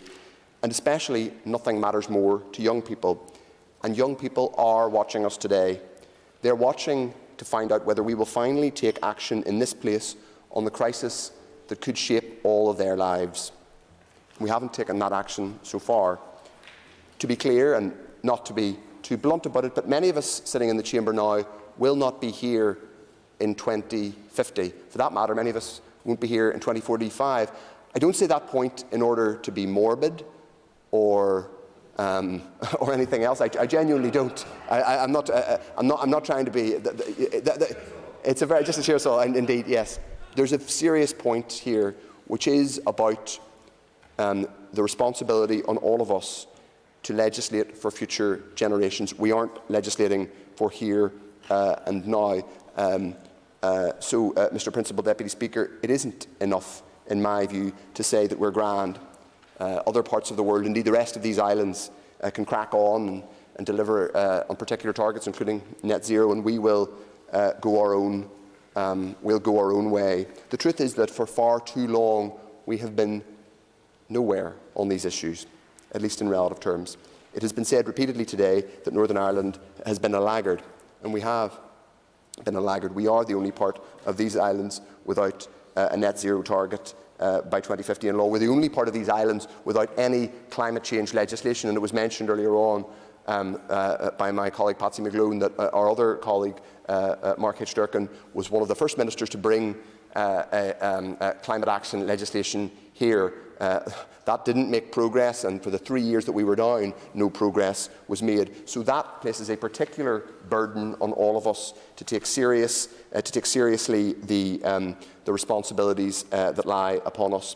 Mr. Principal Deputy Speaker, there are in Group 1 a large number of amendments, and I won't be speaking to all of them in detail, but I do thank the members of the ERA Committee for detailed scrutiny, and many of those in the department who I know have done detailed work on this. Even if I don't agree with everything in their bill, I do know that serious detailed work has gone on both in the department and within the ERA Committee, and indeed by Claire Bailey for her number 1 bill, of which my colleague is a co-sponsor. So I won't speak to every single amendment in detail and give an indicative position or view on all of them, because others have done and will do that. But I do want to touch on the broad subject of targets, because that has been primarily where the debate has focused today, and that is indeed the essence of the Group 1 amendments. I want to touch on what has been said in relation to the committee, by the Committee on Climate Change. The Committee on Climate Change is of course, the Climate Change Committee on Climate Change. I don't know if there's a particular formulation that's right or wrong. The Climate Change Committee, led by Lord Deepen, and has been was established by the Labour government, and it is true that they, in their advice, include a target of reduction of greenhouse gas emissions by at least 82%. Now, the important thing, I think, that's sometimes been missed out in terms of how we've debated this today is at least.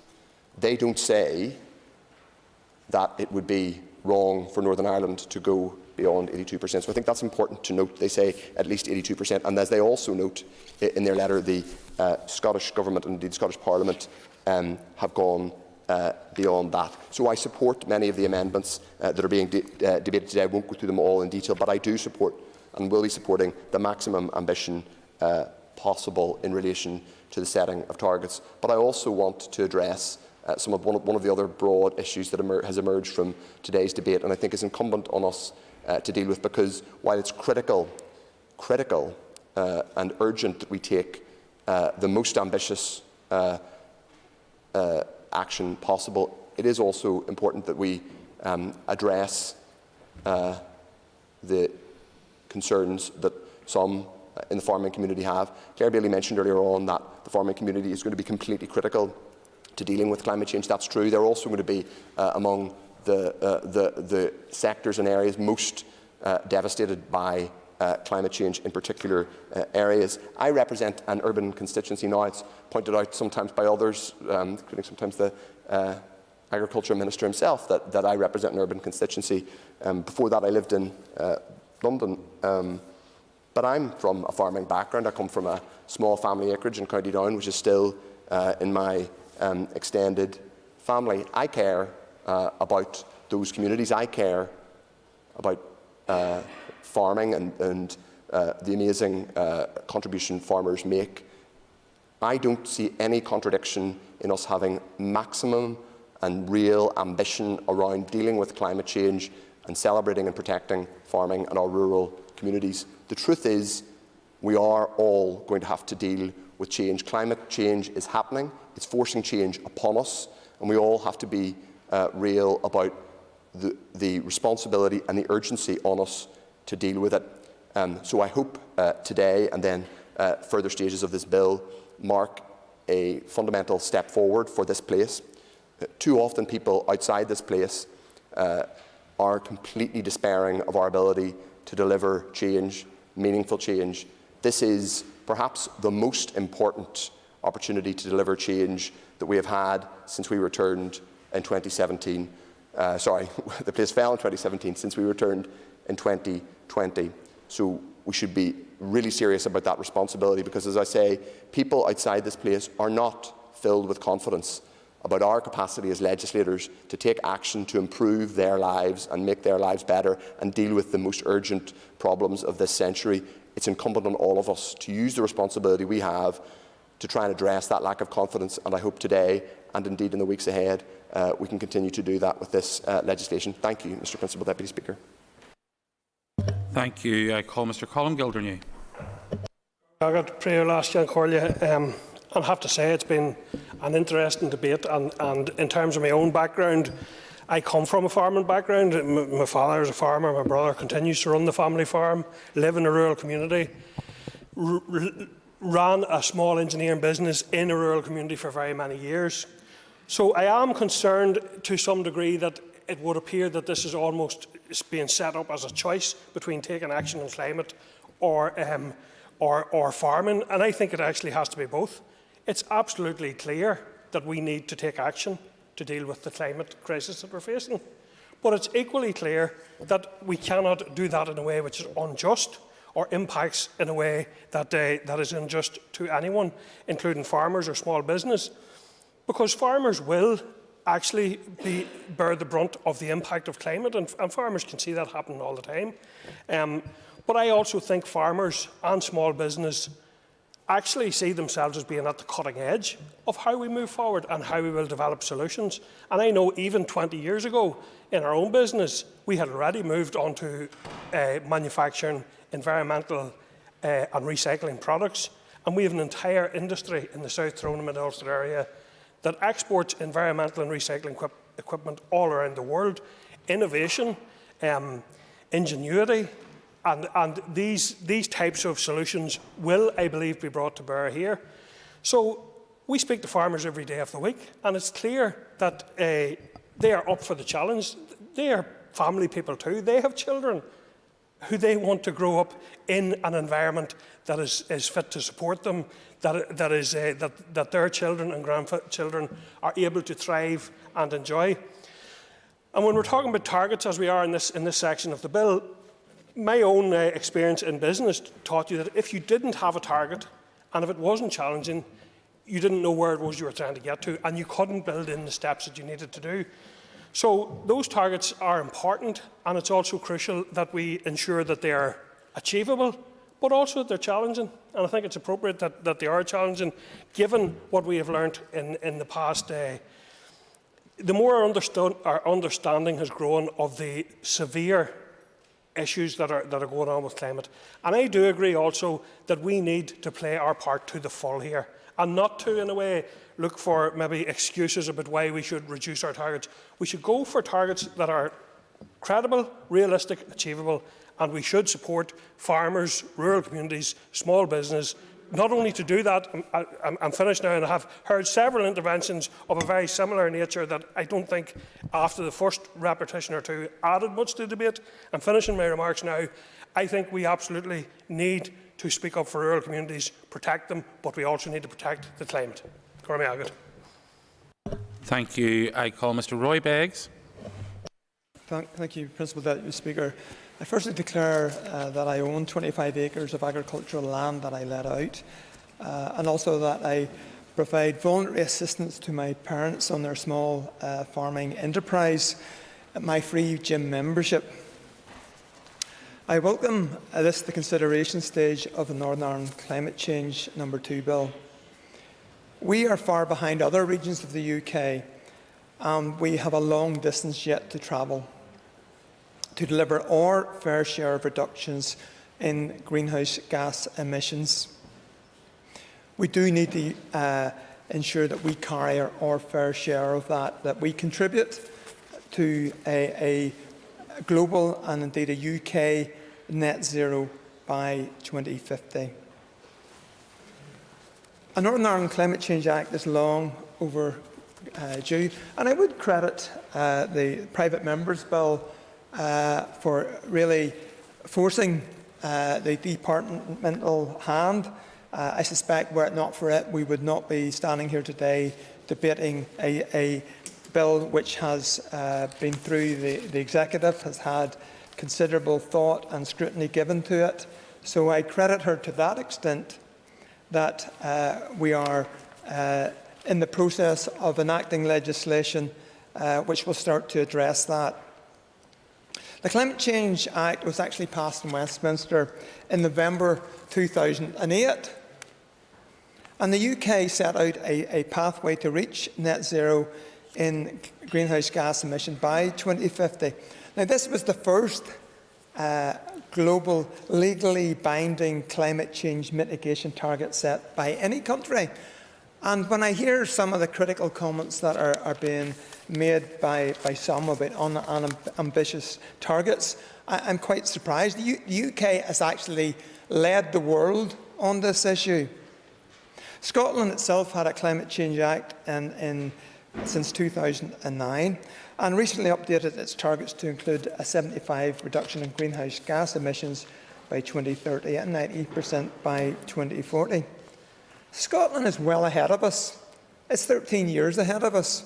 And on top of that, it has its particular land mix, topography, it has its hydroelectricity, it has its extensive wind farms, and they are able to set those ambitious targets. And again, they are now aimed for net zero by 2045.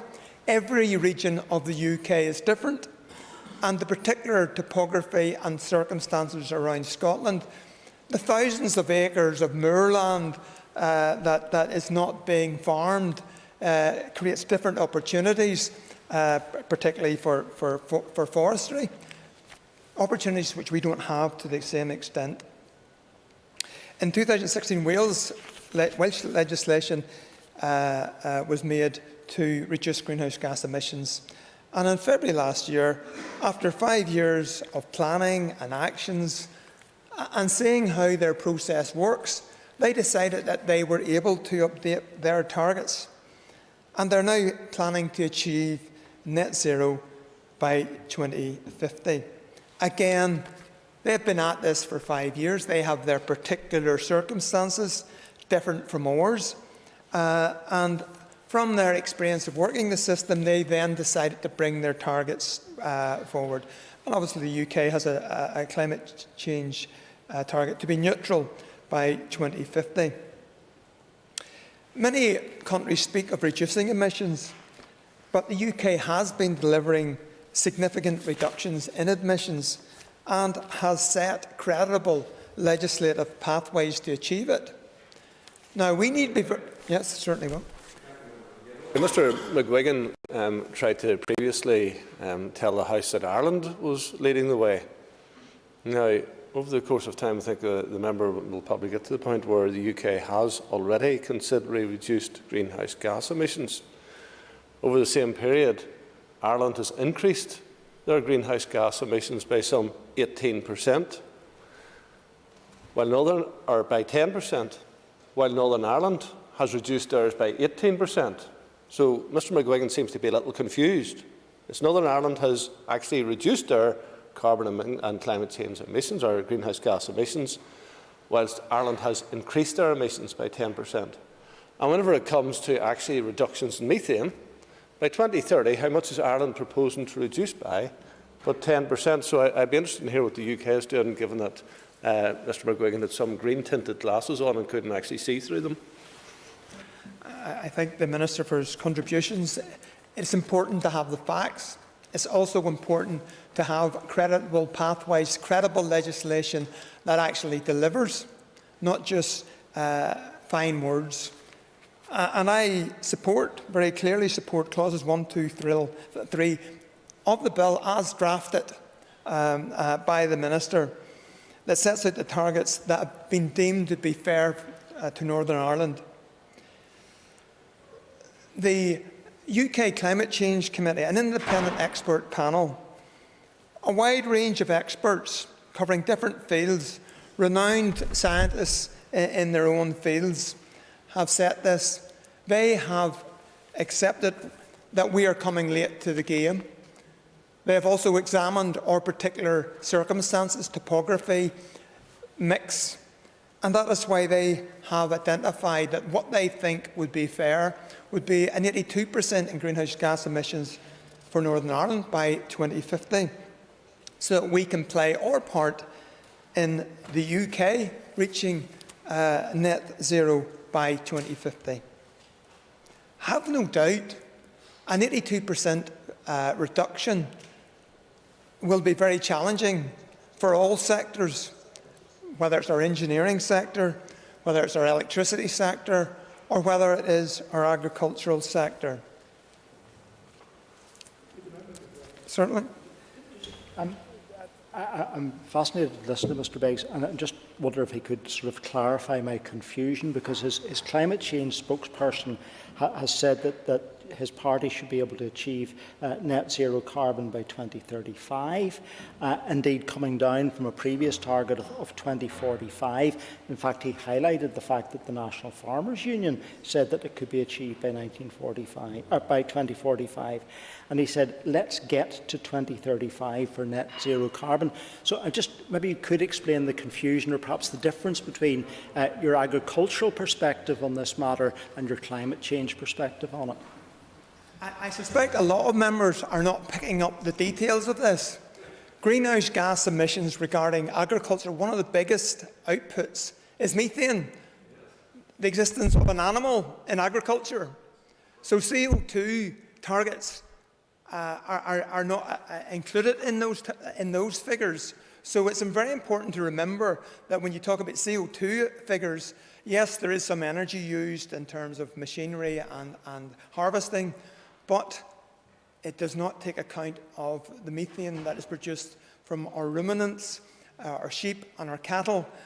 I am very surprised that that has not been appreciated by some of the members.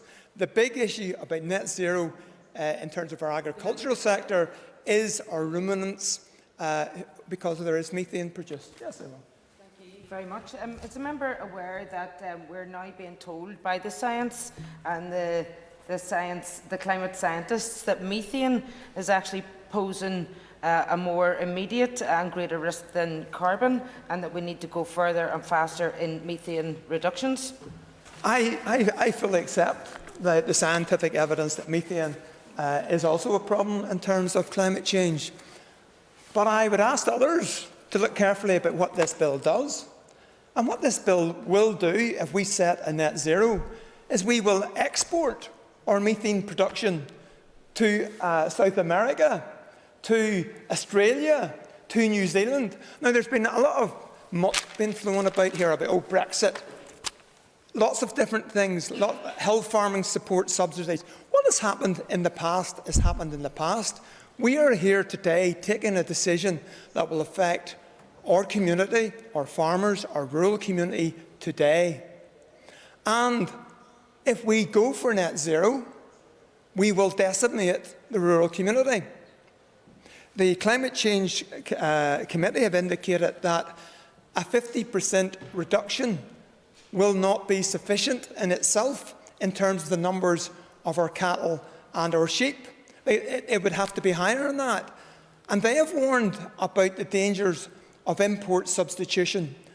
And as I have highlighted earlier, but just so as everyone is very clear about it, the average carbon emission intensity of milk production in Northern Ireland is measured at 1.279 kilograms CO2 emissions per kilogram energy-corrected milk, whereas in terms of the United Nations and Global Dairy Council's figures, the average global carbon emissions intensity of milk production elsewhere is 2.5.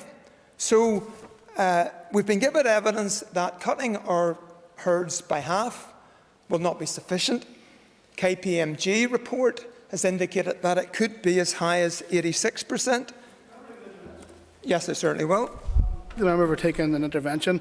There's a couple of points there. Will the member accept that the UK CCC is it's a very internationally renowned group of scientists, very respectable, but they are an advisory body. We take advice from them. And does the member accept that during the course of our investigation in the Committee, that we met a range of other climate change experts, for example, Dr. Keir Brennan of Newcastle University, Dr. Thomas Windsor of Aberdeen University, Dr. Andrew Jackson of University College Dublin, Professor Peter Thorne of Maynooth University, and there may well be others who don't agree with that analysis. And also, you're quoting scientists. You know, the KPMG report ignores the seismic work that's been carried out by DAERA, by AFBI, by Teagasc. You know, I got a report on there a week of the fantastic work going on abatement by these scientists, which hasn't been included in the KPMG report, which have concluded the only way to reduce emissions is by herd cuts, ignoring the work of scientists in DAERA and that's going on at Queen's University. So does the member accept that there are other opinions out there from other people who are scientists and are also experts as well? I fully understand there are different viewpoints, but I examine the evidence and I apply a little bit of common sense to what I read and what I see. And if we're going to have methane net zero by 2050, and that is a target that some wish to insert into this legislation, that means a dramatic reduction in the number of cattle, because cattle and sheep produce methane. I hope, yes, it will. Thank the member for giving way. And importantly, you know, people talk about other scientists. IPCC recommend, the international group recommend 40% reduction in methane by 2050. So I don't know where Ms Bailey's getting her science from, but she disagrees with the CCC and she disagrees with the IPCC. I thank the Minister. This is alarming me even more. And earlier on, we talk about the difficulty in public transport in rural communities. The KPMG report has indicated that they estimate in order to get to net zero in terms of greenhouse gas, dairy cattle numbers will drop by 86%. Sheep numbers will also drop by 86%. Now, that will have a very direct correlation to farm incomes. I suspect the farm incomes will drop even more than that because there's a certain fixed cost in any enterprise. So that's the type of change to farming income that will result if this net zero goes through. I suspect the issue of public transport in rural communities will become even more difficult because there will be fewer people living in rural communities, fewer people able to earn a living in rural communities, and as such, it will be even more challenging to provide viable public sector transport routes within those rural communities. So we need to look at all the after effects. I see heads going down when I've highlighted to members just what this net zero will mean, what its implication. But worse than that, worse than that, I gave away several times. Worse than all of this, as I have been continually highlighting, that by decimating our farming community, our food production in Northern Ireland, we actually increase global greenhouse gas emission. The same food which will be required in England or other parts of Europe will be produced somewhere at a higher greenhouse gas emission level. So this is actually counterintuitive. The proposal actually increases global greenhouse gas emission. So I really would say to all the members, look very carefully about what you are doing. This is not an aspirational figure. This is a figure that will be set in legislation. And as such, you ought to look very, very closely about what you're doing and be very sure about what will happen. Some have wished that or indicated there's going to be new scientific discoveries, and I hope there is. But if there isn't, I've laid out, and GPMP have laid out what is likely to happen. I would much prefer that we set challenging but realistic targets, as has been indicated in the Minister's bill, that they would be sought for, they should be aimed for. And when we see where we are, when we work out what actually is having to happen in order to achieve those targets, and if we find, yes, we can achieve them, and yes, there's other technological changes, we can come back to this and we can increase it further. We can be even more ambitious about what we're doing. But if we set it in legislation, we all know it's very difficult to tighten legislation. It's very difficult to go back on what you have approved. So I urge members to reconsider the issue of net zero by 2050. Our emission level is related to the fact that we provide food to other parts of the UK. Food for some 10 million people. Those same people are still going to eat food, and they will be eating food from other areas emitting higher levels of greenhouse gases. Lord Debenham has said it will be extremely hard, particularly for the farming community. This is the 82% reduction. And it's very important that they buy into this. You have to set achievable targets. My big concern is that by going for net zero, you will not get the farming community to buy into it. I don't see how any farmer can buy into net zero. Any livestock farmer can buy into net zero. So there's a huge danger that the farming community does not buy into this, and that a warning has been given to us about that. Another reason why our figure has been set at 82% is our particular land mix that we have. We already have emissions from our peatlands, not absorbance in our peatlands. We have emissions from our peatlands. And we have to spend time and money to address those, to stop that. We also have a much lower tree covering. And so we have so our starting point has a much smaller net carbon sink. Our particular topography makes life more difficult for us.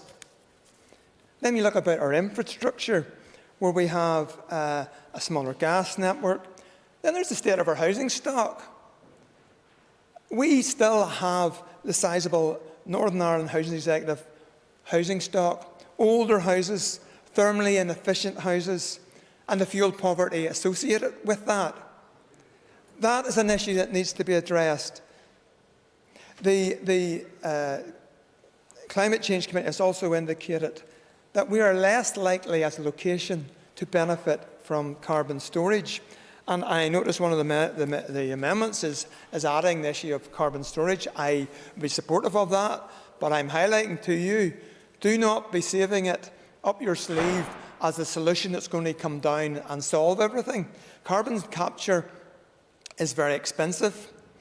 The technology is still not fully developed, but there's been a clear message that because we're a relatively small region, that we are less likely to be chosen for some of the UK carbon capture storage areas. So we will not be able to rely on it to carry some of the load on this.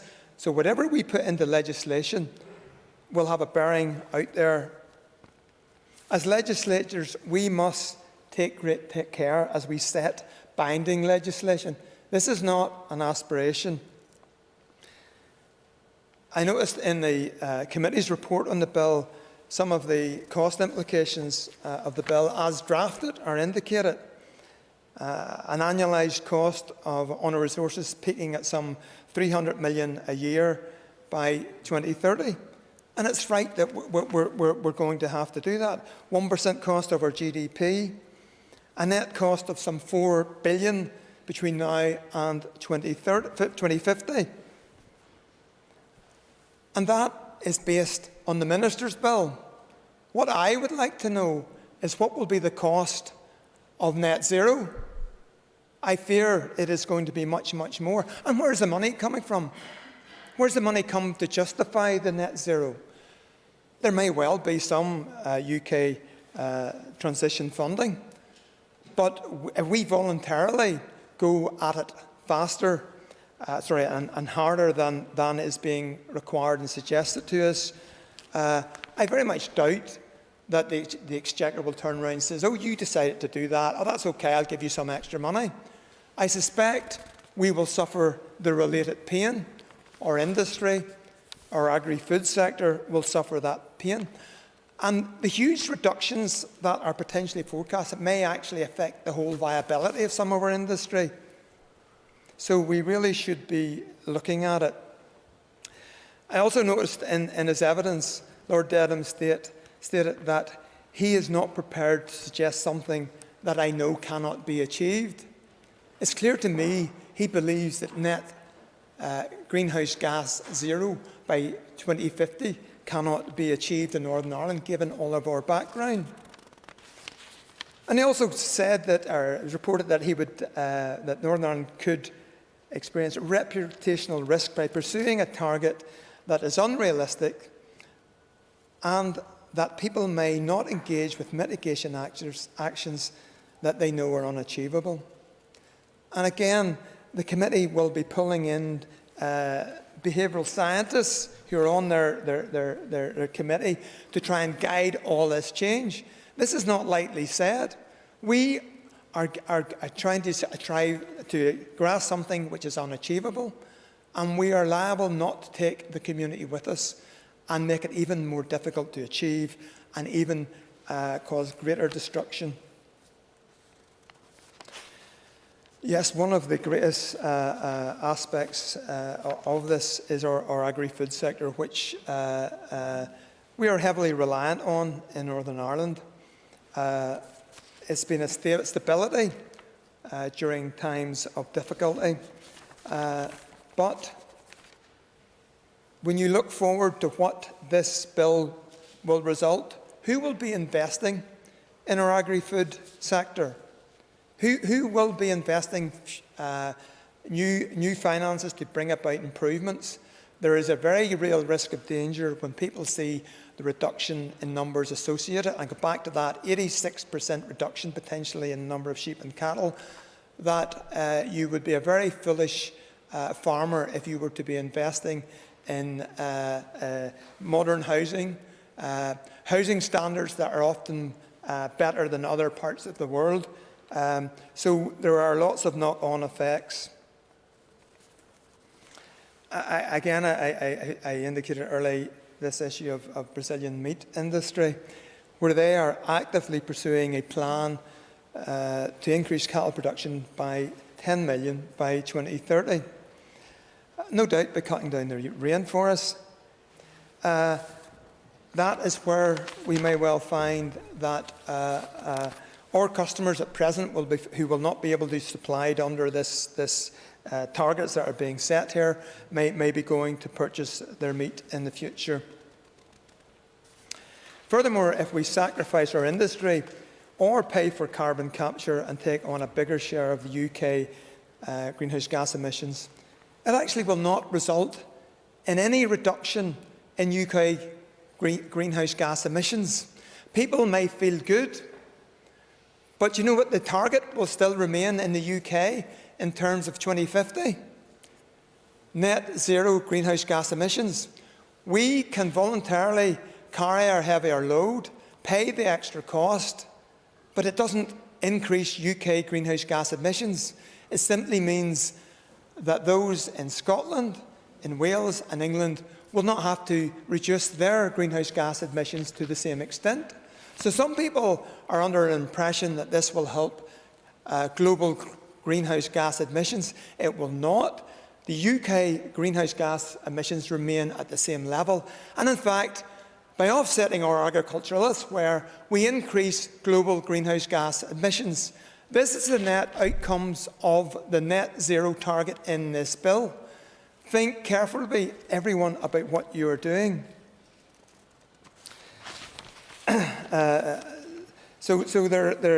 I asked the proposers of Amendments 2 and 3 to explain to the people of Northern Ireland why our agricultural economy would be binned. Extra costs incurred from our limited block grant to try and compensate them. And where's the money coming from our block grant to compensate them? Is it coming from health? Is it coming from education? Where is this wonderful fund coming from? I fear there will not be much more money, and that mitigation is easier said than actually provided. The other aspect about all of this, we need to stand back and think what we're doing. It's easy to go for a popular headline, but it is actually producing the opposite effect. It is not delivering. It will not deliver what some people say it's on the tin. It won't deliver it because, as I've illustrated, it actually increased greenhouse gas emission.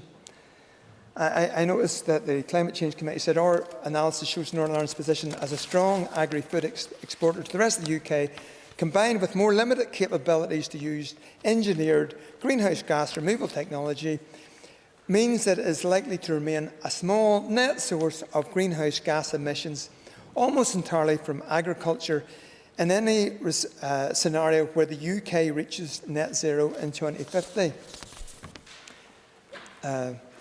It is fair that those residual emissions should be offset by actions in the rest of the UK.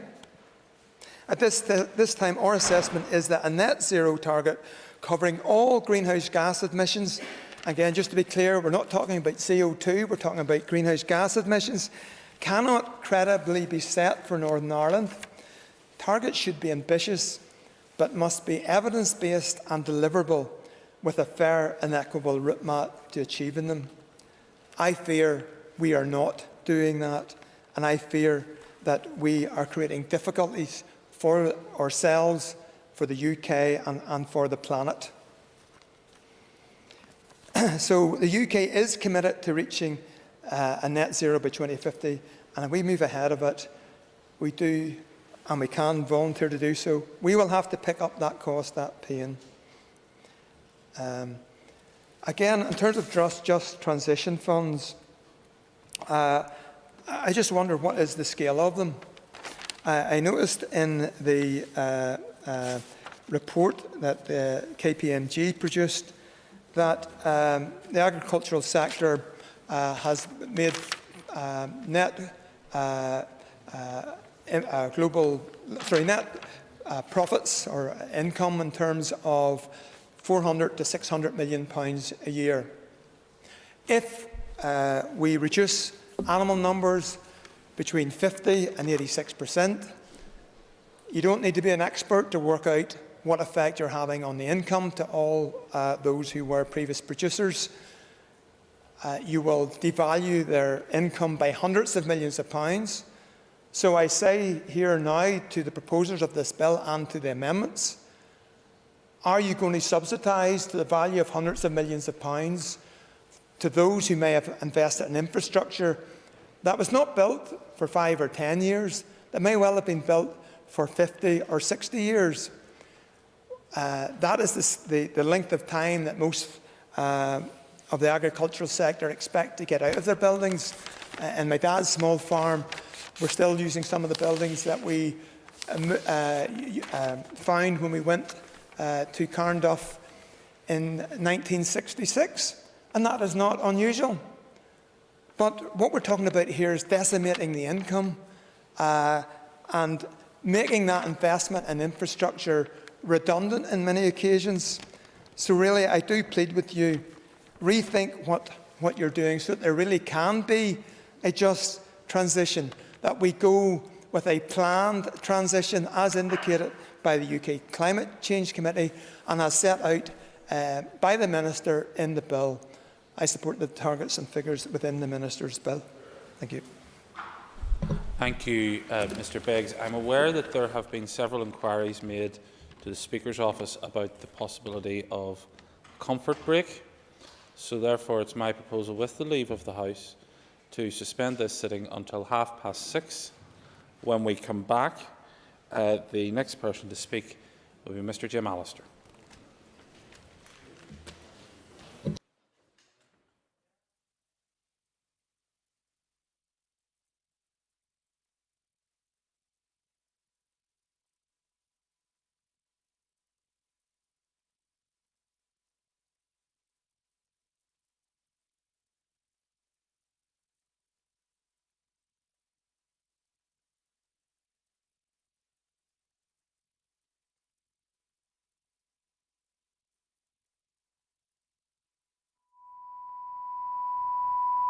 This is the Northern Ireland Assembly Plenary Programme Sound. This is the Northern Ireland Assembly Plenary Programme Sound. This is the Northern Ireland Assembly Plenary Programme Sound. This is the Northern Ireland Assembly Plenary Programme Sound. This is the Northern Ireland Assembly Plenary Programme Sound. This is the Northern Ireland Assembly Plenary Programme Sound. This is the Northern Ireland Assembly Plenary Programme Sound. This is the Northern Ireland Assembly Plenary Programme Sound.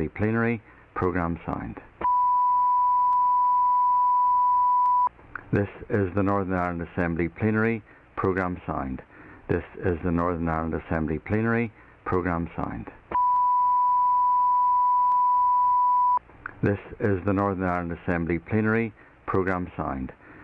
This is the Northern Ireland Assembly Plenary Programme Sound.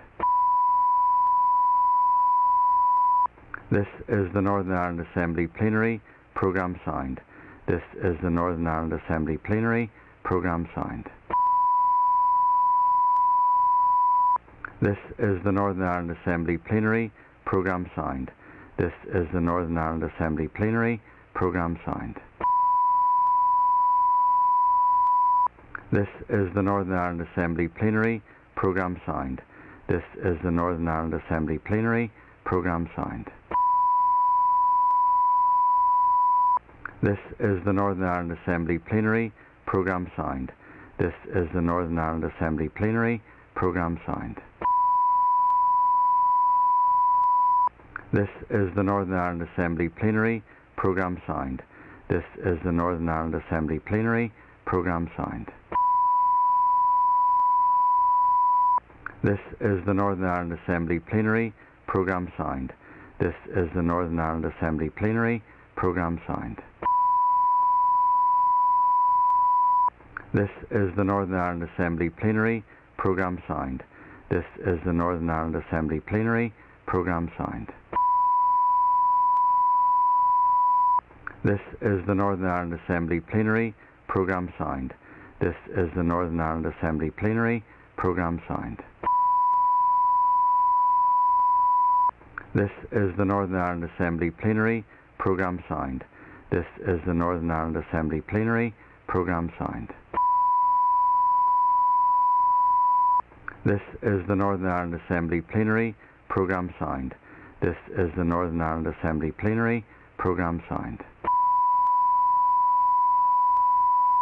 This is the Northern Ireland Assembly Plenary Programme Sound. This is the Northern Ireland Assembly Plenary Programme Sound. This is the Northern Ireland Assembly Plenary Programme Sound. This is the Northern Ireland Assembly Plenary Programme Sound.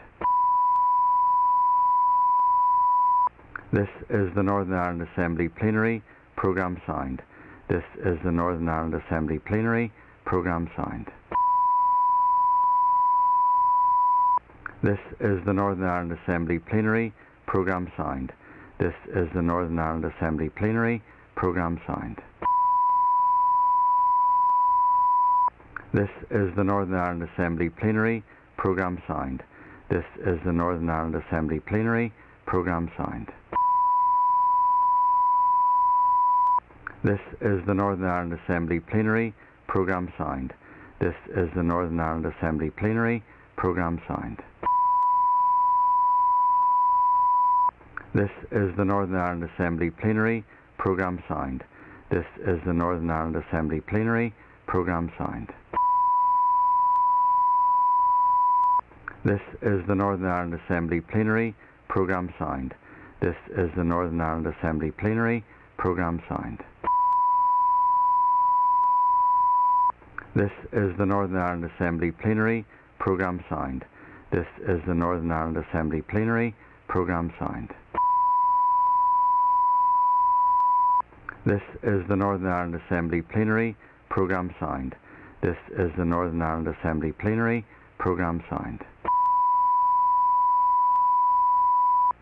This is the Northern Ireland Assembly Plenary Programme Sound. This is the Northern Ireland Assembly Plenary Programme Sound. This is the Northern Ireland Assembly Plenary Programme Sound. This is the Northern Ireland Assembly Plenary Programme Sound. This is the Northern Ireland Assembly Plenary Programme Sound. This is the Northern Ireland Assembly Plenary Programme Sound. This is the Northern Ireland Assembly Plenary Programme Sound. This is the Northern Ireland Assembly Plenary Programme Sound. This is the Northern Ireland Assembly Plenary Programme Sound. This is the Northern Ireland Assembly Plenary Programme Sound. This is the Northern Ireland Assembly Plenary Programme Sound. This is the Northern Ireland Assembly Plenary Programme Sound. This is the Northern Ireland Assembly Plenary Programme Sound. This is the Northern Ireland Assembly Plenary Programme Sound. This is the Northern Ireland Assembly Plenary Programme Sound. This is the Northern Ireland Assembly Plenary Programme Sound. This is the Northern Ireland Assembly Plenary Programme Sound. This is the Northern Ireland Assembly Plenary Programme Sound. This is the Northern Ireland Assembly Plenary Programme Sound. This is the Northern Ireland Assembly Plenary Programme Sound. This is the Northern Ireland Assembly Plenary Programme Sound. This is the Northern Ireland Assembly Plenary Programme Sound. This is the Northern Ireland Assembly Plenary Programme Sound. This is the Northern Ireland Assembly Plenary Programme Sound. This is the Northern Ireland Assembly Plenary Programme Sound. This is the Northern Ireland Assembly Plenary Programme Sound. This is the Northern Ireland Assembly Plenary Programme Sound. This is the Northern Ireland Assembly Plenary Programme Sound. This is the Northern Ireland Assembly Plenary Programme Sound. This is the Northern Ireland Assembly Plenary Programme Sound. This is the Northern Ireland Assembly Plenary Programme Sound. This is the Northern Ireland Assembly Plenary Programme Sound. This is the Northern Ireland Assembly Plenary Programme Sound. This is the Northern Ireland Assembly Plenary Programme Sound. This is the Northern Ireland Assembly Plenary Programme Sound. This is the Northern Ireland Assembly Plenary Programme Sound. This is the Northern Ireland Assembly Plenary Programme Sound. This is the Northern Ireland Assembly Plenary Programme Sound.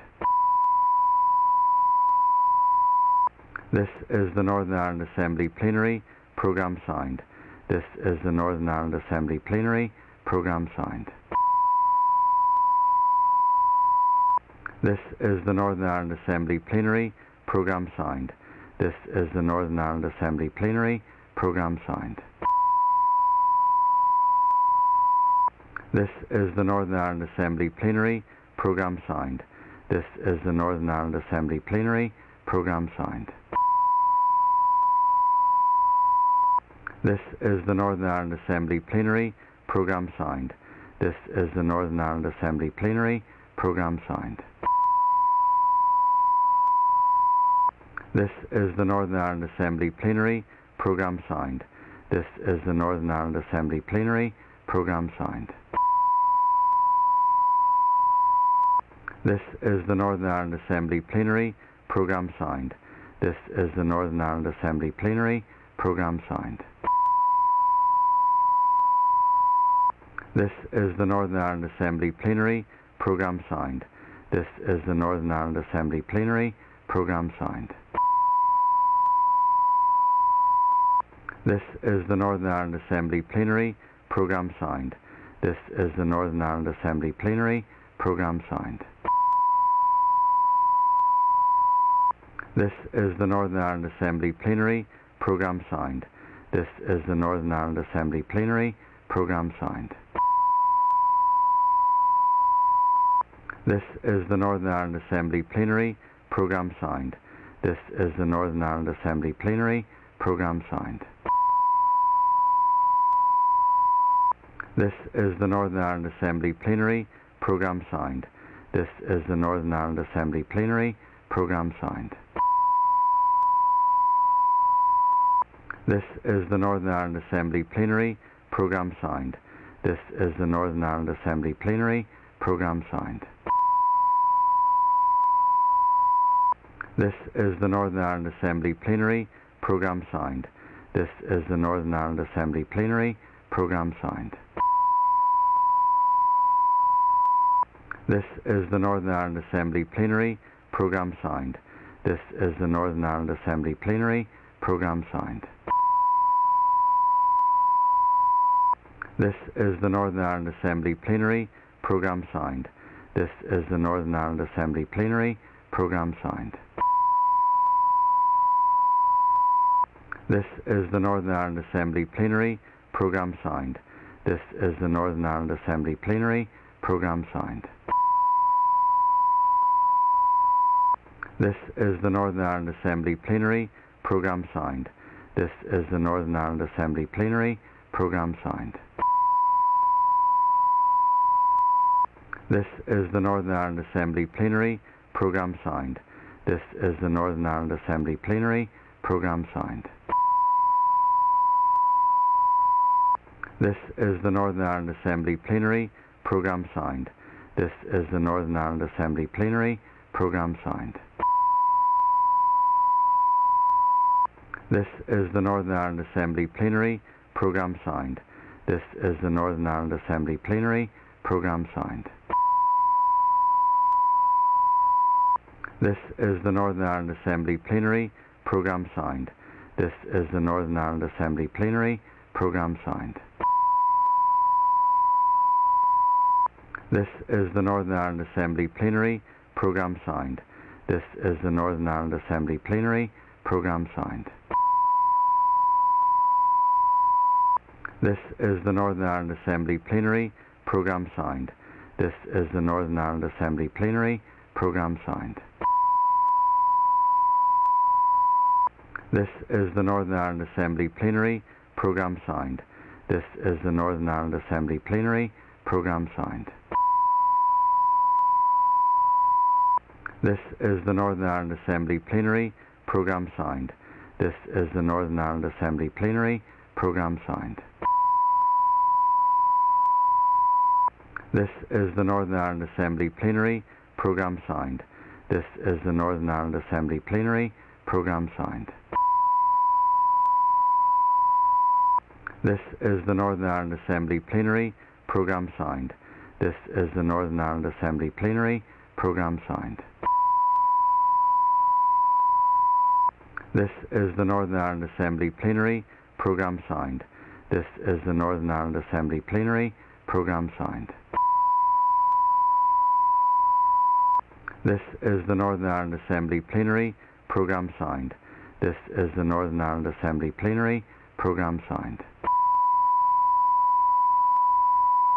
This is the Northern Ireland Assembly Plenary Programme Sound. This is the Northern Ireland Assembly Plenary Programme Sound.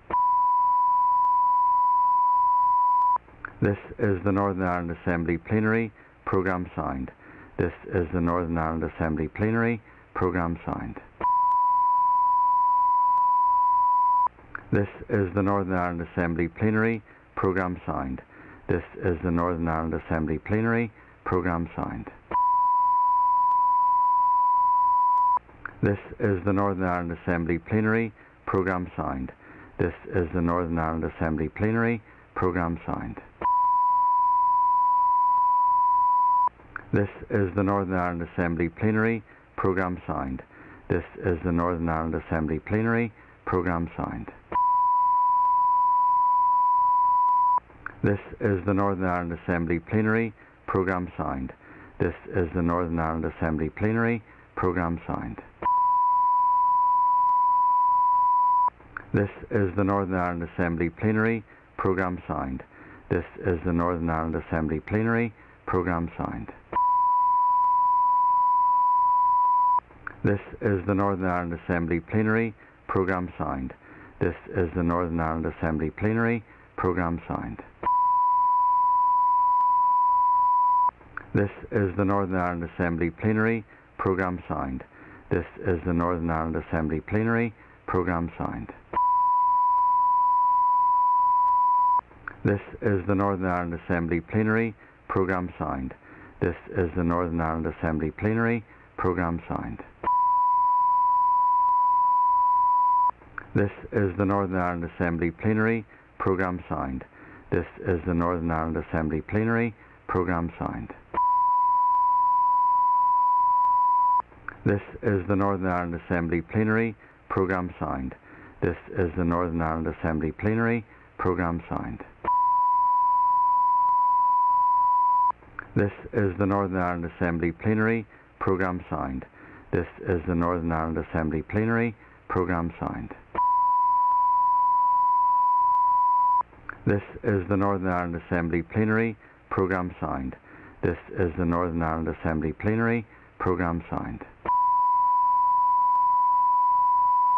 This is the Northern Ireland Assembly Plenary Programme Sound. This is the Northern Ireland Assembly Plenary Programme Sound. This is the Northern Ireland Assembly Plenary Programme Sound. This is the Northern Ireland Assembly Plenary Programme Sound. This is the Northern Ireland Assembly Plenary Programme Sound. This is the Northern Ireland Assembly Plenary Programme Sound. This is the Northern Ireland Assembly Plenary Programme Sound. This is the Northern Ireland Assembly Plenary Programme Sound. This is the Northern Ireland Assembly Plenary Programme Sound. This is the Northern Ireland Assembly Plenary Programme Sound. This is the Northern Ireland Assembly Plenary Programme Sound. This is the Northern Ireland Assembly Plenary Programme Sound. This is the Northern Ireland Assembly Plenary Programme Sound. This is the Northern Ireland Assembly Plenary Programme Sound. This is the Northern Ireland Assembly Plenary Programme Sound. This is the Northern Ireland Assembly Plenary Programme Sound. This is the Northern Ireland Assembly Plenary Programme Sound. This is the Northern Ireland Assembly Plenary Programme Sound. This is the Northern Ireland Assembly Plenary Programme Sound. This is the Northern Ireland Assembly Plenary Programme Sound. This is the Northern Ireland Assembly Plenary Programme Sound. This is the Northern Ireland Assembly Plenary Programme Sound. This is the Northern Ireland Assembly Plenary Programme Sound. This is the Northern Ireland Assembly Plenary Programme Sound. This is the Northern Ireland Assembly Plenary Programme Sound. This is the Northern Ireland Assembly Plenary Programme Sound. This is the Northern Ireland Assembly Plenary Programme Sound. This is the Northern Ireland Assembly Plenary Programme Sound. This is the Northern Ireland Assembly Plenary Programme Sound. This is the Northern Ireland Assembly Plenary Programme Sound. This is the Northern Ireland Assembly Plenary Programme Sound. This is the Northern Ireland Assembly Plenary Programme Sound. This is the Northern Ireland Assembly Plenary Programme Sound. This is the Northern Ireland Assembly Plenary Programme Sound. This is the Northern Ireland Assembly Plenary Programme Sound. This is the Northern Ireland Assembly Plenary Programme Sound. This is the Northern Ireland Assembly Plenary Programme Sound. This is the Northern Ireland Assembly Plenary Programme Sound. This is the Northern Ireland Assembly Plenary Programme Sound. This is the Northern Ireland Assembly Plenary Programme Sound. This is the Northern Ireland Assembly Plenary Programme Sound. This is the Northern Ireland Assembly Plenary Programme Sound. This is the Northern Ireland Assembly Plenary Programme Sound. This is the Northern Ireland Assembly Plenary Programme Sound. This is the Northern Ireland Assembly Plenary Programme Sound. This is the Northern Ireland Assembly Plenary Programme Sound. This is the Northern Ireland Assembly Plenary Programme Sound. This is the Northern Ireland Assembly Plenary Programme Sound. This is the Northern Ireland Assembly Plenary Programme Sound. This is the Northern Ireland Assembly Plenary Programme Sound. This is the Northern Ireland Assembly Plenary Programme Sound. This is the Northern Ireland Assembly Plenary Programme Sound. This is the Northern Ireland Assembly Plenary Programme Sound. This is the Northern Ireland Assembly Plenary Programme Sound. This is the Northern Ireland Assembly Plenary Programme Sound. This is the Northern Ireland Assembly Plenary Programme Sound. This is the Northern Ireland Assembly Plenary Programme Sound. This is the Northern Ireland Assembly Plenary Programme Sound. This is the Northern Ireland Assembly Plenary Programme Sound. This is the Northern Ireland Assembly Plenary Programme Sound. This is the Northern Ireland Assembly Plenary Programme Sound. This is the Northern Ireland Assembly Plenary Programme Sound. This is the Northern Ireland Assembly Plenary Programme Sound. This is the Northern Ireland Assembly Plenary Programme Sound. This is the Northern Ireland Assembly Plenary Programme Sound. This is the Northern Ireland Assembly Plenary Programme Sound.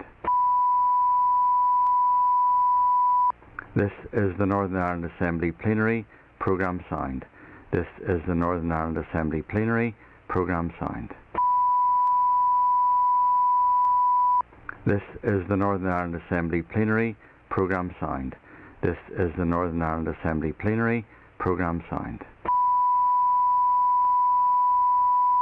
This is the Northern Ireland Assembly Plenary Programme Sound.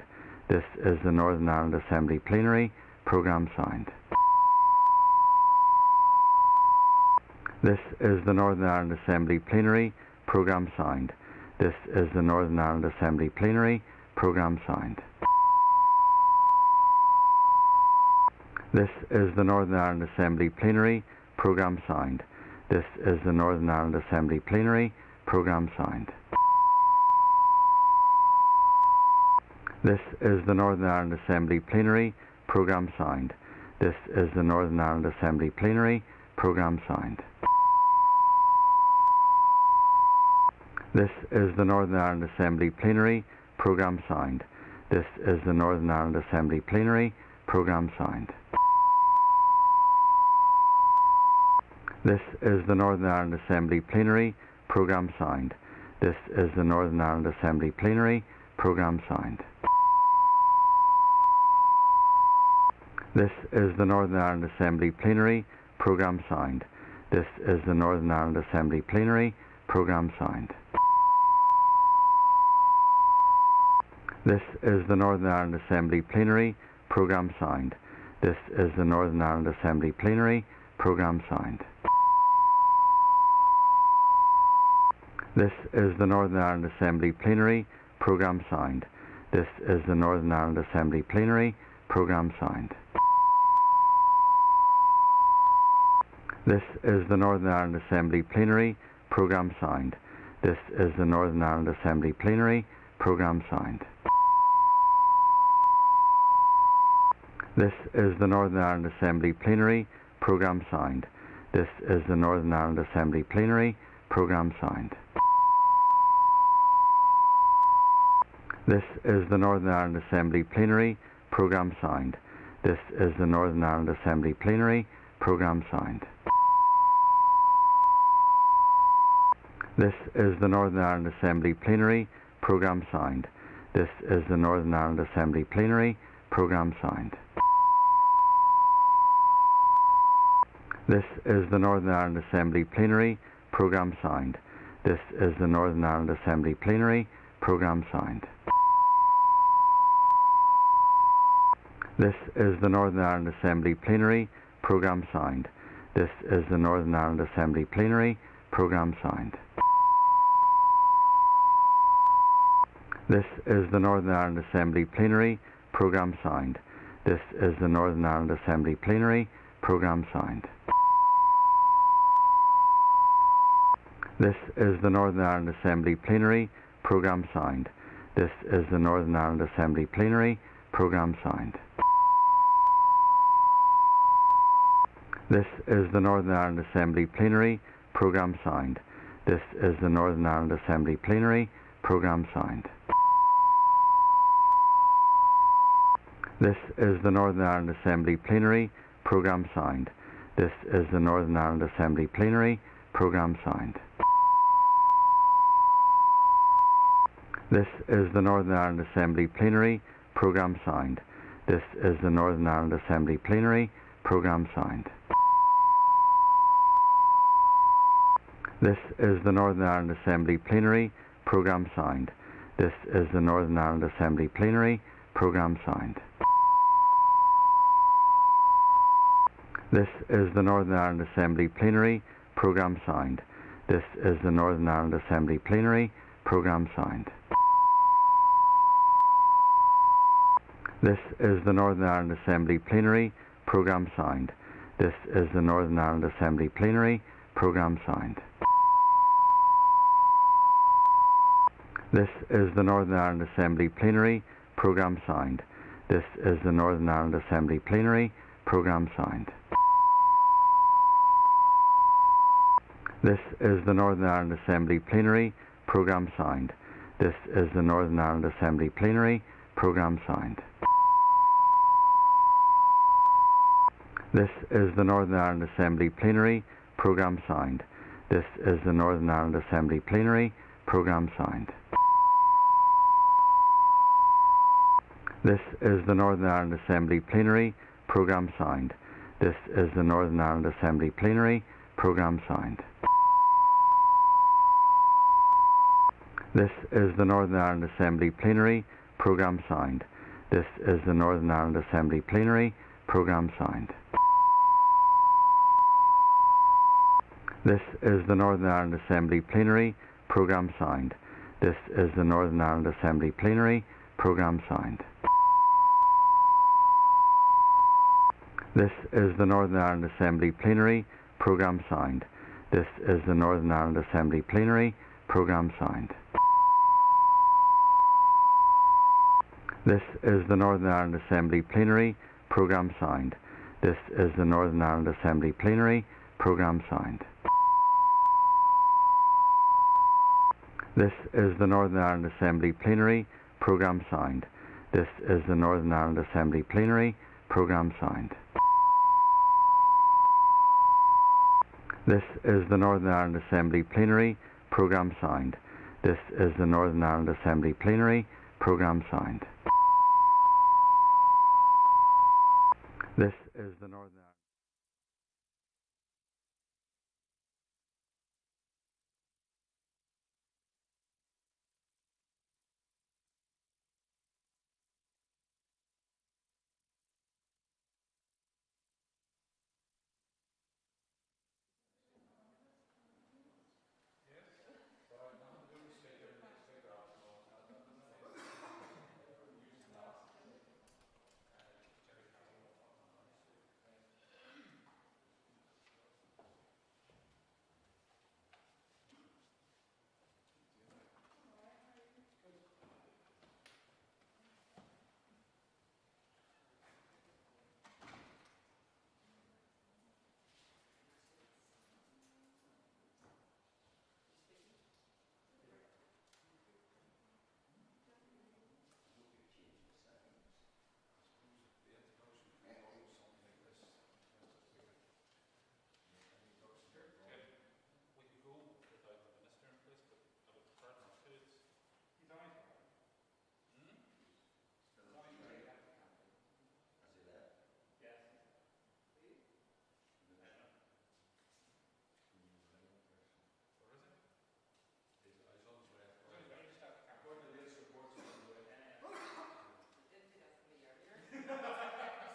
Ireland Assembly Plenary Programme Sound. This is the Northern Ireland Assembly Plenary Programme Sound.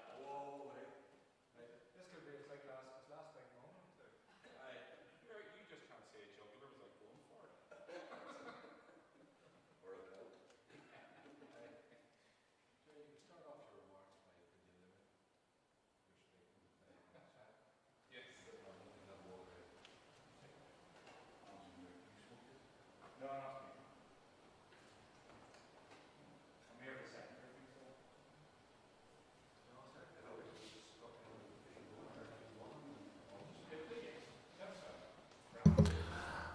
Order. Members, the sitting is now resumed, and the next person that I have on my list is Mr. Jim Allister.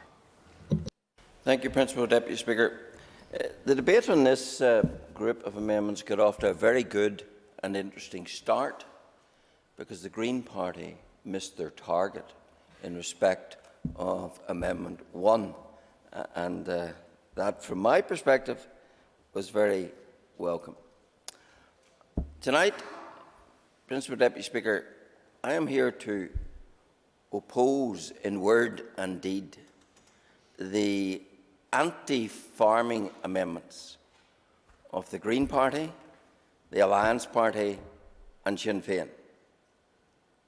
Having listened to Matthew O'Toole, I'm not sure where I should put the SDLP in that regard, because he certainly espoused espousal for that farming destructive measure of net zero.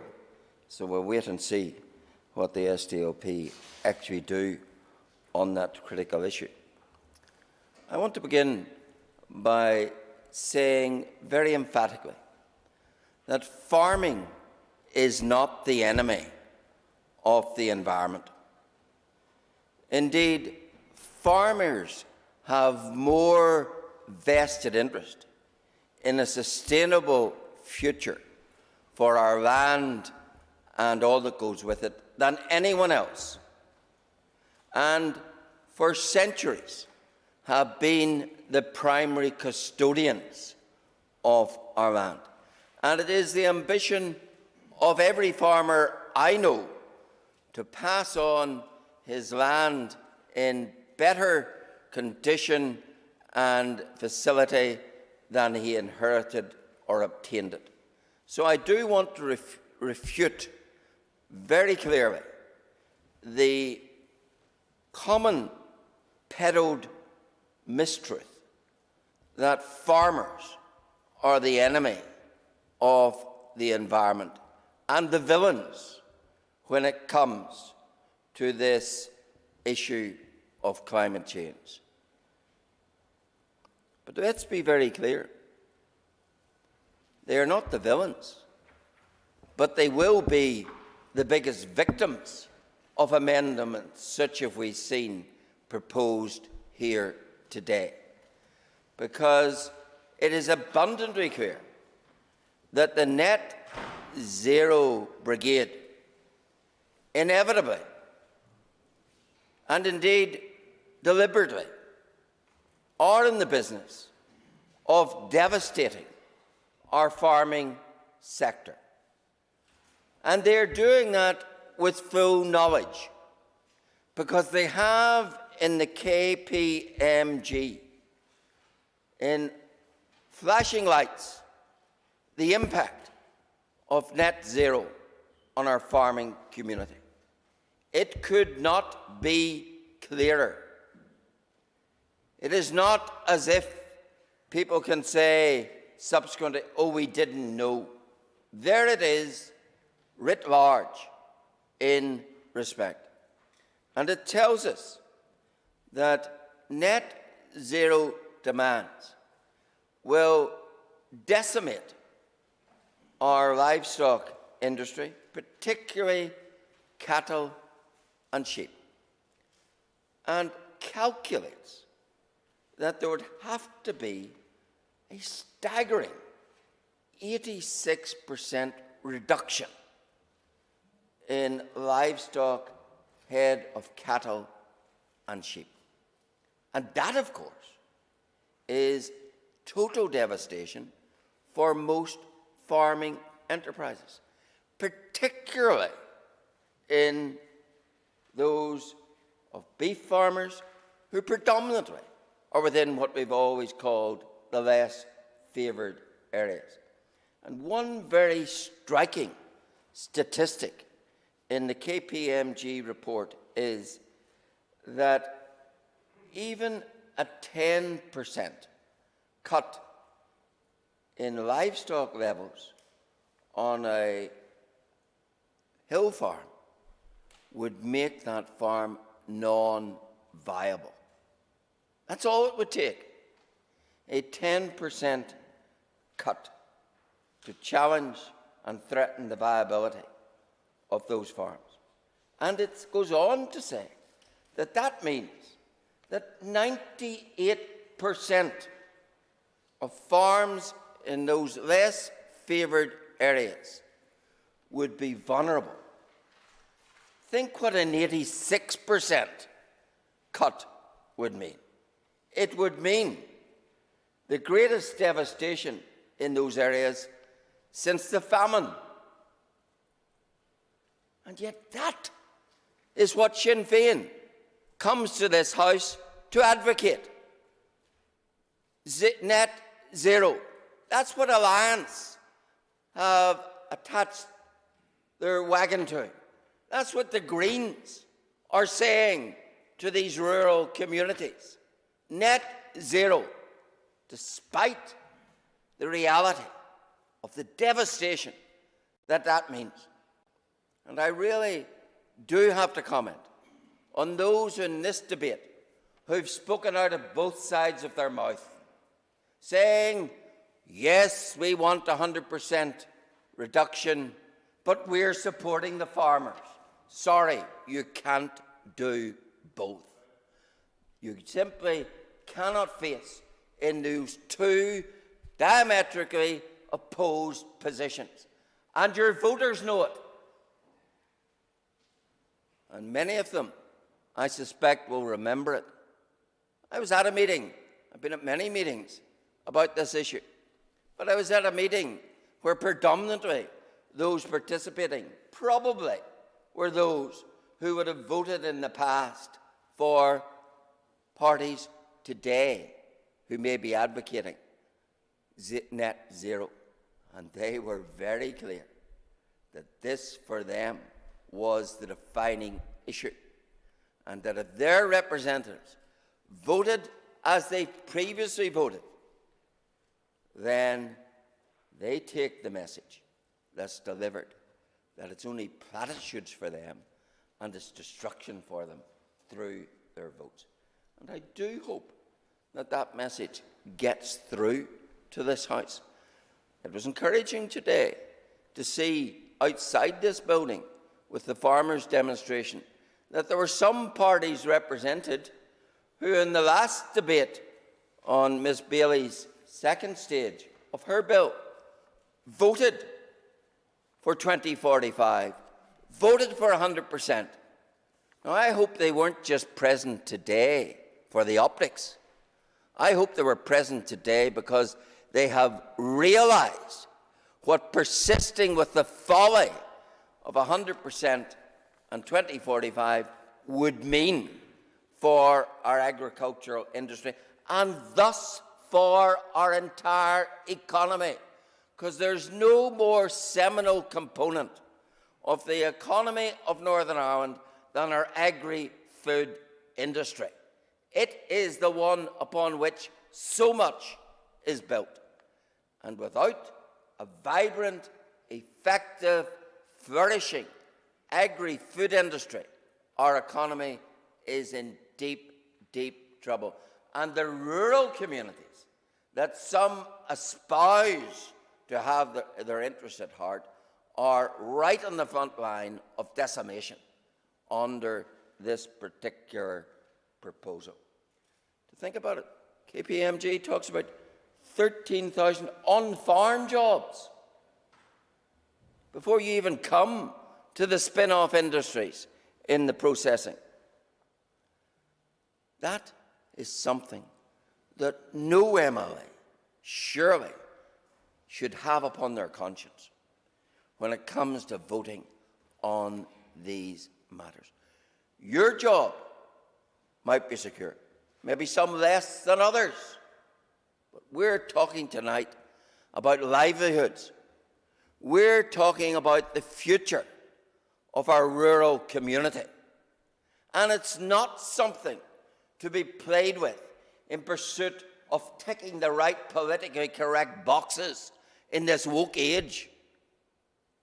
It's something to take seriously and to make sure we don't pursue the folly that these amendments advocate to us. I heard Ms Bailey say this was all scaremongering. Well, I think a climate activist is the last person to talk about scaremongering. You know, how many in this cult of climate change, how many false prophets have there not been? I remember Al Gore in this century telling us in 2009 that there was a 75% chance within 5 to 7 years that the North Pole would be free of ice. Going back further, we had a UN report telling us in 1989 that entire nations would be wiped out by rising sea levels by 2000. We had the chief director of UN Environmental Programme in 1982 telling us that by 2000, devastation complete and as irreversible as any nuclear holocaust awaited us. So we've had plenty of false prophets within the climate change brigade. Go right back 50 years, the Limit of Growth report, and the phenomenal threats that it made. And here we are again told we're in the last chance saloon. Well, I have a very simple question for this House. You pass net zero. You do all the things you want to do. Do you really think it's going to change anything? Do you really think it's going to stop climate change, which has happened through the years? Yes, of course. We should do sensible, necessary, logical things to preserve our planet in the most pristine way we can. But does any of us really think that puny man, by going to net zero, will actually change climate change? So here you are, many of you, going to tick this box, vote for this woke proposal, with no assurance it will do anything, but only with the assurance that it will devastate our agricultural industry.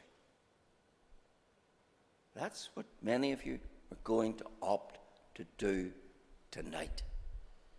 And I do have to say to you, it's time that you rose above that delusion, that you, with your net zero, will in fact make that phenomenal difference that you pretend, just as the threats and the Armageddon suggestions of the last 50 years have proved to be true. So this too, I fear, is another false prophecy in respect of all this. So I do appeal to this House. Anyone who cares for their rural constituents, anyone who cares for their farming constituents, anyone who cares for their future, then the very least you can do is vote against these anti-farming amendments. It's not that the Minister's bill isn't without threats. To me, I think it goes too far, but it's by far preferable to that which is on offer from the climate change alarmists in this House. So I say, now is a moment of truth for us all, and I watch with interest as to who stands up for their rural constituents and who wants to put them down and off their land. Thank you, Mr. Allister. The next person on my list is Mr. Jerry Carroll, who will be joining us via Starleaf. Mr. Carroll. Thank you, Mr. Deputy Speaker. Hopefully you can hear me okay.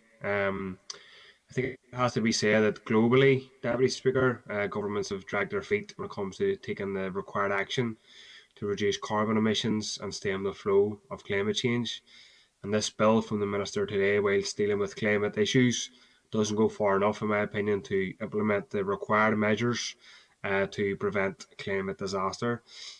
It's worth remembering, Deputy Speaker, that the only reason why this Minister is even bringing this, albeit limited bill, is primarily for two reasons. Firstly, there's been a movement on our streets, the school student strikes in 2019, and in the run-up to COP26 to demand less blah, blah, blah, and more robust action from governments. Secondly, the Minister, Deputy Speaker, didn't want to have egg on his face when he said a climate bill couldn't be drafted before the end of this mandate when another member did with cross-party support. The Minister therefore rushed to bring this bill, which has forced the issue of climate to be discussed once again, but doesn't, I repeat, go far enough to implement the necessary measures required. The Minister, Deputy Speaker, throughout today has mentioned the need to refer to the science. Minister, I'd say to you directly, the science is clear, crystal clear. Beyond net zero is not only achievable, but it's necessary to prevent our communities from being flooded and living in uninhabitable environments. If we're being honest, implementing net zero by 2045 itself is not enough, but even that has provoked outrage from the Minister, from his party in particular, who have said that we can't go too far too soon. The truth is that, Deputy Speaker, we don't have the time to wait around as some are anticipating. The IPCC report made it crystal clear that we are in code red. We needed action yesterday, but unfortunately some are still willing to drag their feet.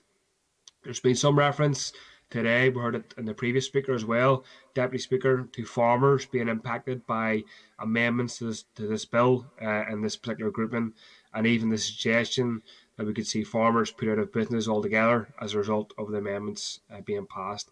In truth, Deputy Speaker, there is a division amongst farmers and those who work in agri-food.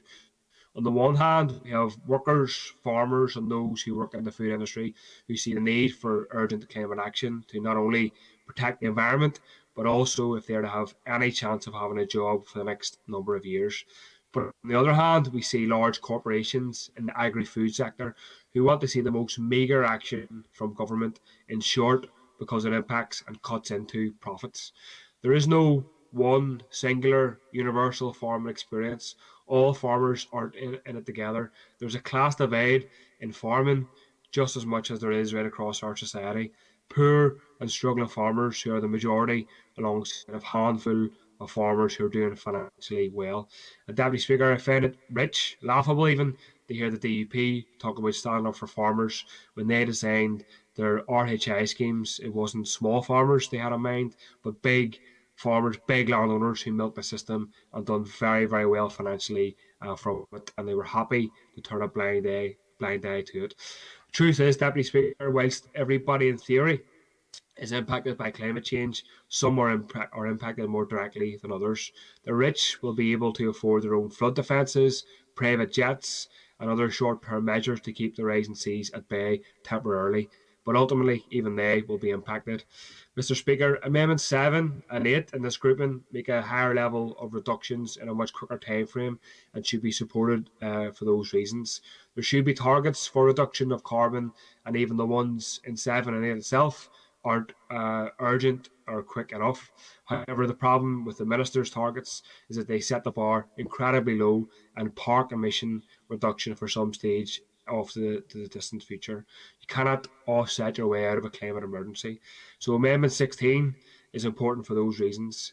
I think, Deputy Speaker, whilst this bill is far from perfect, some amendments, if passed tonight, could potentially make it a better bill. However, the truth is there's action that hasn't been taken with this bill or outlined today in many of the amendments.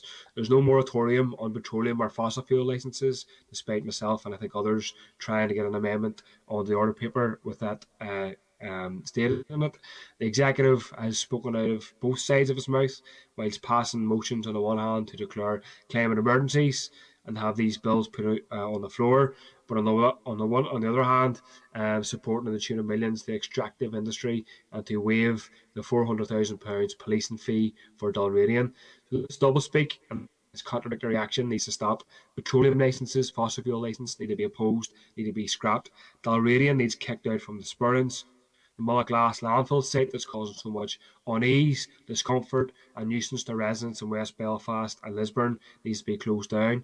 And these issues are obviously not detailed in this bill. So to take action on them, to prevent them, we will need to see the continued people power exercise in these communities that pushes back against polluters and those whose primary motivation is to maximise profit at all costs, regardless of the impact that it has on the environment. Finally, Deputy Speaker, in relation to targets, we cannot forget that globally, 100 companies are responsible for 71% of all emissions.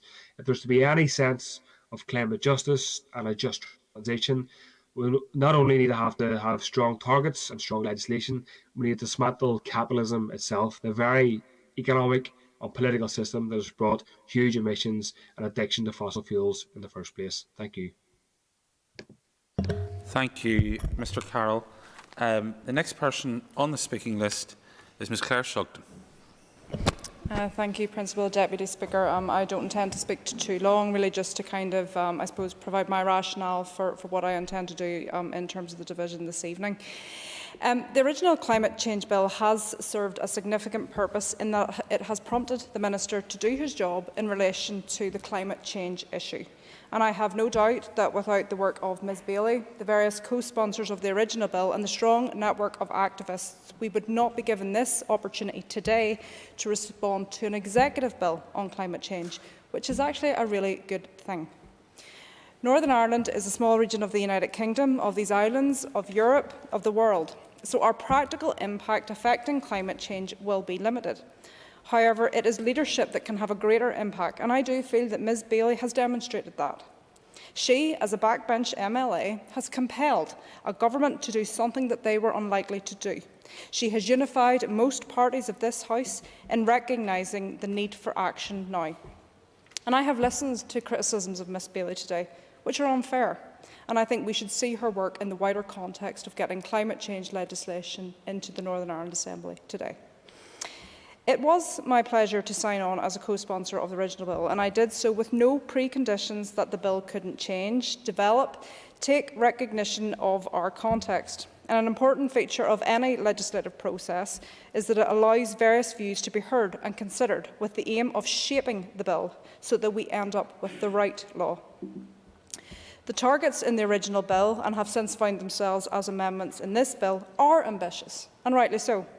We are in a climate emergency, and we should overstretch ourselves in that ambition, at minimum to stop the decline of our environment, but preferably to reverse it and give generations after us a safe and healthy future. I am unsure, however, that we have capacity in Northern Ireland to meet these targets without significant damage and/or unintended consequences. And the lack of capacity that I talk about is actually a criticism of government. We do not have a joined-up government. Departments do not work together. They work in silos. They pass the buck. That's your remit, not mine. They do not think creatively or work consistently toward innovative solutions which could actually surpass the targets that Ms Bailey would have us vote for today.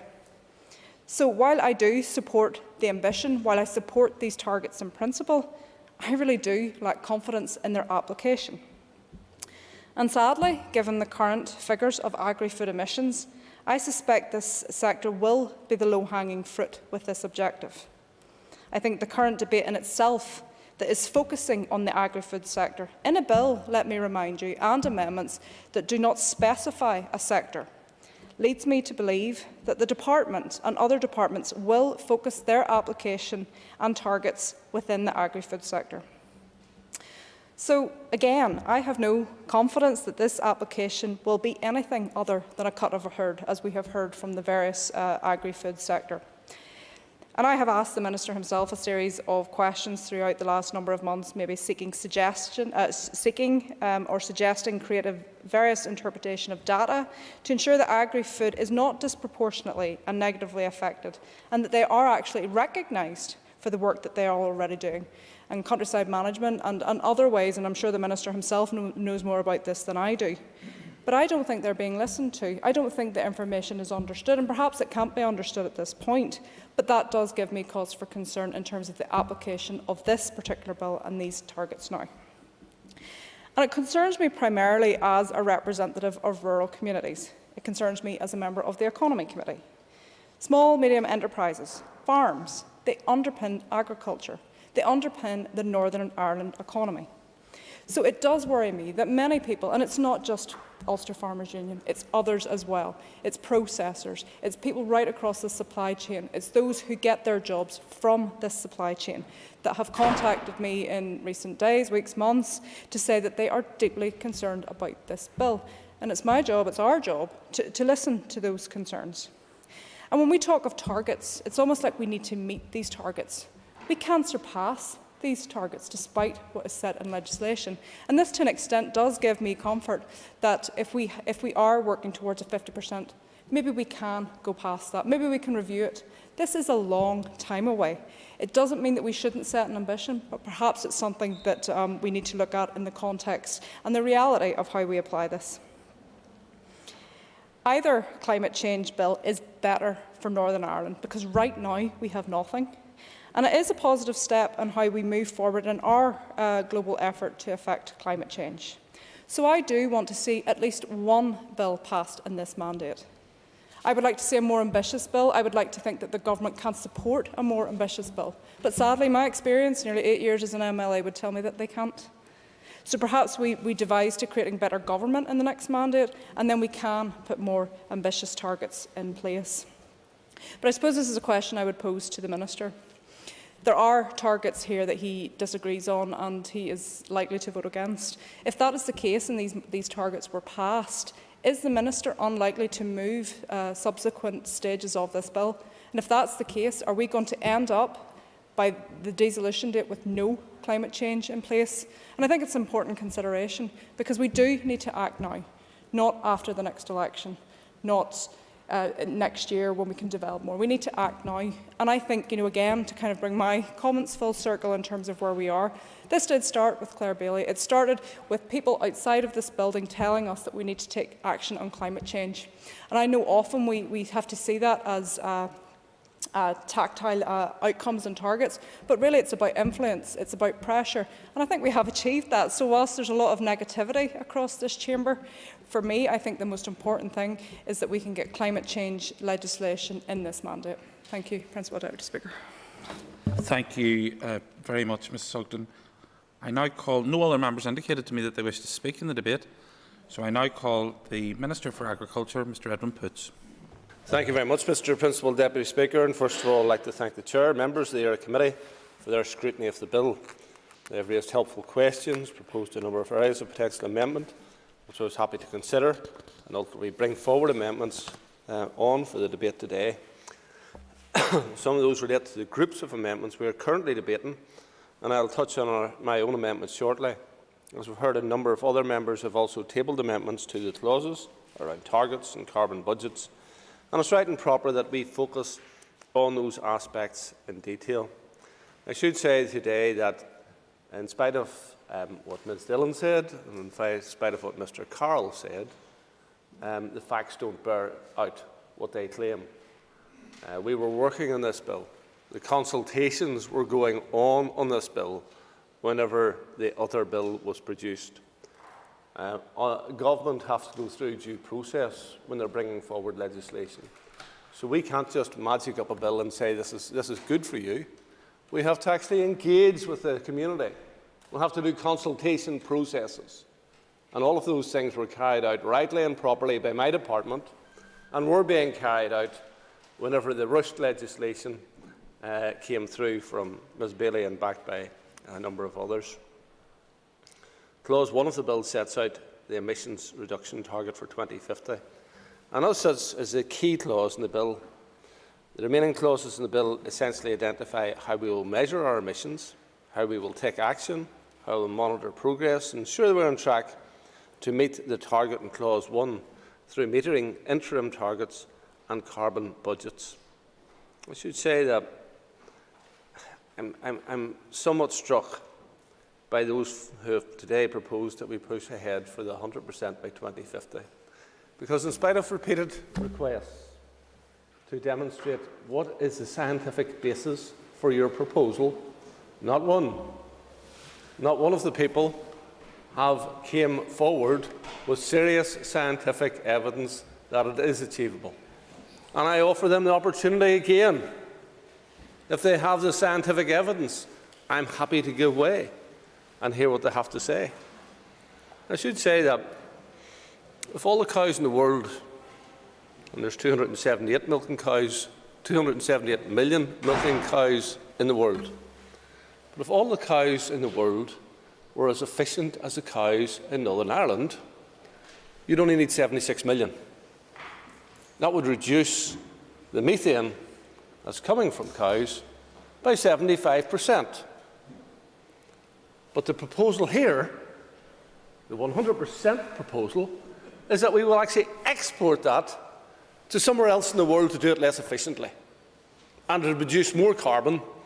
And instead of the UK importing their milk or GB importing their milk from Northern Ireland and their cheese and all of the excellent products that we have, well, they can import that from South America and we'll produce even more carbon. But hey-ho, didn't we do well? We put a bill through which said we're not going to do anything less than 100% net zero, in spite of the fact that you're causing more carbon emissions to take place throughout the world. With others who say, well, you shouldn't be drinking milk at all. You should forget about cow milk and go for other alternatives. So why don't we go for the almond milk alternative? Because it takes the equivalent of 8 litres of tap water to produce 1 litre of milk from a cow. Very nutritious milk, by the way, and full of things which are good for people. And it takes 158 litres of water to bring the imported milk from California here to us to drink. So if these people who are going about, who have experts in all of these things, and they don't appear to have much knowledge of the real facts, that what we are producing here is nutritious, healthy food, which is done in an environmentally responsible way, and where we have farmers, and I have to say this, and unfortunately I have to say Ms Bailey has been a big part of this. This setting up of the environment versus farming is not right. It is not right. The farming community are custodians of the land, and they consider the environment to be of the utmost importance to them. And we have this division now between the environment and farming is being perceived as bad. Farming is on the cusp of a revolution environmentally.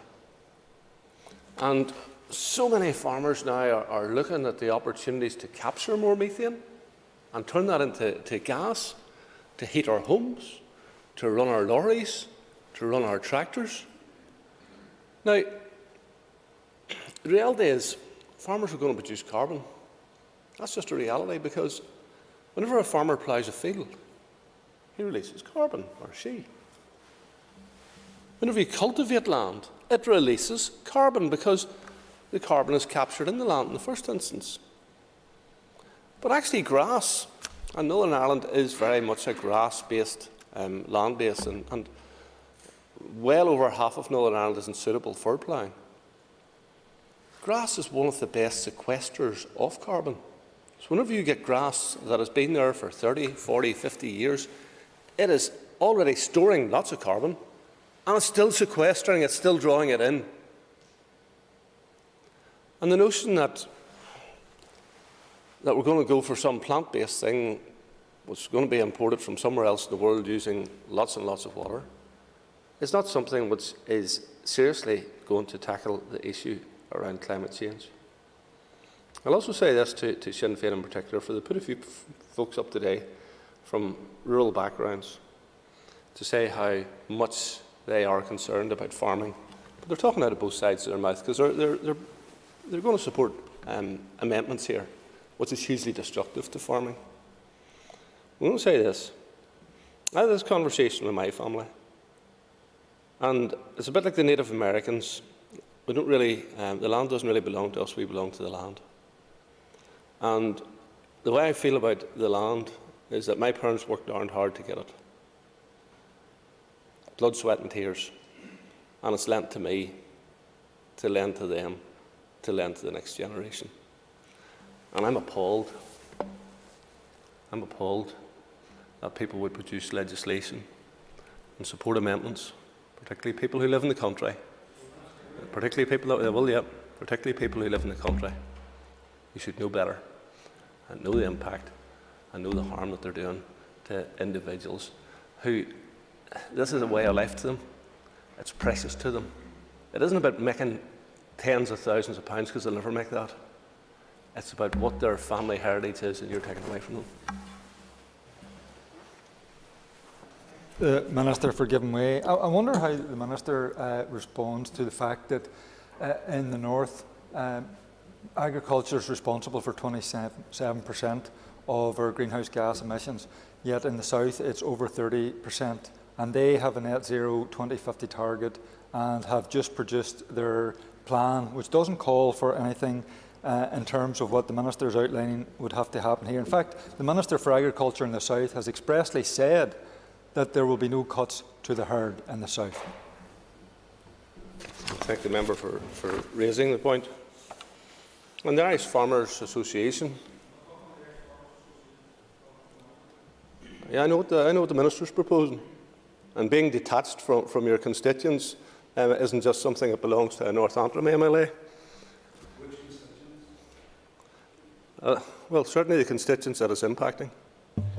The constituents. Excuse me, Minister, if you could resume your seat. It's not heckling, but it's not particularly pleasant. The Minister should be allowed to speak. If members want to make interventions, I'm sure the Minister, we've had a fulsome debate and people have been giving way all over the place. If members want to make interventions, ask the Minister to give way. Don't chunter at him from a sedentary position. Minister. Thank you, Mr. Principal Deputy. Personally, I don't mind. Heckle away there. But if you do, that's your call. The IFA, you speak on behalf of the farmers and the voters, say a lower reduction target will ensure that Ireland can maintain and possibly increase food production. So they don't want that higher target. Improving the emissions footprint and protecting the economic sustainability of the sector while meeting the food security and climate change challenge. According to the United Nations, the world population is projected to grow from 7.7 billion in 2017 to 8.5 billion in 2030 and to 9.7 billion in 2050. It's a 26% increase. This growth will drive global food demand, which is expected to increase anywhere between 59 and 98% by 2050, and projected that 58% more milk and 73% more meat will be required by 2050 compared with 2010 consumption. And in light of the increasing demand on food due to the projected population growth, any contraction of food production in Ireland, and indeed from Northern Ireland, to meet the emissions ceiling may simply be replaced by production elsewhere, potentially to countries with a higher emissions footprint, resulting in a carbon leakage and higher overall global emissions. So in case you didn't know what the farmers in Northern Ireland were thinking, I'm glad to have facilitated you with what the farmers are thinking in the Republic of Ireland as well. It aligns. This isn't political. This is about people's livelihoods, and this is about people's livelihoods and your willingness to play fast and loose with those livelihoods.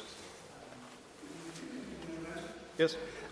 Minister, you talked about carbon leakage there a while ago and the potential of this, whatever type of legislation emerged, have an impact on that there. You know, last week at the NI Affairs Committee in Westminster, the head of the LMC and the UFU were present, and he says that the Australian-New Zealand trade deal, they wanted the gates open and they got it. The head of LMC said that this Australian-New Zealand trade deal has the potential to displace our place on the British market, which is our main market. So last year, the island of Ireland exported 105,000 tonnes of beef to the British market. The deal with Australia is 110,000 tonnes of beef. Now, that is a consequence of the hard Brexit that your party forced the Tory government into. And you know about income, as well as displacing our share of our main market. You're on about income. Hill farmers survive in subsidy.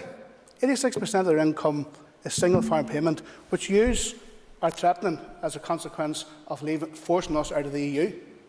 So, no, I honestly, I said earlier on that climate and the DUP are the biggest threats to hill farmers, and I'll say it again. We'll find that the biggest threat to the hill farmers is Sinn Féin's support for the climate change legislation, and you don't have to convince anybody in this House about that, Mr McAleer. Why don't you go down to the farmers who were down on the steps and convince them? You know, why don't you convince them? Because I haven't had to convince them. They have been lobbying us, and they've been lobbying you, and they've invited every member of this House to come out and talk to them. And a few have taken it up. But it's quite remarkable how a lot of members have shown utter contempt for the farming community, which represents 10% of our gross domestic product, employs over 100,000 people in our economy, and they've been shown contempt by so many MLAs. You should be hanging your heads in shame. Now I would better get on with my written speech, Mr. Speaker, because I'm still on the first page and there's 45 of them. So if we keep going at this speed, I don't know when we'll get there. But anyway, we've got a few things said and started anyway. So Clause 1. Clause 1 does set the evidence-based target of at least 82% net reduction in all greenhouse gases from a baseline position by 2050, and this is a target recommended by the UK's statutory independent and world-renowned advisory body, the Climate Change Committee. The Climate Change Committee have been clear in highlighting that this target represents a fair and equitable contribution by Northern Ireland towards the UK net zero target, and also that is consistent with the aims of the Paris Agreement and listen up, folks, the recommendations of the IPCC in the recent report, often quoted by members as Code Red for Humanity. In other words, the target will deliver on the climate ambition at a UK and global level, both recommended by the Climate Change Committee and the IPCC. So, where's all these experts coming from? On the other side of the House, where's the science coming from? There are some members here today who have suggested that the target recommended by the Climate Change Committee, reflected in Clause 1 of the bill, is not ambitious enough and leaves Northern Ireland behind other parts of the UK and Republic of Ireland. And I want to reassure members that it's simply not true. Achieving at least 82% reduction in greenhouse gases by 2050 will be hugely challenging, will require substantial change across all sectors, but it will also allow us to deliver a just transition. The Climate Change Committee have indicated that reaching net zero requires strong efforts in all parts of the UK, and at least 82% of all greenhouse gases in Northern Ireland represents equivalently stretching emissions reductions efforts to the targets legislated for in Scotland, Wales and England. Once the differences in starting points and opportunities available to each region are considered, the Climate Change Committee have advised that they considered each country's respective capabilities and considered the circumstances and opportunities in Northern Ireland, as well as what is deliverable through policies and actions in Northern Ireland. The Climate Change Committee have advised further reductions beyond the balanced pathway are technically possible, but unlikely to be achieved. Unlikely to be achieved. So why try and fool the public out there that we're going to do this 100% thing and get a headline if we don't believe it's achievable? I think it is worth dwelling on the phrase technically possible, as some members have used it throughout the wider debate in Northern Ireland targets. And lots of things are technically possible, but the practicalities of them are very different. So yes, if we had an infinite budget, and if we had no concern for the livelihoods of people who live and work here, yes, it is technically possible to make reductions beyond the balanced pathway.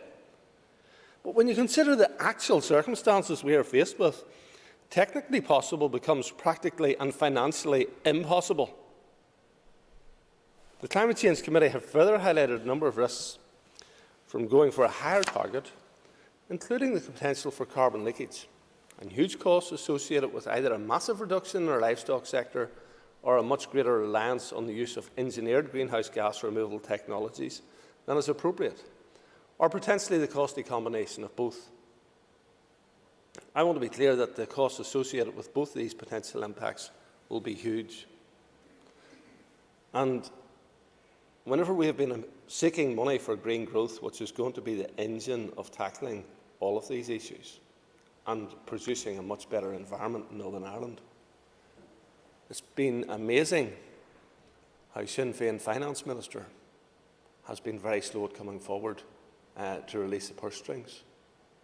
And the response to the requests that have went in has, let's put it like this, is minimalist in tackling environmental issues. So we've got more doublespeak. The farmers can bear the brunt of the pain of this, and we won't even produce the finances from the public purse to help people achieve what we're telling them they have to do. Although Amendment 1 has not been moved, I want to highlight that the KPMG recently published a report on economic impact of the alternative target proposed by some members of this Assembly, net zero by 2045, and concluded that the impact could be beef, dairy and sheep herds falling by 86%, pig and poultry numbers falling by 11%, representing a 54% decrease in farm employment alone, with around 13,000 jobs lost in that primary agricultural sector, not to mention the tens of thousands of jobs lost in the processing sector. So I want to be clear that simply shifting this net zero target to 2050 for Northern Ireland, as someone proposed through amendments, will have similarly devastating impacts, just delaying them for a few years. Our agri-food sector is the largest manufacturing sector in Northern Ireland, ranks second when it comes to exports outside the UK. In other words, it's a very significant part of the economy. And in addition, the agri-food sector is critical to rural areas and balanced regional development, with some 86% of agri-food processors based out of the Belfast City Council area, and almost 26,000 farm businesses operating in rural settings. We must protect and support such an important sector for our economy and the communities concerned. And if the Assembly decides to vote for a higher target than set out in Clause 1, and chooses either instead of or in combination with cuts to our livestock sector to heavily rely on engineered greenhouse gas removal technologies, the costs will be colossal, with no end point. Who's paying for it? What department's handing the money back? Department of Health? That's the wealthiest one in terms of the money that it receives. Certainly has a lot of needs. I don't think that they can afford to hand money back. Department of Education? Department for Infrastructure? Department for Justice? Who's handing the money back? Because you're making a decision which is going to impose massive spending requirements. If the Climate Change Committee have indicated that aiming for net zero by 2050 and relying on engineered greenhouse gas removal technologies could cost up to £900 million per annum by 2050, a cost that will continue to be incurred every year after 2050 until we are somehow able to remove those residual emissions through other means. And at present, the other means identified are limited to greatly reducing our livestock sector, which I can't support and won't support. The additional costs until 2050 would be several billion more than the cost of aiming for the targets in Clause 1 of my bill, and could be anything from £10 to £25 billion extra, depending on when and how quickly we start to deploy that technology. Let me be clear that it is only the cost to 2050, as the cost of these technologies will persist at a similar level for many years after 2050. Furthermore, the Climate Change Committee have confirmed with my officials that no part of the UK can reach net zero without engineered greenhouse gas removals. But not every part of the UK can physically house greenhouse gas removal facilities and geological CO2 storage easily. Northern Ireland is very poorly geographically positioned to physically enable deployment of such facilities due to limited access to space that can be used for CO2 storage, unlike Scotland, which is extremely well positioned. So the science of, well, Scotland can do it, so we can do it, I leave that with you. However, the Climate Change has confirmed that if you remove greenhouse gas removals deployment capabilities from their advised emissions reduction targets for each region of the UK under their balanced pathway, and take into account differences in land use and agricultural production, then real emissions, reductions aims and ambitions are similar in each sector in Northern Ireland as to what is required in all other regions of the UK to meet UK net zero and the UK as a whole. So the under at least 82% reduction would not be in any way lagging behind other parts of the UK. And shame on those people who call this community laggards. Shame on you. So when it comes to delivering effective policies and emission reductions across our key sectors, therefore the narrative put forward that we're climate laggards is false. The Climate Change Committee have also indicated that setting a net zero target for Northern Ireland might not actually lead to additional overall reductions in UK greenhouse gas emissions, but rather act to shift a greater share of the UK-wide costs of reaching net zero to Northern Ireland. So again I ask, where is the funding for this going to come from? And are our finances in such a good state that we can effectively subsume a greater share of the cost for UK net zero than has been recommended or indeed needed? The Finance Minister himself has confirmed that it will be for the Executive to agree and fund this climate change programme from its overall budget, even if this programme costs more than any equivalent Barnett consequential. He has further indicated that, should funding be provided by the British Government that is conditional on its use for climate change, any additional costs would have to be borne by the Executive from its overall budget. So, do we want to ask the people of Northern Ireland to do more than their fair share for no overall benefit, because we're still getting 100% net zero? Moreover, I have to ask yet again, how can we fund it if we do? And I've consistently highlighted to fellow members that the right thing to do is to follow the independent evidence and science, to set an ambitious target and then take effective and sustained action to meet and hopefully go beyond that target. Then, if the evidence supports it, we can update and increase the target at a future point, as has happened in UK, Scotland and Wales in their approach to climate change legislation. That is the proper way of delivering effective legislation on this crucial long-term issue. This is a view that is indeed rightly shared by the Finance Minister in his writings anyway, who has been clear when he corresponded to me and indeed executive colleagues that legislation should be ambitious and deliverable so that we achieve the best outcomes possible, and that it needs to be evidence-based. Evidence-based, and I haven't heard the evidence for the 100%, and I've offered you the opportunity to provide it to me, and you haven't done it. And underpinned by financial modelling. Nobody has suggested how they're going to meet the bills that I've brought before you and warned the House about. The target in Clause 1 is the only evidence-based long-term target that Northern Ireland can soundly commit to and realistically deliver on at this time, according to evidence and science. In recommending the target, the Climate Change Committee took into account all of the key factors relevant to the Northern Ireland environment and economy, as well as global and UK drivers for addressing climate change. Nobody else has carried out this type of analysis or delivered any alternative evidence. So why would we move away from the evidence-based? So turning to the amendment which I'm proposing to Clause 1.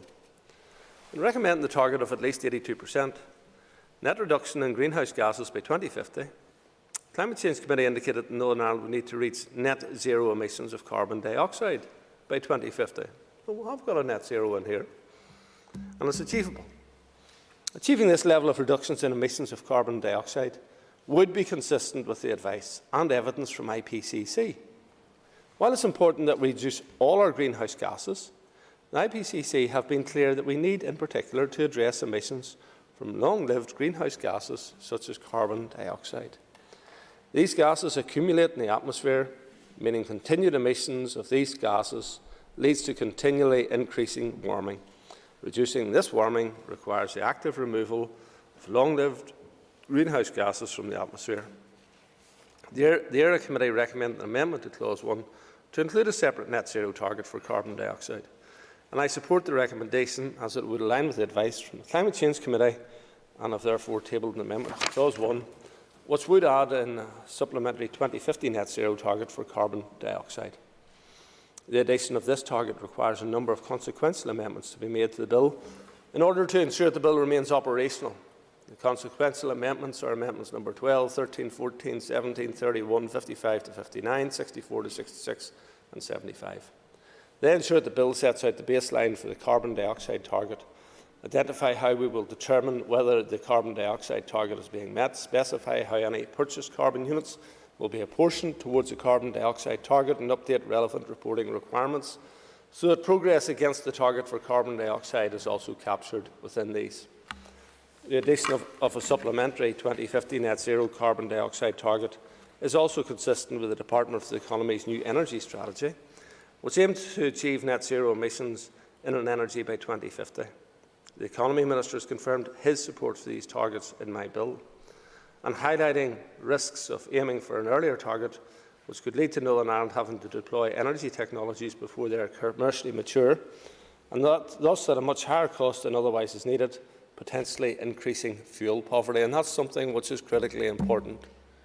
We've just got today notification of a 33% rise in gas costs, and we know how people are suffering with fuel costs this year because of particular circumstances. And whilst we move to renewable technologies, it's something I'm totally committed to doing, we need to move in a way where we produce a consistent, renewable, affordable electricity and energy. But that's at risk, and I'm not prepared to take it, as our hard-working families are already feeling the squeeze. So why would any of us want to make those on the lowest incomes put in a worse position? Turning to the amendments which have been tabled from other members in respect of targets, carbon budgets, nitrogen balance sheets. As you've heard, Ms Bailey's amendment number 1 was not moved. As a result of that, amendments number 7 and 8 will not be moved. I'm glad that we will not be asked to support those 3 unevidenced targets. However, I do note that Ms Bailey will instead now be supporting a 2050 net zero target, and some others. I'm disappointed that those members are unable to see reason and understand and accept the evidence which has been provided to them. Evidence which makes it clear that aiming for such targets at this stage is completely unrealistic, would be hugely costly, likely to disengage some of the people who can help deliver positive outcomes. I've already outlined the advice from the Climate Change Committee in respect to the potential cost of net zero by 2050 target and the increased likelihood of carbon leakage associated with such a target. The difference between the evidence-based target and a net zero target is less than 0.75% of global emissions, and at a global level is around 0.0075% of global emissions. 0.0075% of global emissions. And you're going to drive 13,000 farmers off their family farms. What does that say? So if we shut down our efficient agri-food sector and we shift food production somewhere else in the world with more carbon-intensive farming, we will be adding to global emissions, doing the exact opposite of what people are setting out to do and to what we are trying to collectively achieve. Again, been people today who have been trying to convince us that the target I'm proposing is purely an economic decision and that an alternative net zero target is based on the best available science. But nobody has produced this science or indeed any proper evidence to support such a target. I've previously heard Ms Bailey saying things like Scotland and Germany are aiming for a 2045 net zero target. Well, when I went to school, that wasn't science, that was geography. In contrast, the Climate Change Committee and the other scientists who've actually carried out the analysis and have expertise on these issues, considered all of the relevant facts, have confirmed that the target set out in Clause 1 of my bill aligns with the Paris Agreement, entirely compatible with the agreement's below 1.5 degrees Celsius global pathway ambition, and the advice from the IPCC. They have strongly cautioned against pursuing a net zero target, partly because conditions in Northern Ireland are suboptimal for greenhouse gas removals technology, which means that we would have to rely on more deep and extensive reductions in other areas such as agri-food to try and meet this target. So there are a number of factors, including economic reasons, why a net zero target should not be pursued. Mr Blair, Mr McGuigan and Mr McAleer have also put forward different amendments, supported by other members and their parties, seeking the target in Clause 1 to be changed to net zero by 2050. And Mr McGuigan and Mr McAleer have also put forward an amendment requiring my department to set new interim targets for 2030 and 2040. As co-sponsors of the other climate change bill passing through this Assembly, I'm pleased that they've seen some sense in terms of moving away from the 2045 net zero target that they originally supported, but unfortunately they still need to move a bit further towards the actual evidence, advice and science. In terms of the proposed amendment requiring my department to set targets for 2030 and 2040 in line with the 2050 target, I don't believe that it's necessary. The Climate Change Committee have already provided advice on what targets for 2030 and 40 should be. Science-based advice, of course. And they also advised that the only way we could go beyond their recommended targets, again, is to either make huge cuts to our livestock sector or invest massively in engineered greenhouse gas removals technology. Even though the geographical conditions are not optimal for its deployment in Northern Ireland. And during the ERA Committee's deliberations on my bill, two of the members who put forward the amendment indicated that we should not look to take forward either approach at an early point. So I fail to see what has changed them. Why did they say that in the ERA Committee? And then they're proposing this today. More doublespeak, I would suggest. Mr Blair and some of his alliance colleagues have also put forward an amendment to meet net zero carbon dioxide by 2045. Again, it's not backed or based on any evidence, and therefore I can't support it. The amendment is inconsistent with the Executive's recently published energy strategy. And as I highlighted earlier, aiming for such a target could lead to us having to deploy energy technologies before they are commercially mature, and thus at a much higher cost than otherwise is needed, which will exacerbate the issue of fuel poverty. So let's have a go at the farmers, and the hill farmers in particular, and then we'll go for the people who are in fuel poverty. That's what these members are doing. Some of the members who put forward amendments to Clause 1 have indicated that there's been widespread support for net zero target, but there hasn't been. In the only official consultation which was carried out, and that was by my department going through proper process, the preferred option for respondents was an evidence-based target. In the ERA's Committee's own call for views on the two climate change bills, one resulted in no majority position in favour of any target, while the other resulted in a small majority in favour of a net zero target. So there's no consensus among stakeholders, and it's plainly wrong to suggest otherwise. Indeed, during the ERA Committee voting on Clause 1, there was a majority support for the evidence-based targets in this bill, unlike with the net zero by 2045 target in the private members' bill, where there was a split vote, with only one committee member other than the three bill co-sponsors voting in favour of the net zero target. As politicians, it's our job to make the right decisions, based on the best evidence we have available. And that's what I have done. You know, Dr. Archibald, she suggested the IPCC were against this. The IPCC have confirmed that our bill is consistent with the Paris Agreement. So members shouldn't be misled on these issues. I have to be very clear on the facts and deal with facts, nothing else. For the reasons I have outlined today, I therefore cannot and will not support any of the amendments which have been tabled by the other members in respect of Clause 1 of my bill, or in relation to interim targets in Clause 2 and 3. And, yes, I will, and I urge all members to reject these amendments. Instead, support the amendments I put forward to Clause 1 and support the evidence-based target which will deliver on the UK net zero ambition, which will make a real global emissions reductions, and which will deliver for a sustainable Northern Ireland economy whilst protecting and enhancing our environment. Mr Mayor. I thank the Minister for giving way and for his lengthy penultimate wind, if probably describe it in relation to that. And this has been a useful debate in terms of Group 1 of the amendments. We've got two more groupings to come, probably later tonight and tomorrow. But there has been a debate. We may not agree in relation to some of the points, but there has been a debate in relation to the amendments here and the clauses in Group 1.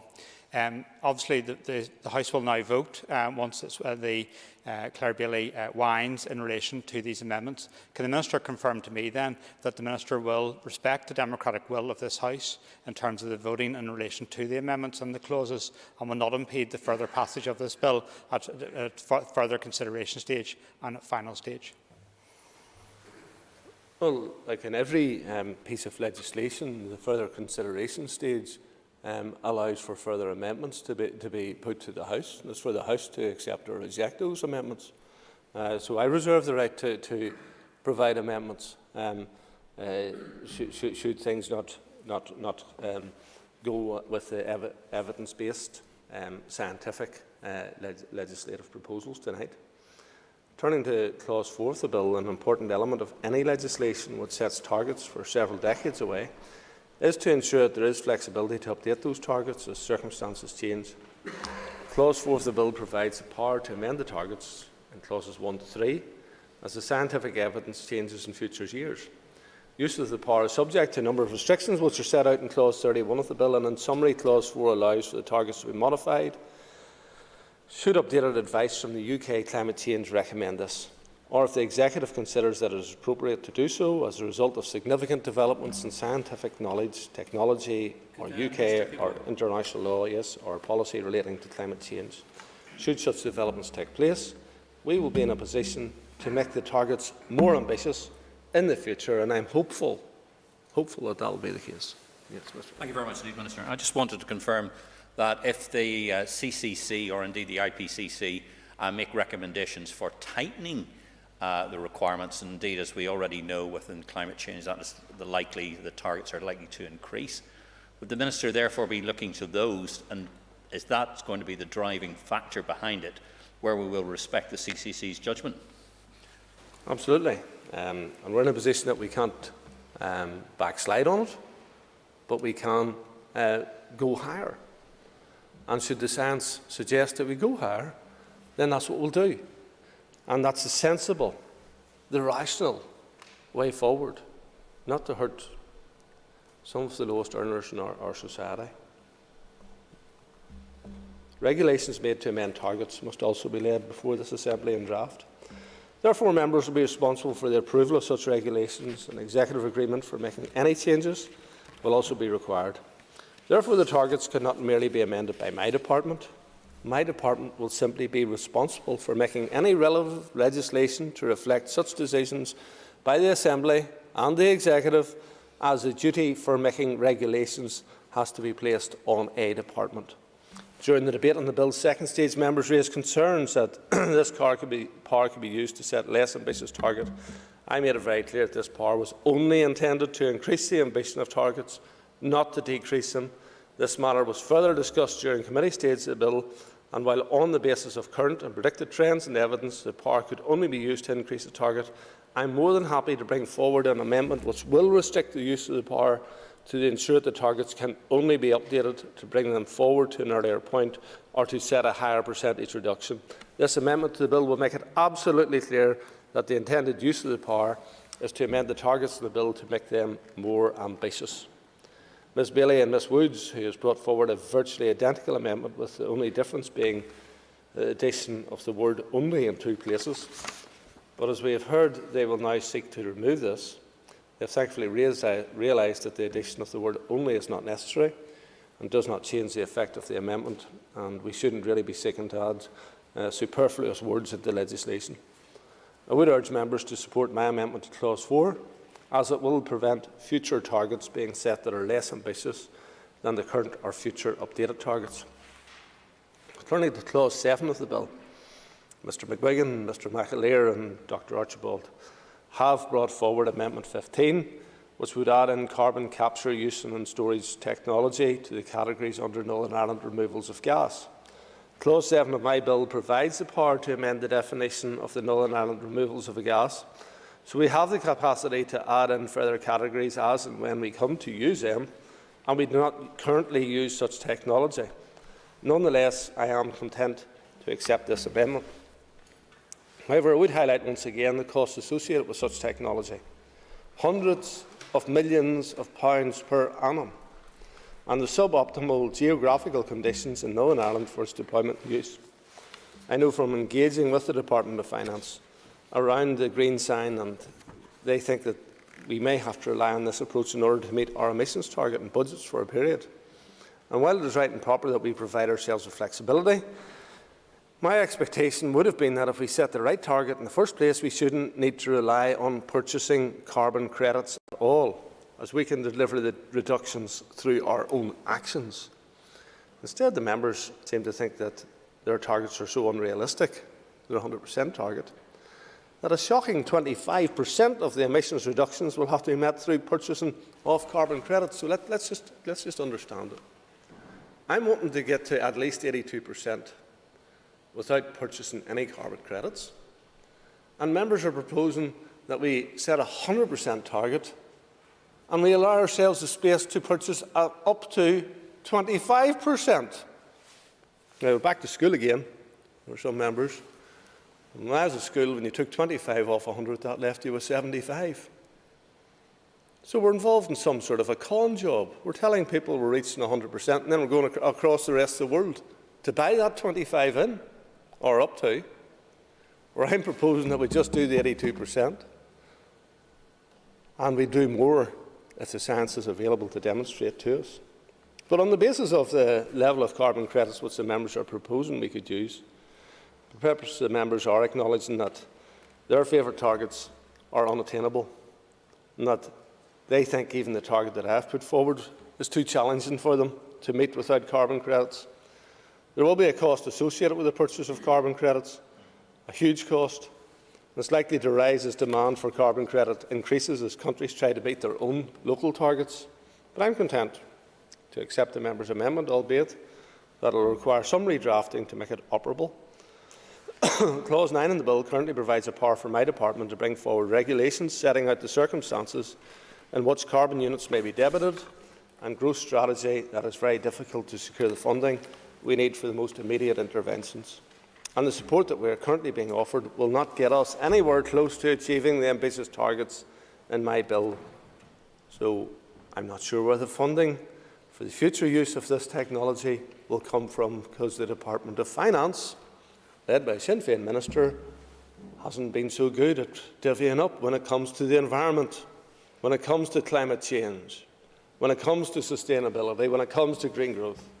And it's ironic that two of the members putting forward this amendment, as part of the IRA Committee's deliberations in the bill, indicated a preference for not investing in such technology.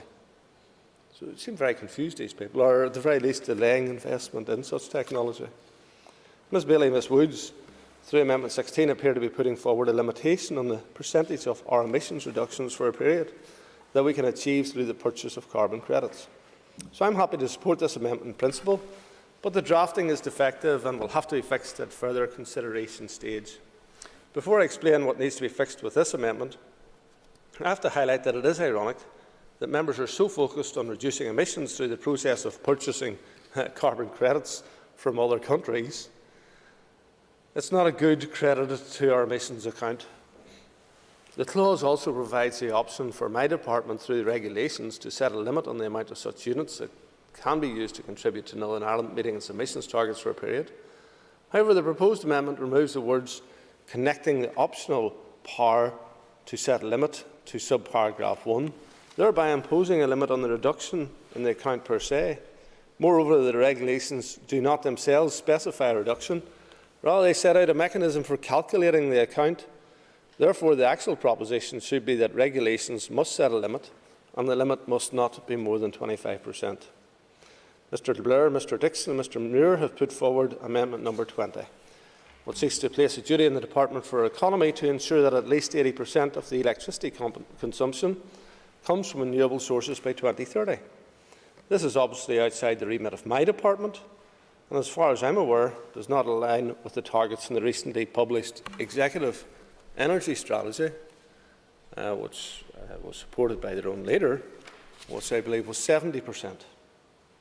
Turning to the amendments, and I have to say, and I've spoken to the Minister for Economy on it, this has an ability to actually threaten people's electricity supplies, to not have adequate electricity supplies.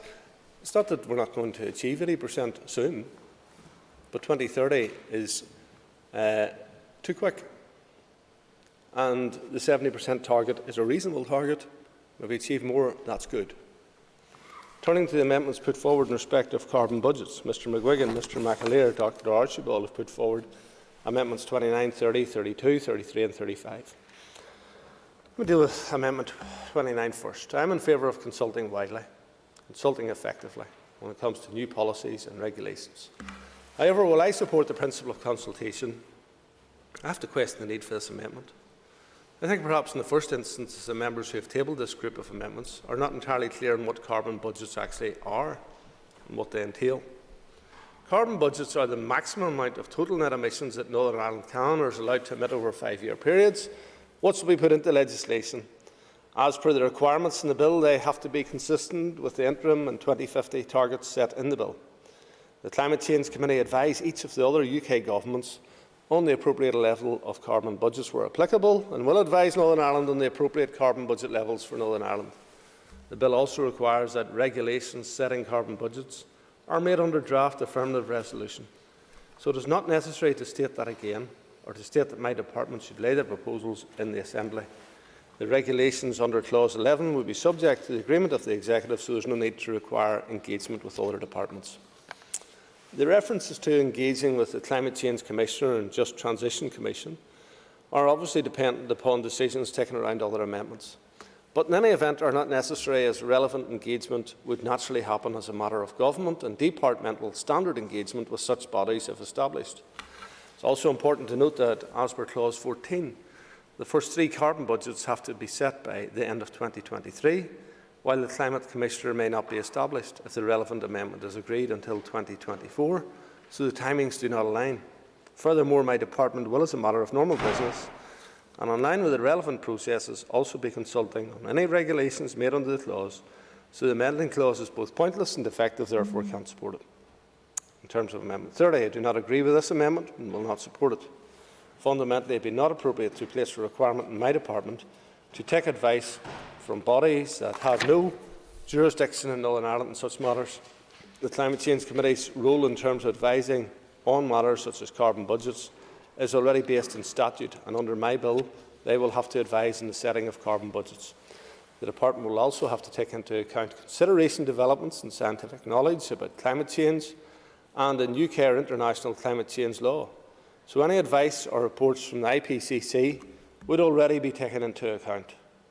Of course, the Climate Change Committee already considers such matters when providing advice to the UK administrations, so we are already covered in this regard. In addition, the amendments purport to cover the seeking advice from these bodies on other environmental issues, including such a broad requirement like this is not appropriate in this context, because there will be other statutory bodies that are responsible for providing advice on certain other environmental issues, and other legislation will cover this. On these grounds alone, this amendment should not be supported, and I certainly won't be. In terms of Amendment 32, and to some extent I agree with the principle of what the members are trying to do. Apologies. Well, trying to, particularly I note that, see, there are a number of issues with the amendment which means that I cannot accept it or support it. Fundamentally, the drafting doesn't make sense, and I highlight this, Mr. Speaker, because it's important in the context of the proposed amendment. The title of the proposed clause 13A refers to factors relating to the setting of carbon budgets, while the first sentence refers to the setting of targets. They are 2 different things in the context of the bill. Subsection 1A then refers to the objective of not exceeding a fair and safe emissions budget, and to further confuse things, as an emissions budget is not a term the bill uses. So they're basically butchering the bill with a poorly worded amendment. I'm assuming that members intended to set out considerations to be taken into account, and in the context of setting targets rather than carbon budgets, as the title suggests, but the clause is incoherent, and the amendment should probably have been to Clause 31 of the bill. I'd highlight once again that the carbon budgets have to be set at a level that is consistent with the targets, so the key is to get the target right. And on the front, the relevant members who have tabled the amendment support a target that doesn't take account of a number of considerations that their amendment outlines. Particularly, I note that one of the considerations is the risk of substantial and unreasonable carbon leakage. Notwithstanding the fact that these qualifying terms are not defined, the members have proposed a target which the experts have indicated is likely to lead to carbon leakage. You cannot propose something which will lead to carbon leakage by offshoring food production, most likely to places with more intensive carbon farming practices. and then add a few words to Bill, say that the risk of it has to be considered. Double speak again from the members. So the thinking around the amendment is clearly confused. The amendment itself is unclear in its intent, and the members should have instead considered the risks of carbon leakage before going for an unevidenced, unscientific target. Amendment 35 from the same proposers attempt to place a requirement on each Northern Ireland department when developing policies under Clause 16 to ensure they are consistent with the targets set out in the carbon budget. Again, this amendment is entirely unnecessary, as it merely duplicates what is already required by Clause 16(1), and there is already a duty in all Northern Ireland departments through Clause 29, which is applicable to both the targets and carbon budgets, to carry out their functions in a manner which is consistent with achieving those targets and budgets. Therefore, I don't support this amendment and hope that proposers may not even move it, as it would be a waste of members' time to even consider a vote on it. Turning to amendment number 34, put forward by Ms Bailey and Ms Woods, around nitrogen balance sheets. I understand that this is an area where AFBI is currently looking at for some sectors. And I'm also aware that work has been taken forward in Scotland around this. However, based on the work being undertaken at the moment and the experience from Scotland, 18 months isn't an achievable timeframe. To pull these aspects together for the whole system and cover agriculture, food production, waste, transport, energy will require more data gathering and reliance on access to data from all sectors, data manipulation and modelling, as well as getting input through stakeholder engagement. A more realistic timeframe is probably 36 months. Anything short of this will end up with a non-granular, unintegrated approach that will not be robust and will widen the uncertainty around estimates. This will result in obvious issues in terms of standing up to scrutiny, being open to challenge and providing the supporting evidence for application within a regulatory context will be extremely difficult. So if the members are genuinely interested in getting the work progressed, seeing effective results from it, this can continue to be taken forward without legislation, or I can bring an amendment at further consideration stage which covers the requirements outlined but commits us to timescales in which we can actually deliver the right result. On the basis of how the amendment currently stands, I do not accept or support it. Mr Speaker, that concludes my comments around the amendments covered in the group debate. In summary, there are two amendments from other members, number 15 and 16, that I am happy to support. I can't support the other amendments for a range of reasons, not least of which there are some entirely unnecessary, given what the bill already covers, while others are not entirely clear in their intent, and most fundamentally, and I cannot support any of the amendments which have been tabled by the members in respect of Clause 1 of my bill, or in relation to interim targets in Clauses 2 and 3. And I urge members to reject these amendments and instead support the amendments which I have put.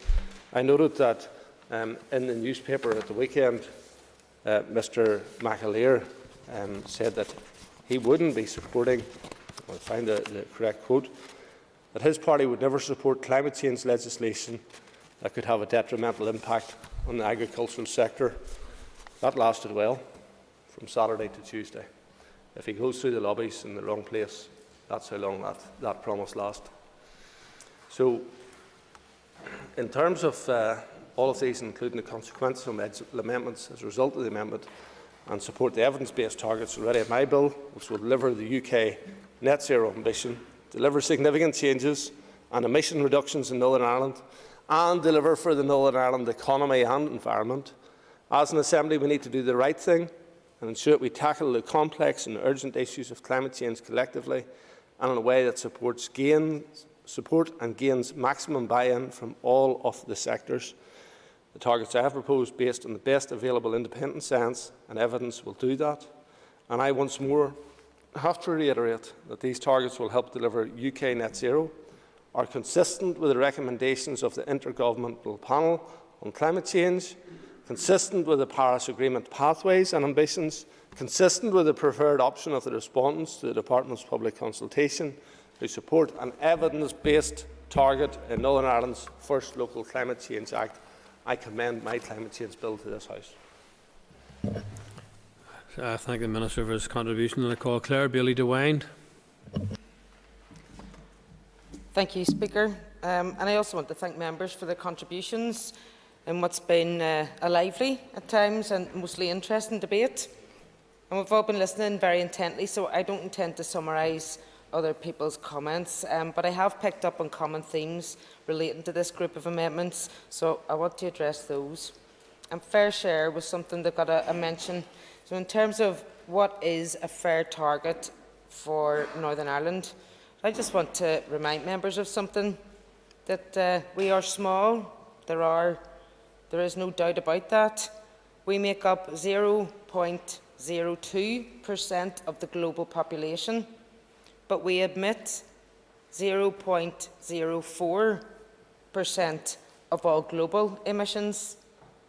So that's twice our share of the population emissions. We emit more emissions per capita than anywhere else in the UK. We emit more emissions per capita than China. So when we think what is fair is very subjective, depending on the data that we use. And as a developed country, we emit more. And so I also have the duty, we also have the duty to decarbonise faster. The worst impacts of climate change will be felt in poorer and more vulnerable countries. And the science, I spoke about a lot, so I'd also like to address some points made in relation to the science. And the science, as has been mentioned, could not be clearer. We are in code red for humanity. And in order to keep 1.5 degrees within reach and to avoid the most catastrophic impacts of climate breakdown, we must reach net zero by 2050 at the latest. That's what the science is telling us. It also says that we need to cut global emissions in half by 2030. That's 8 years from now. It might be better to frame that in this chamber by saying that that's 2 electoral mandates away. We do need to follow the science, both as it is now and as it will develop in the coming years. And once upon a time, humans believed that the earth was flat until science proved that to be wrong. So human history is a story of being led by science and allowing that to help us find new ways of living. And then there's the ethical evidence. We don't know, when we do know that our behaviour is causing harm, the onus is on us to stop that. So when we know that we are harming the life and the ecosystems that we need to survive, we need to stop that. And we need to find new ways of living within our means.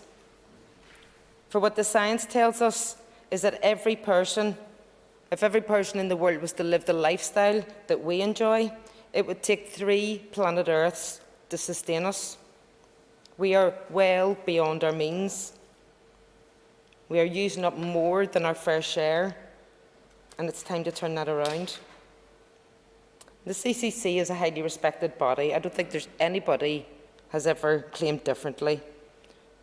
But it is one advisory body, and the CCC advises Northern Ireland solely in relation to its commitments in relation to the UK Climate Act. It does not take account of Northern Ireland's unique political and biogeographical context. It is not a policy-setting body.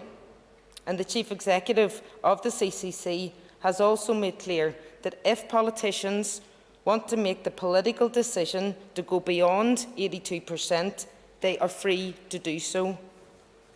Scotland did, Wales did, and we can too, because the CCC will still continue to offer advice. In relation to the balanced nitrogen sheets, I would also like to address some of the questions raised on that. These are of vital importance to the effectiveness of good climate legislation. They are present in Scotland's climate legislation and have resulted in great success in helping to establish baselines and in feeding into other strategies. Nitrogen balance sheets do not set targets, they just establish how much nitrogen is being efficiently used. For example, by applying to grass for agriculture and how much is being lost to the air as ammonia pollution and to our waterways. They are not something that is best located in policy. They are a key element of up-to-date climate legislation, and they will help improve public health, water quality, soil quality, biodiversity, as well as helping us understand nitrogen flows across the island. It is essential to transboundary commitments. Nitrogen balance sheets will help farmers, that will help policymakers, and will help the environment. They are part of good practice, and they will help us lower our emissions. Methane and biogenic methane has also been raised. And of course, we all know that methane behaves differently. It's a short-lived greenhouse gas, although far more potent than CO2 due to its heat-trapping ability. No matter what measurement you use, reduction in methane emissions is essential. Unlike other GHGs, reducing methane and doing that quickly will lead to the much-needed cooling effects, and it's one of the most powerful levers we have to slow global warming. And it's for this reason that the Green Party are wary of Amendment 32, which is listed, and we just can't support the splitting of targets contained within other amendments. The KPMG report. A lot of members have cited the report, and we have looked at the KPMG report and find it to be flawed, both in terms of its methodology and scenario planning. They cannot explain where they got their figures from. The report used farm-level financial information to develop models. However, subsidies and grants were not included when calculating each farm's income. This is automatically going to skew figures, especially given the high dependency on subsidies here. In Northern Ireland, I think it's 86% of most farm incomes come from public subsidies. So the figures in the report are simply misleading. Yep. The member makes criticism of that report, which I don't accept. But where is her report? Where is her economic assessment? Or does she just think we blunder into this without one?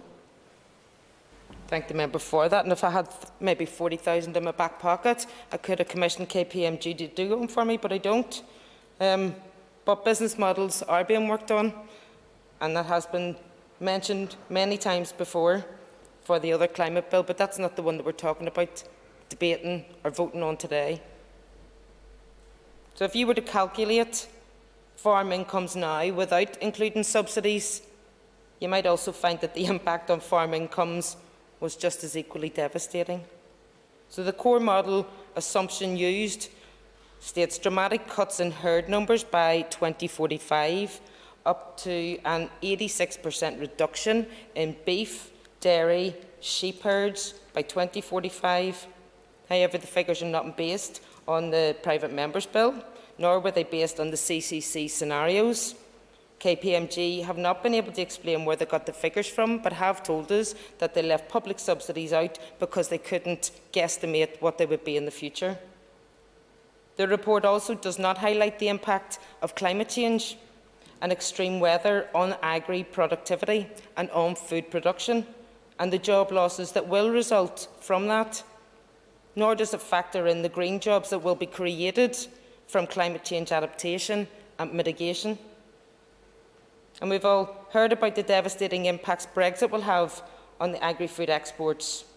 We've talked about the New Zealand and Australian trade deals that are set to displace most of NI's current GB market. Net zero enables farmers to access EU markets, and we need to grab these opportunities now. I also want to highlight the evidence to show that we don't necessarily have to reduce volume or profits to reduce emissions, including through breeding and pasture-based systems. We would like to see the CCC explore those kind of options for agriculture rather than assuming that it can't be done under restrictive intensification models. However, farmers are stuck in this high input, high cost, high volume output model, and yet receive more often than not less profit or are unable to break even financially. And we need to understand that farm profitability is linked to partnership with nature and pay farmers accordingly. The Green Party's amendment in the next group of amendments to create a just transition fund for agriculture will ensure that farmers do not bear the brunt of our green transition. However, we do need to look at Northern Ireland farming and its economic, social and environmental sustainability. We need new policies for farmers that encourage young people to take up farming and ensure a profitable, sustainable industry for them in the decades ahead. I have listened to them when they tell me how powerful food processors and food retailers have become so powerful across these islands and indeed across Europe and the world. I hear them when they tell me that concerning food in the EU and the UK, it's no longer a free market, it's a corporate-controlled free market. I pay attention when I read about third-generation dairy farmer who, when he started his farm in 1965 with 40 cows, could make a living, and now that he has 160 cows, works 7 days a week to keep on top of his business and stay afloat. So we need to recognise that not all farmers are against net zero. Not all farmers see climate targets as anti-farmer. And let's recognise that the total number of farms in Northern Ireland has fallen from 3,118 to 24,817 since 1997. So maybe it's just maybe it's not climate action that's the threat to farmers. Maybe it's the business as usual and the pursuit of intensification modelling that's the real threat. I've listened to debates and commentary around the costs, and I've listened to many arguments about the cost of achieving net zero. I think it useful to highlight to this House that the Department had to write to the ERA Committee during its scrutiny of this bill in order to clarify that their cost estimates after the committee that their cost estimates that they'd identified were gross overestimations in the Department's projections of the cost to deliver net zero by 2050 that had been provided to them. The figures that the CCC had also distanced themselves from. But I have to say, it was really nice to hear the Minister practice his sums to us there this evening when he was doing some carbon credit purchase scenario. There is no one anywhere trying to fool themselves that achieving net zero in Northern Ireland will involve significant investment and change, and there are huge economic opportunities involved, and we talk very little about that. Let's talk about unlocking green investment. Let's talk about the investment in green jobs. So we need to move away from this single-sided narrative that this is all about cost and no return. Climate action can bring future investment. Climate inaction won't. And we must also consider the costs of that inaction. Damages avoided by climate action must be compared with the cost of meeting targets. The cost of action has been estimated at about 1 to 2% of GDP.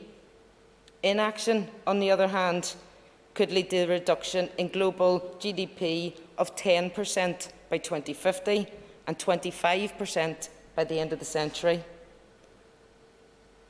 I am, however, glad to hear that there is consensus on the fact that we need to do something about climate change. Regardless of what the target is passed here today, I have, and I remain to have, little faith in this institution, in this five-party executive model, in being able to deliver what is actually needed.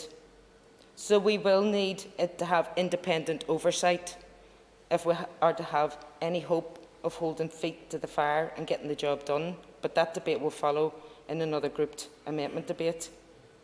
But it shows how far we've come. The climate denial has lost its footing in Stormont. It has, in many instances, however, been replaced by climate delay. And I have concerns that many here do not appreciate the scale and the urgency of the crisis we're facing. I've heard members say that they supported net zero even earlier than 2050, until they spoke to businesses and industry. despite the fact that our current way of doing business and our current industries are exactly what is causing the crisis. I've heard members say that we need to have a balanced approach that balances jobs and the planet. Well, there will be no jobs when we reach extinction. So finally, I would like to acknowledge sincerely the efforts of the departmental build team for their engagement with the ERA Committee. I'd also like to thank the efforts of the ERA Committee team and the RAISE researchers for all their hard work on this bill and the first climate bill. I'd like to thank the Bills Office for their continuous work with me on amendments. And members, we're at a crossroads today. It's time that we set a new direction for Northern Ireland. I thank the member for that wind, and now we move to the votes. Amendment 1 not moved, Amendment 2 moved and already debated. So amendment proposed to clause 1, page 1, line 6, leave out and insert words as printed on the marshal list. The question is that Amendment 2 be made. All those in favour say aye. Contrary, no. Clear the lobbies, the House will divide.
Okay, members, order, members.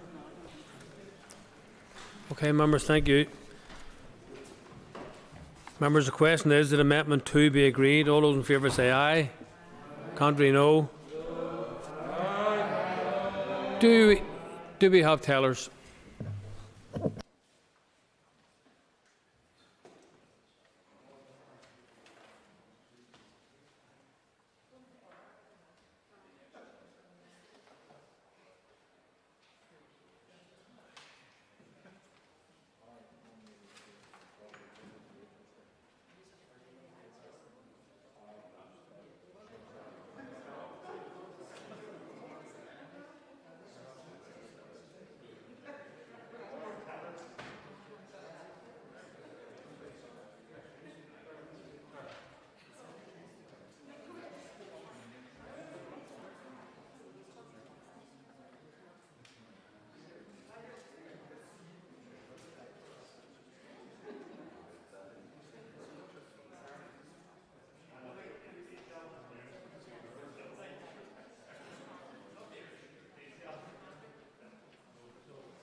Okay, members, orders. Tellers have been appointed as follows. Tellers for the ayes, Cathal Boylan and Philip McGuigan. Tellers for the noes are Harry Harvey and Steve Egan. Can remain all members of the requirement for social distancing while the division takes place. And I can ask you to make sure that you do retain at least a 2-metre gap between yourself and other people when moving around in the chamber or the rotunda, and especially in the lobbies. Please be patient at all times, observe the signage and follow the instructions of the lobby clerks. Clear lobbies. The Assembly will divide. Ayes to my right and noes to my left.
Secure doors, please.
Okay, members. Clerk, please read the result. 88 members voted, 50 members voted aye, 38 members voted no. The motion is carried. Motion is carried. Please unfasten the doors. Amendment 3. Amendment 2 is made, so Amendment 3 is not called. It's mutually exclusive with Amendment 2, which has been made. Moving on to Amendment 4 has already been debated, and I call the Minister of Agriculture, Environment and Rural Affairs, Mr Edwin Poots, to move formally Amendment 4. Moved. Amendment proposed to Clause 1, page 1, line 6, insert words as printed on the Marshall list. The question is that Amendment 4 be made. All those in favour say aye. Contrary, no. All those in favour say aye. Contrary, no. The ayes have it. Do the ayes have it? The ayes have it. Thank you. Amendment 5. I will not call Amendment 5 as it is mutually exclusive with Amendment 4, which has been made. We're over to 6.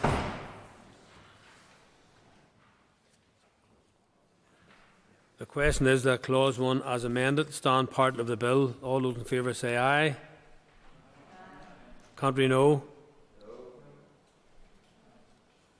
The question is that Clause 1 as amended stand part of the bill. All those in favour say aye. Aye. Contrary, no. Clear lobbies, the House will divide. We now have agreement from the whips that we will have the speedy voting, as it's called. I may call it speedier voting. So, in accordance with Standing Order 113(5)(b), there's agreement that we can dispense with the 3 minutes and move straight to the division. So I now call for tellers. Do we have tellers?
Members, tellers have been pointed as follows. Tellers for the ayes are Cathal Boylan and Claire Bailey. Tellers for the noes are Harry Harvey and Steve Aiken. Clear the lobbies. The Assembly will divide. Ayes to my right and noes to my left.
Secure doors, please.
Okay, members.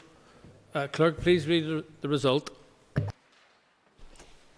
87 members voted, 49 members voted aye, 38 members voted no. The motion is carried. Members, the motion is carried. Unfasten the doors, please. And moving on then to Amendment 6. Amendment 6 has already been debated. I call Philip McGuigan to move Amendment 6. Amendment proposed after Clause 1, insert new clause, emissions targets for 2030 and 2040. Question is that Amendment 6 be made and the new clause added to the bill. All those in favour say aye. Aye. Contrary, no. No. Do we have tellers?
Okay, members. Tellers have been appointed. Tellers have been appointed as follows. Tellers for the ayes are Philip McGuigan and Cathal Boylan. Tellers for the noes, Harry Harvey and Tom Buchanan. Clear lobbies. The assembly will divide. Ayes to my right, noes to my left.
Secure the doors, please.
Okay, members.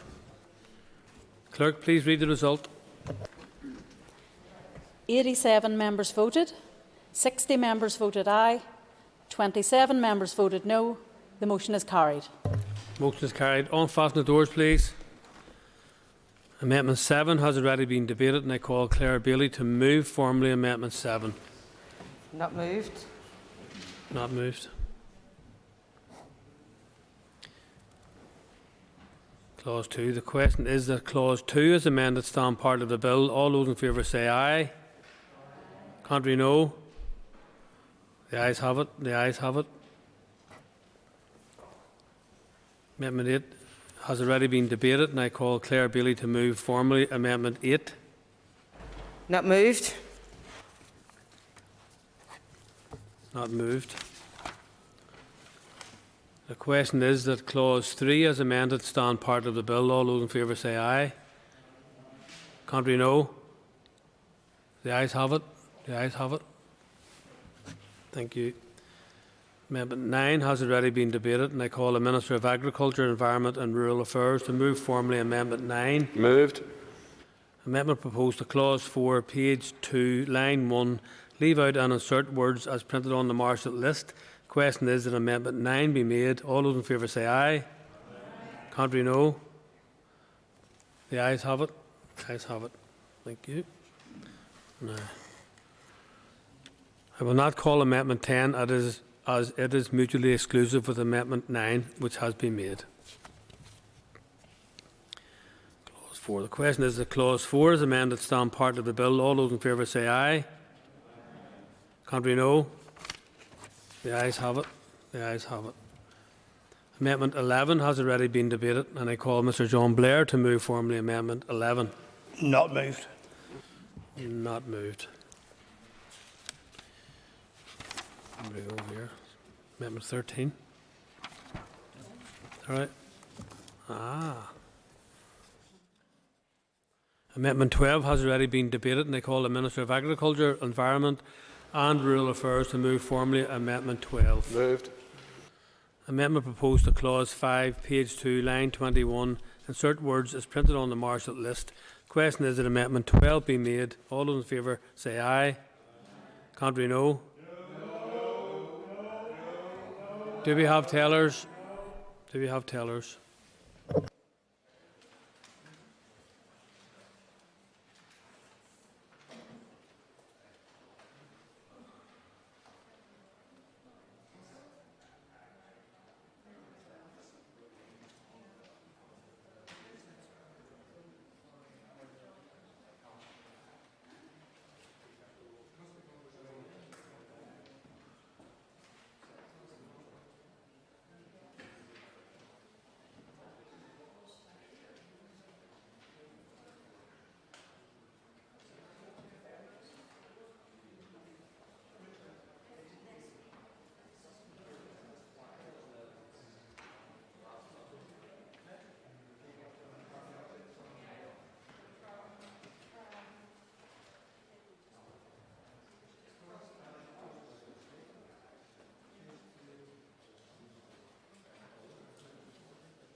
Members, tellers have been appointed as follows. Tellers for the ayes are Tom Buchanan and Harry Harvey.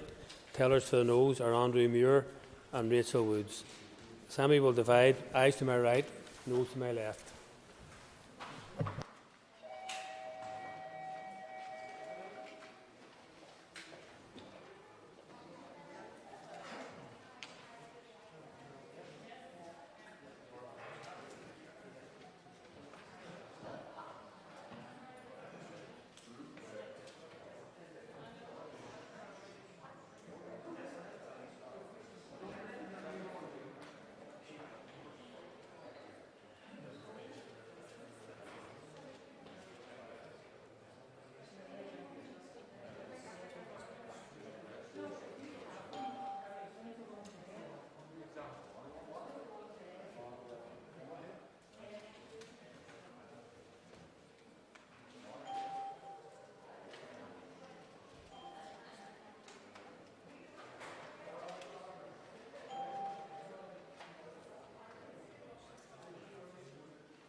Secure doors, please.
Okay, members. Clerk, please read the result. 86 members voted, 76 members voted aye, 10 members voted no. The motion is carried. Motion is carried. Thank you. Amendment 13 has already been debated, and I call the Minister of Agriculture, Environment and Rural Affairs to move formally Amendment 13. Amendment proposed to Clause 5, page 2, line 23. Insert words as printed on the Marshall list. The question is that Amendment 13 be made. All those in favour say aye. Contrary, no. All those in favour say aye. The ayes have it. The ayes have it. Thank you. Clause 5. The question is that Clause 5 as amended stand part of the bill. All those in favour say aye. Contrary, no. The ayes have it. The ayes have it. Thank you. Amendment 14 has already been debated, and I call the Minister of Agriculture, Environment and Rural Affairs to move formally. Moved. Amendment 14. Amendment 14. Amendment 14 has already been debated. I call the Minister of Agriculture. Already done that. Amendment proposed to Clause 6, page 2, line 36. Insert words as printed on the Marshall list. The question is that Amendment 14 be made. All those in favour say aye. Contrary, no. Clear lobbies. Do we have tellers? Do we have tellers?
Order, members. Tellers have been appointed as follows. Tellers for the ayes are Tom Buchanan and Harry Harvey. Tellers for the noes, Claire Bailey and Stuart Dixon. Clear lobbies. Assembly will divide. Ayes to my right, noes to my left.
Secutors, please.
Okay, members. Order, members. Clerk, please read the result. 85 members voted. 76 members voted aye. 9 members voted no. The motion is carried. Motion is carried. Thank you. Unfasten the doors, please. We're on to clause 6 now. The question is the clause 6 as amended and stand part of the bill. All those in favour say aye. Aye. Contrary, no. The ayes have it. Do the ayes have it? The ayes have it. Thank you. Amendment 15 has already been debated, and I call Philip McGuigan to move formally Amendment 15. Moved.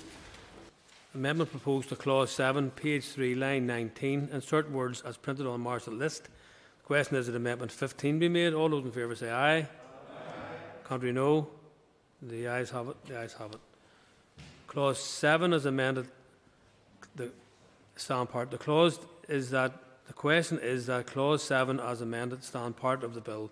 All those in favour say aye. Aye. Contrary, no. The ayes have it. The ayes have it. Thank you.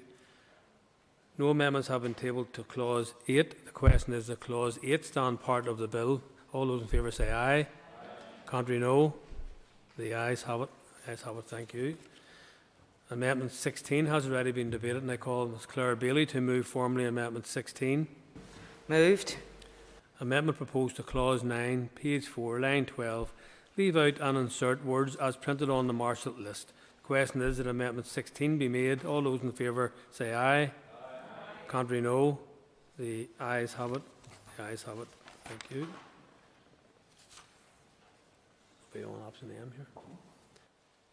Amendment 17 has already been debated, and I call the Minister of Agriculture, Environment and Rural Affairs to move formally Amendment 17.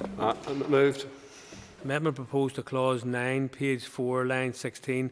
Insert words as printed on the marshal list. The question is that Amendment 17 be made. All those in favour say aye. Aye. Contrary, no. Do the ayes have it? The ayes have it. Thank you. The ayes have it. The question is that clause 9 is amended. Stand part of the bill. All those in favour say aye. Aye. Contrary, no. The ayes have it. The ayes have it. No amendments have been tabled to clause 10. The question is that clause 10 stand part of the bill. All those in favour say aye. Aye. Contrary, no. The ayes have it. Members, that concludes the voting on Group 1 amendments. Yeah, okay.